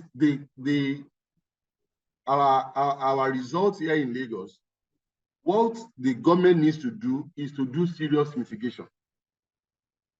You know, sometimes ago, during Raji Fasola's tenure, that's when we started tree planting. The tree planting, some people think that is only for beautification. No. The tree planting exercise is to help us to clean our air quality. Those in La Cepa will understand what I'm saying. The air quality of Lagos is very, very polluted. And one of the things that we need to do to clean the air quality of Lagos is to plant more trees, to create forest areas, to create tree canopies so that we can clean up our atmosphere. That is one of the major things that we need to do. So RCP 2.6 help us to do the modeling. Another RCP that's another type is RCP 4.5, which means that we'll just continue to live our life the way we are living it. We will not do anything. By 2040, what you are going to get is that your carbon concentration will have increased to the maximum. Then you can now say, okay, by 2040, let me begin to now carry out some mitigation efforts. Let me begin to stabilize. I can't continue to live like this. It's like somebody that took more than enough bottle of beer. At the end of the day, he will now put his hand in his mouth and vomit it out. But when he was still taking the beer and they are telling him, you have enough, he said, yeah, I don't, it's not enough yet. Let me continue. So he will take it to the place that his body can no more take it. And then he will now begin to do action to reduce those emissions. That is RCP 4.5. RCP 6.0 is a place whereby we'll continue to live our life. We'll say that, oh, what climate scientists are saying is rubbish. Let's continue the way we are living our life to 21st century. Then at the end of 21st century, we can start taking action. Then the last one is RCP 8.5. This is that we are not going to take any action at all. We just continue our life. But if you are a climate scientist, what this one tells us, as soon as I see a document and that document is quoting RCP 8.5, it means alarm bell should be ringing in my head. We need to quickly, begin to do action. And when we do our pathways, unfortunately, I don't have that slide here. When we do our pathways, you will see that we play with these scenarios, these 4 scenarios, to see where Lagos will be by 2045. And I kid you not, the action that we need to take is RCP 2.5, so that we can reduce significantly the effect of climate change here in Lagos. And maybe I should also say here that in Lagos, they can ask you a question and ask you, what are the CIDs of climate change? CID means, if the person wants to convince you, you say CID. But what CID means is climate impact driver. Climate impact driver. So somebody asking you, what is the climate impact driver? Because we are going to level 16, we are going to level 15, we are going to level 17. They expect that you are an authority in all field. So what are the climate impact drivers for Lagos? Number 1, sea level rise. And what causes sea level rise? Increase in precipitation. Precipitation means increase in amount of rainfall. When the rain continues to fall unabatedly, and then you have sea level rise. When sea level rise happens, there is going to be flooding. There is what we call coastal flooding, and there's another that we call river flooding. When the flood in the society, in the rural area, in the urban center, when the water in the city is higher than the sea, or they are equal, whereby the water from the society can no more go into the ocean or into the lagoon, then the water will remain there, and they have their own effects. The second climate impact drivers is extreme temperature, and we are experiencing it now. If you have a smartwatch, check your temperature, it's either 35 degrees centigrade or 41 degrees centigrade. And when you have increase in temperature, what are the things that are associated with it? Health challenges. In the north, as soon as the temperature reaches 41, 45 degrees centigrade, they start giving them meningitis injection, because meningitis, what we call lukuluku, begin to happen. The third climate impact driver, remember the first one is sea level rise, the second one is extreme temperature, and the third one is extreme flooding. Those are the 3 major ones that research has told us that Lagos is suffering from. Now, the RCP, like I was saying before, is going to help us to provide a range of possible future assumptions. Mr. Governor is not an expert in climate change. He's not an expert in environmental management. But it is our work to make him understand by playing the different scenarios for him. Let's cast our mind back to, is it 2011, when there was so much flooding that people from the up Nigeria cannot come to the south, and people from the south cannot go up north. The whole road was blocked with water. What came out of it? There was scarcity of food, there was prevalence of sicknesses, businesses nosedive. So we use this RCP to look at, to predict what is going to happen in the future so that we can make a better decision. Another one that is close to it is what we call the shared socioeconomic pathway. Now, when we talk about shared socioeconomic pathway, or SSP, we are looking at the impact of climate change, and we are putting economic importance or economic value around it. Economic importance or economic value around it. For instance, if there is flooding in a particular area,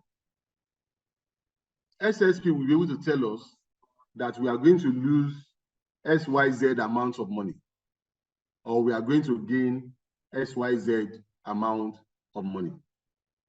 Now, what the SSP is telling us is that if the flood persists and Lagos does not do anything, we continue to live our life the way we are living it, we are going to lose so much. The money that we are going to use in remediating the problem is going to be very, very huge. And let me bring a place that you can relate with. If you are going to Akpobon, National Theatre, we all know National Theatre, Ijora area.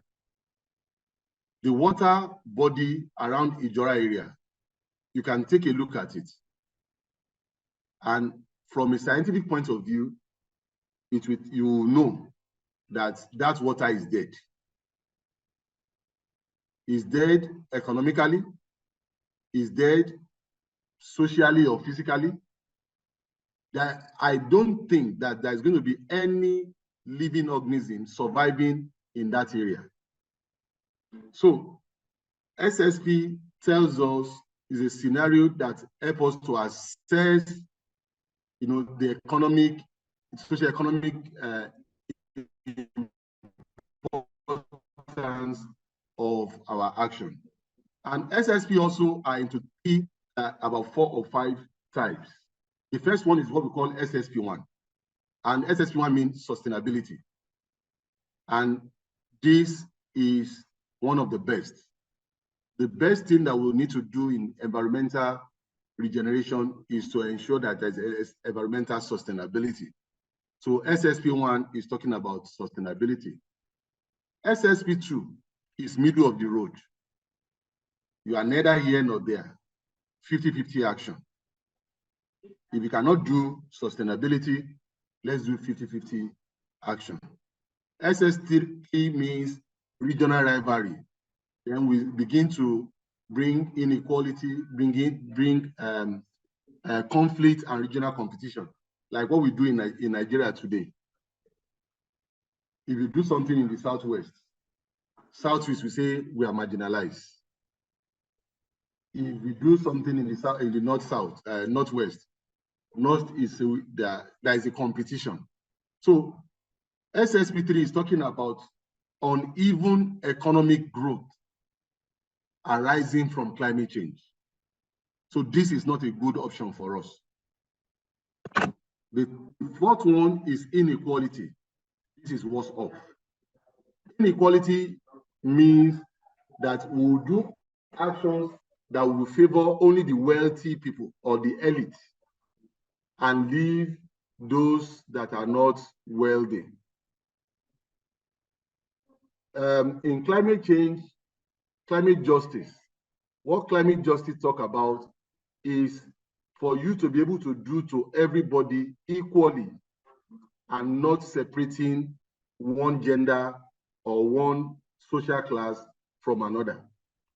But in climate change setting now, what we experience is that the vulnerable are the lower rung of the ladder and they suffer the effects of climate action. SSP5 is also not advised. So if you're a climate change person and you see a graph, you'll be able to know that, okay, SSP5 is not the way to go. It's either you are SSP1 or SSP2. And sometimes in our modeling and our decision making, we make use of the RCP and the SSP together so that we can inform Mr. Governor of the best decision to take in climate action. So I'm going to conclude, and then we can talk about if you have any other question. The SSP provide us a range of possible future-based different assumptions so that we can take the best possible solution that we need to have when we are tackling climate change. So these are just the basic things that I think that we need to know, basic definition, basic explanation. Then you also need to also read around Kyoto Protocol. 2 years ago when I was doing my own promotion, they asked me, where is Kyoto Protocol signed? Of course, Kyoto is in Japan. What is the basis of Paris Agreement? The basis of Paris Agreement is to make sure that temperature does not exceed 1.5. What is the conclusion of COP28? The conclusion of COP28 is that developed countries or donor agencies we fund the loss and damage to the tune of about $700 million. And what it means is that what is loss and damage? If, like, for instance, let's take Ogoni land, where we are getting our oil. We have destroyed the whole of that area. So any fund that we get under loss and damage is supposed to remediate that area. And then we have some other conclusions. So you need to read, get the conclusions, or I can give the conclusions to Mr. Lasisi, and then he can share to every one of us. So these, I think, are the things that we need to know, except you have other questions. Thank you very much.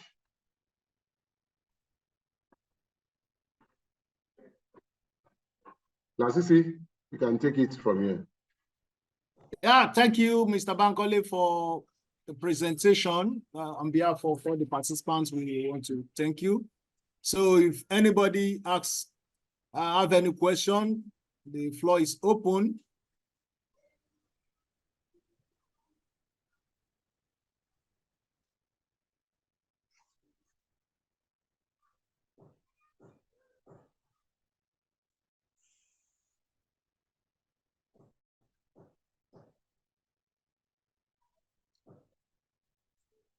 Yeah, thank you very much, Mr. Bankole. We really appreciate you, sir. I think the only thing I would just want to ask for is what you have addressed, that the documents can be available to be shared so that we will be able to have this and then go through again, especially for those of us who are outside environment, family. We definitely need to go through some of these things again so that at least we'll be able to go along with that.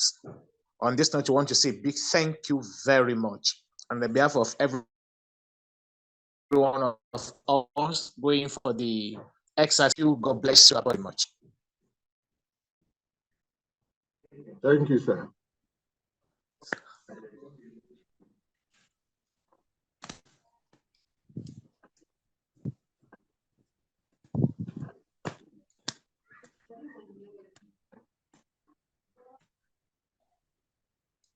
If any other person have a question, I think they're waiting for us. Put up. Okay, Madam Sesi, you are on. Thank you, Mr. Bankole, for the presentation. Well, we will still need the slide to at least brush up before Wednesday. My question is this. I work with Lagos State Wastewater Management Office. And when we're looking at the climate change issue, we believe that when there is climate change, we have rising underground water. And mostly it occurs around the coastal areas. And when we are saying the coastal area, we say Badagry, apart from the high water table area like Lekki, Badagry, Ojo. A majority of people living around this area are low income earners. And when there is rise in water, underground water, it affects the water, it mixed with the mixed liquor in the septic tank. So what is the stand? Though in our own end, a lot of sensitization is being going on, but what is the stand of the government when it comes to this coastal area as related to climate change? Thank you. Okay, ma. Thank you for that question. Definitely, you know that around the coastline, the water table is going to be very high. And that is why I know that even in Laswamo, you advise that septic tank is not the preferred option. So what this is not a climate change related issue per se, but I come from a riverine area, and I know that in my village, sometimes when we dig the ground, arm's length, we get water. The well in my community, we don't even need to add any rope to get water from the well. You just go there, we scoop water from the well. So when you have that high water table, definitely it tells you that you don't have to have septic tank system around that area. Because if you have septic tank system around that area, what you are going to have is a mixture of sewage liquor and underground water, which is not good for the health. And I know that in Laswamo, there's a document, there's a master plan for the whole of Lagos in terms of sewage or septic infrastructure. So that's what I can say about that. It's not advised to have septic tank where the water table is very, very high.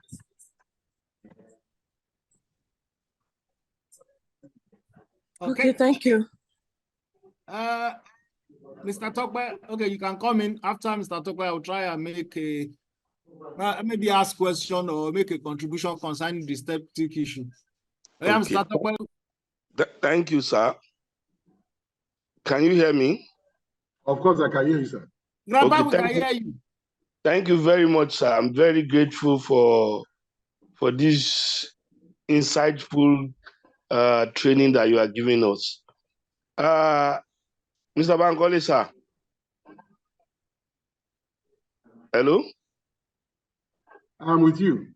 Okay. Incidentally, we are both from the Riverine area. No doubt about that. But the question now is, presently in La Sepa, where I am, this air quality parameter data that is being shared almost on daily basis with the public. Yeah.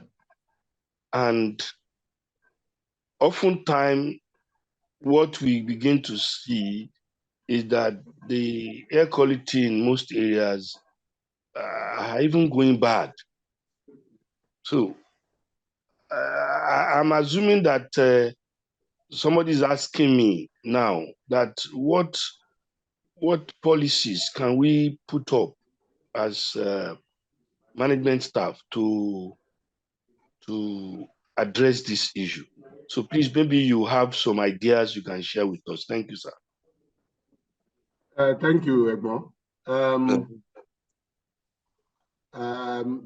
can I say coincidentally, I also work on air quality with Ms. Osho, and I know that she's here.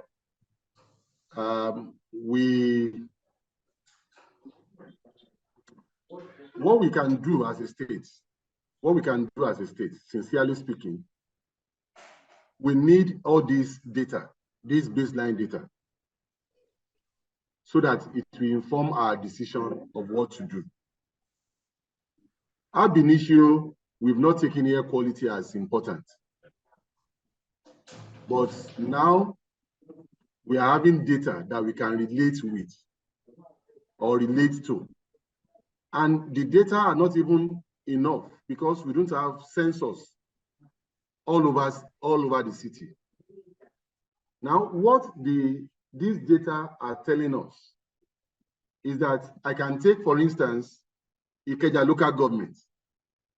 Look at the air quality of Ikeja local government and relate it to the health challenges in Ikeja local government.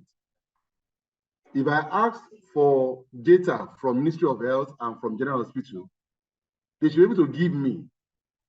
It will tell me what if my data, the prevalent particulate matter or organic matter that is prevalent in Ikeja, for instance. So when we have this data, and we have data from the hospitals, from the General Hospital, from Ministry of Health, for us as a scientist, for us as in LASEPA, what we need to do now is to now draft a policy or draft a way forward. What actions do we need to take, for instance? Number one, now we cannot have a clean air quality in Lagos. Why? We are still undergoing massive construction. Lagos is a construction house. So that is there. The particulate matter in EA department, there was a time we did a research, we collected data the morning and the evening and the afternoon. And what we had was that the particulate matter 2.5 and 10 are very high in the morning and high in the evening. But in the afternoon is always very down. Why? It's because everybody is moving in one direction in the morning. And in the afternoon, when you're coming back from work, we're also moving in one direction. So that one tells us as a state government that the current work structure in Lagos is not, should be looked at again. In developed countries, there are some people in America, for instance, they've not left their city all their life. Now, Lagos State is creating CBDs. What the CBD should do is also to take a mini secretariat to the CBD so that people don't have to travel from Ikorodu to Alausa or from Ajegunle or from Alimosho to Alausa. We increase the number of vehicular emission. And then we need also to look at our BRT system. Some people have argued that this thing that we usually do, MOT test that we usually do for our cars, has been designed for private vehicles. What happens to the yellow buses? Most of the yellow buses, what they spew out is very dangerous. I know most of them uses diesel, and the CO2 is very high. So we need to look at our system, decentralize Alausa, look at our transport system, look at our health infrastructure. This is the only way we can decongest the city center. And when we have a localized problem in an area, then we can solve it locally instead of trying to solve the whole problem of Lagos at a time. So we need this baseline data to make an informed decision on what we need to do. During Ambodi's period, I was one of the people that was against this BRT system. Not that I'm against the BRT totally. The infrastructure, because there's a way you can do infrastructure that you can, the trees, the green, and the road can work together. But what did we do? We destroy some trees that have been there for long years because we want to create infrastructure for road. And this is not the way to go. So we must look at it. And then the work is in LASEPA's court. They must continually keep the record, the air quality record. By the time we are able to get 1 year, 2 years sustained record, then we can now analyze it based on local government by local government, and benchmark it against the prevailing sickness or diseases in that local government, and then be able to postulate solutions to what we need to do. And then again, we need to invest in air quality monitoring sensors and centers. I don't think that Ms. Osho has enough sensor to work with. I'm not even sure that she has a center. We both went for a program on air quality. And when our people from South Korea was delivering their report, if you see their center, in fact, it's like Lagos, the ground should just open up, and we are not there yet. So we need this consistent data so that we can make informed decision. Data is very, very important. Yeah, thank you. Thank you, Mr. Bankole. I want to draw our attention to something. Thank you that we are talking about air quality. I'm sharing a picture, and I know this kind of picture has been online for the past 2 months, or probably 3 months. LASEPA and UNILAG air quality monitoring. You see, to me, we want to communicate information. I won't determine whether we are communicating the right information or we are not communicating the right information. Science communication is something that is very, very difficult. You look at it, they said air quality index, OJO 80.7. Air quality index, OJO 80.7. And the parameters they are measuring is only 2.5. 2.5 does not determine air quality index. It's unfortunate the day they were doing the cascading of the data in LASEPA, I was outside for an official assignment. That was a day I saw Banana Island. I saw the air quality of Banana Island also unhealthy. I don't know how we are interpreting this data. Somebody have to explain to me. There was a day this issue was discussed on TVC. It was embarrassing. The journalist was asking the XA a question on this data. The XA did not know that this is the question they are going to ask him. If we want to put pictorial picture to explain data, I think it is better for us to explain it very well. Somebody have to tell me why they are making OJO unhealthy when it is only based on 2.5. For you to have air quality index of a place, there are choice parameters you use for air quality index. So have we decided to measure all the, is it only based on 2.5? So I think I think that's what the data talker is looking at. A lot of citizens have been talking. If you go on Twitter, when we put this thing on Twitter and people see the charts we are putting, Egbeda, they want to tell me that Unilag Gates is far better than Egbeda. At what point? Lamata K2, the research lab, if the Unilag research lab is even better than Egbeda in terms of PM. So I don't know. I've seen this for the past 2 months and I've wondered, for anybody that have air quality, they have choice parameter you use for air quality index, and it is not based on 2.5 alone. If other parameters are used, let them show us the other parameters. Daily microgram per cubic of 2.5 in area across Lagos. We cannot use 2.5 alone to determine air quality index of Lagos. And thank God that Tokwe raised the issue, and I decided to go and pull up one of these data. So this is one thing. If we really want to get database, let us have that database let's do the monitoring for years before we start concluding on it. Mr. That's Lazisi, the take. Thank you. Can I come in here? Yeah, you can come in. No. Like I said, my office work with LASEPA on air quality. No, don't just still share that data, that chart. We all of us where we are, we can go to our phone, our Play Store or our Apple iStore and download Echo. Echo is an online app, and it will be to tell you what the air quality in your areas are. Now, I think it is better to start something than not start at all. And I also know in very few weeks from now, we are going to receive about 12 sensors.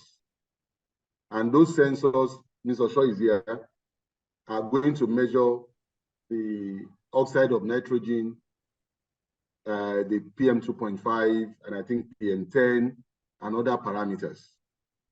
And again, the urgency of environment has been docile over the years. Is one of the reasons why everybody has to be on their feet to do something. And like I said, it's better to have a bad data than not have any data at all.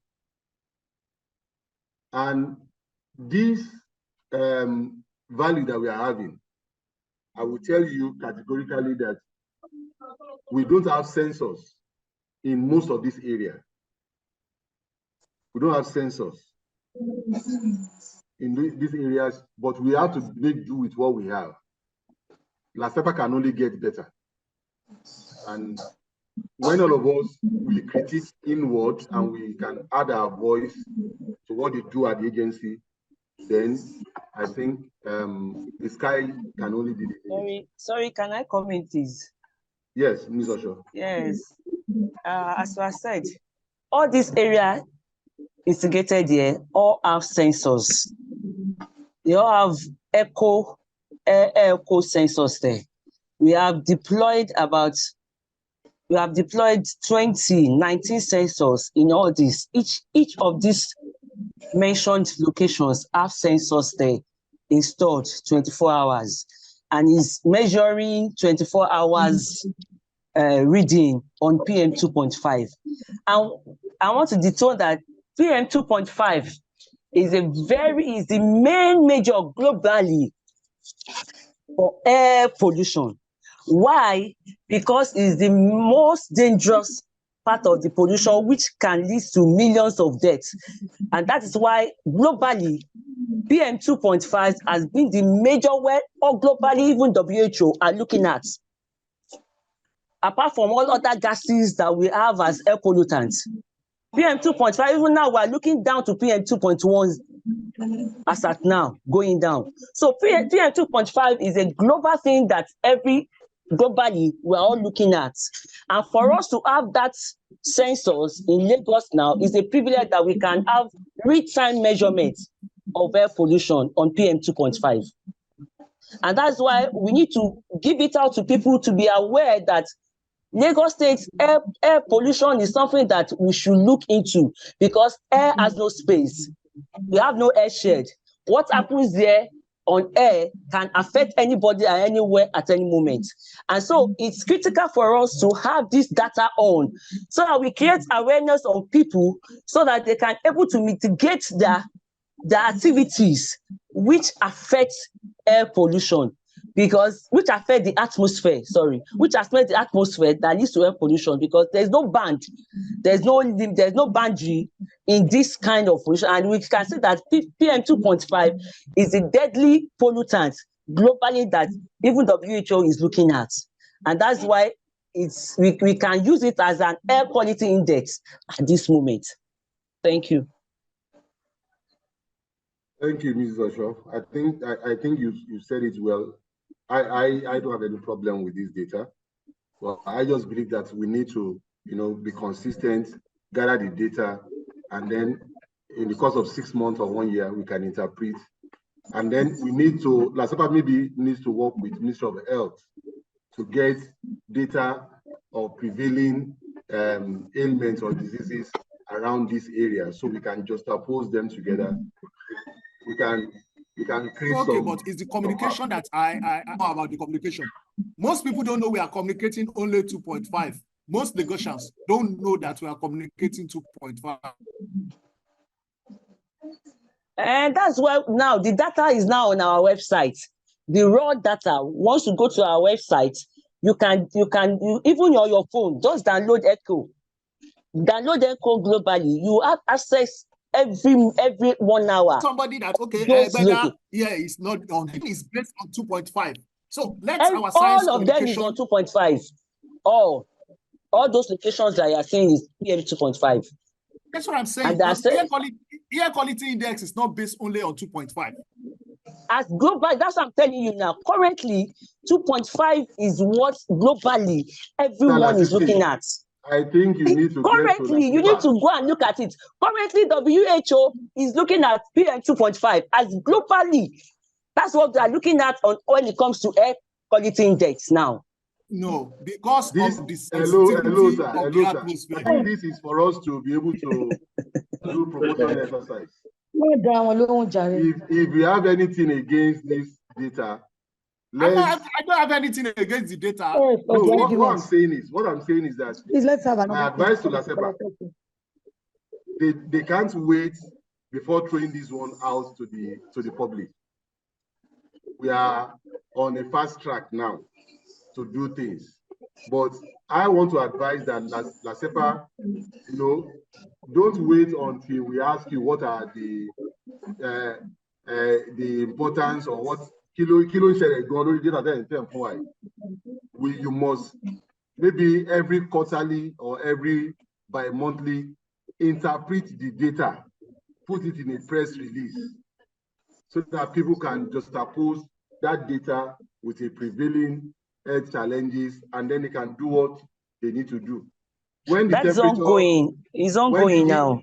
Yeah, when the heat became so unbearable, you saw that there was a press release from NIMET that people should drink water, people should use face masks, people should use this. So these are the kind of things, so that it don't just be numbers alone. Let them understand what the numbers are. I think that's what Mr. Aziz is trying to talk about.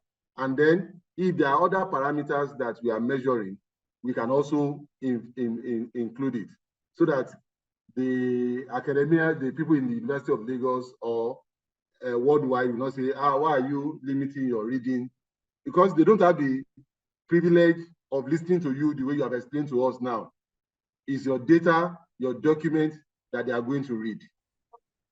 I hope that one is clear. Yes, because it's just that that's the sensor that we have for now. But by next month, as I said, another set of 18 sensors is coming in, which will measure SO2, NOx, ozone, and other. But for now, this is what we have, and we can still do something, get our data, as I've said, which we always compile from January. Now we have, for the whole January, we have data on PM 2.5 through these sensors. So gradually we are moving. It's a step, it's a process. We can't just get to the end so it's a process. Now we have first 2.5, then we're going to other air pollutants gradually. That is it. Thank you, ladies and gentlemen. It has been a very engaging period for everybody.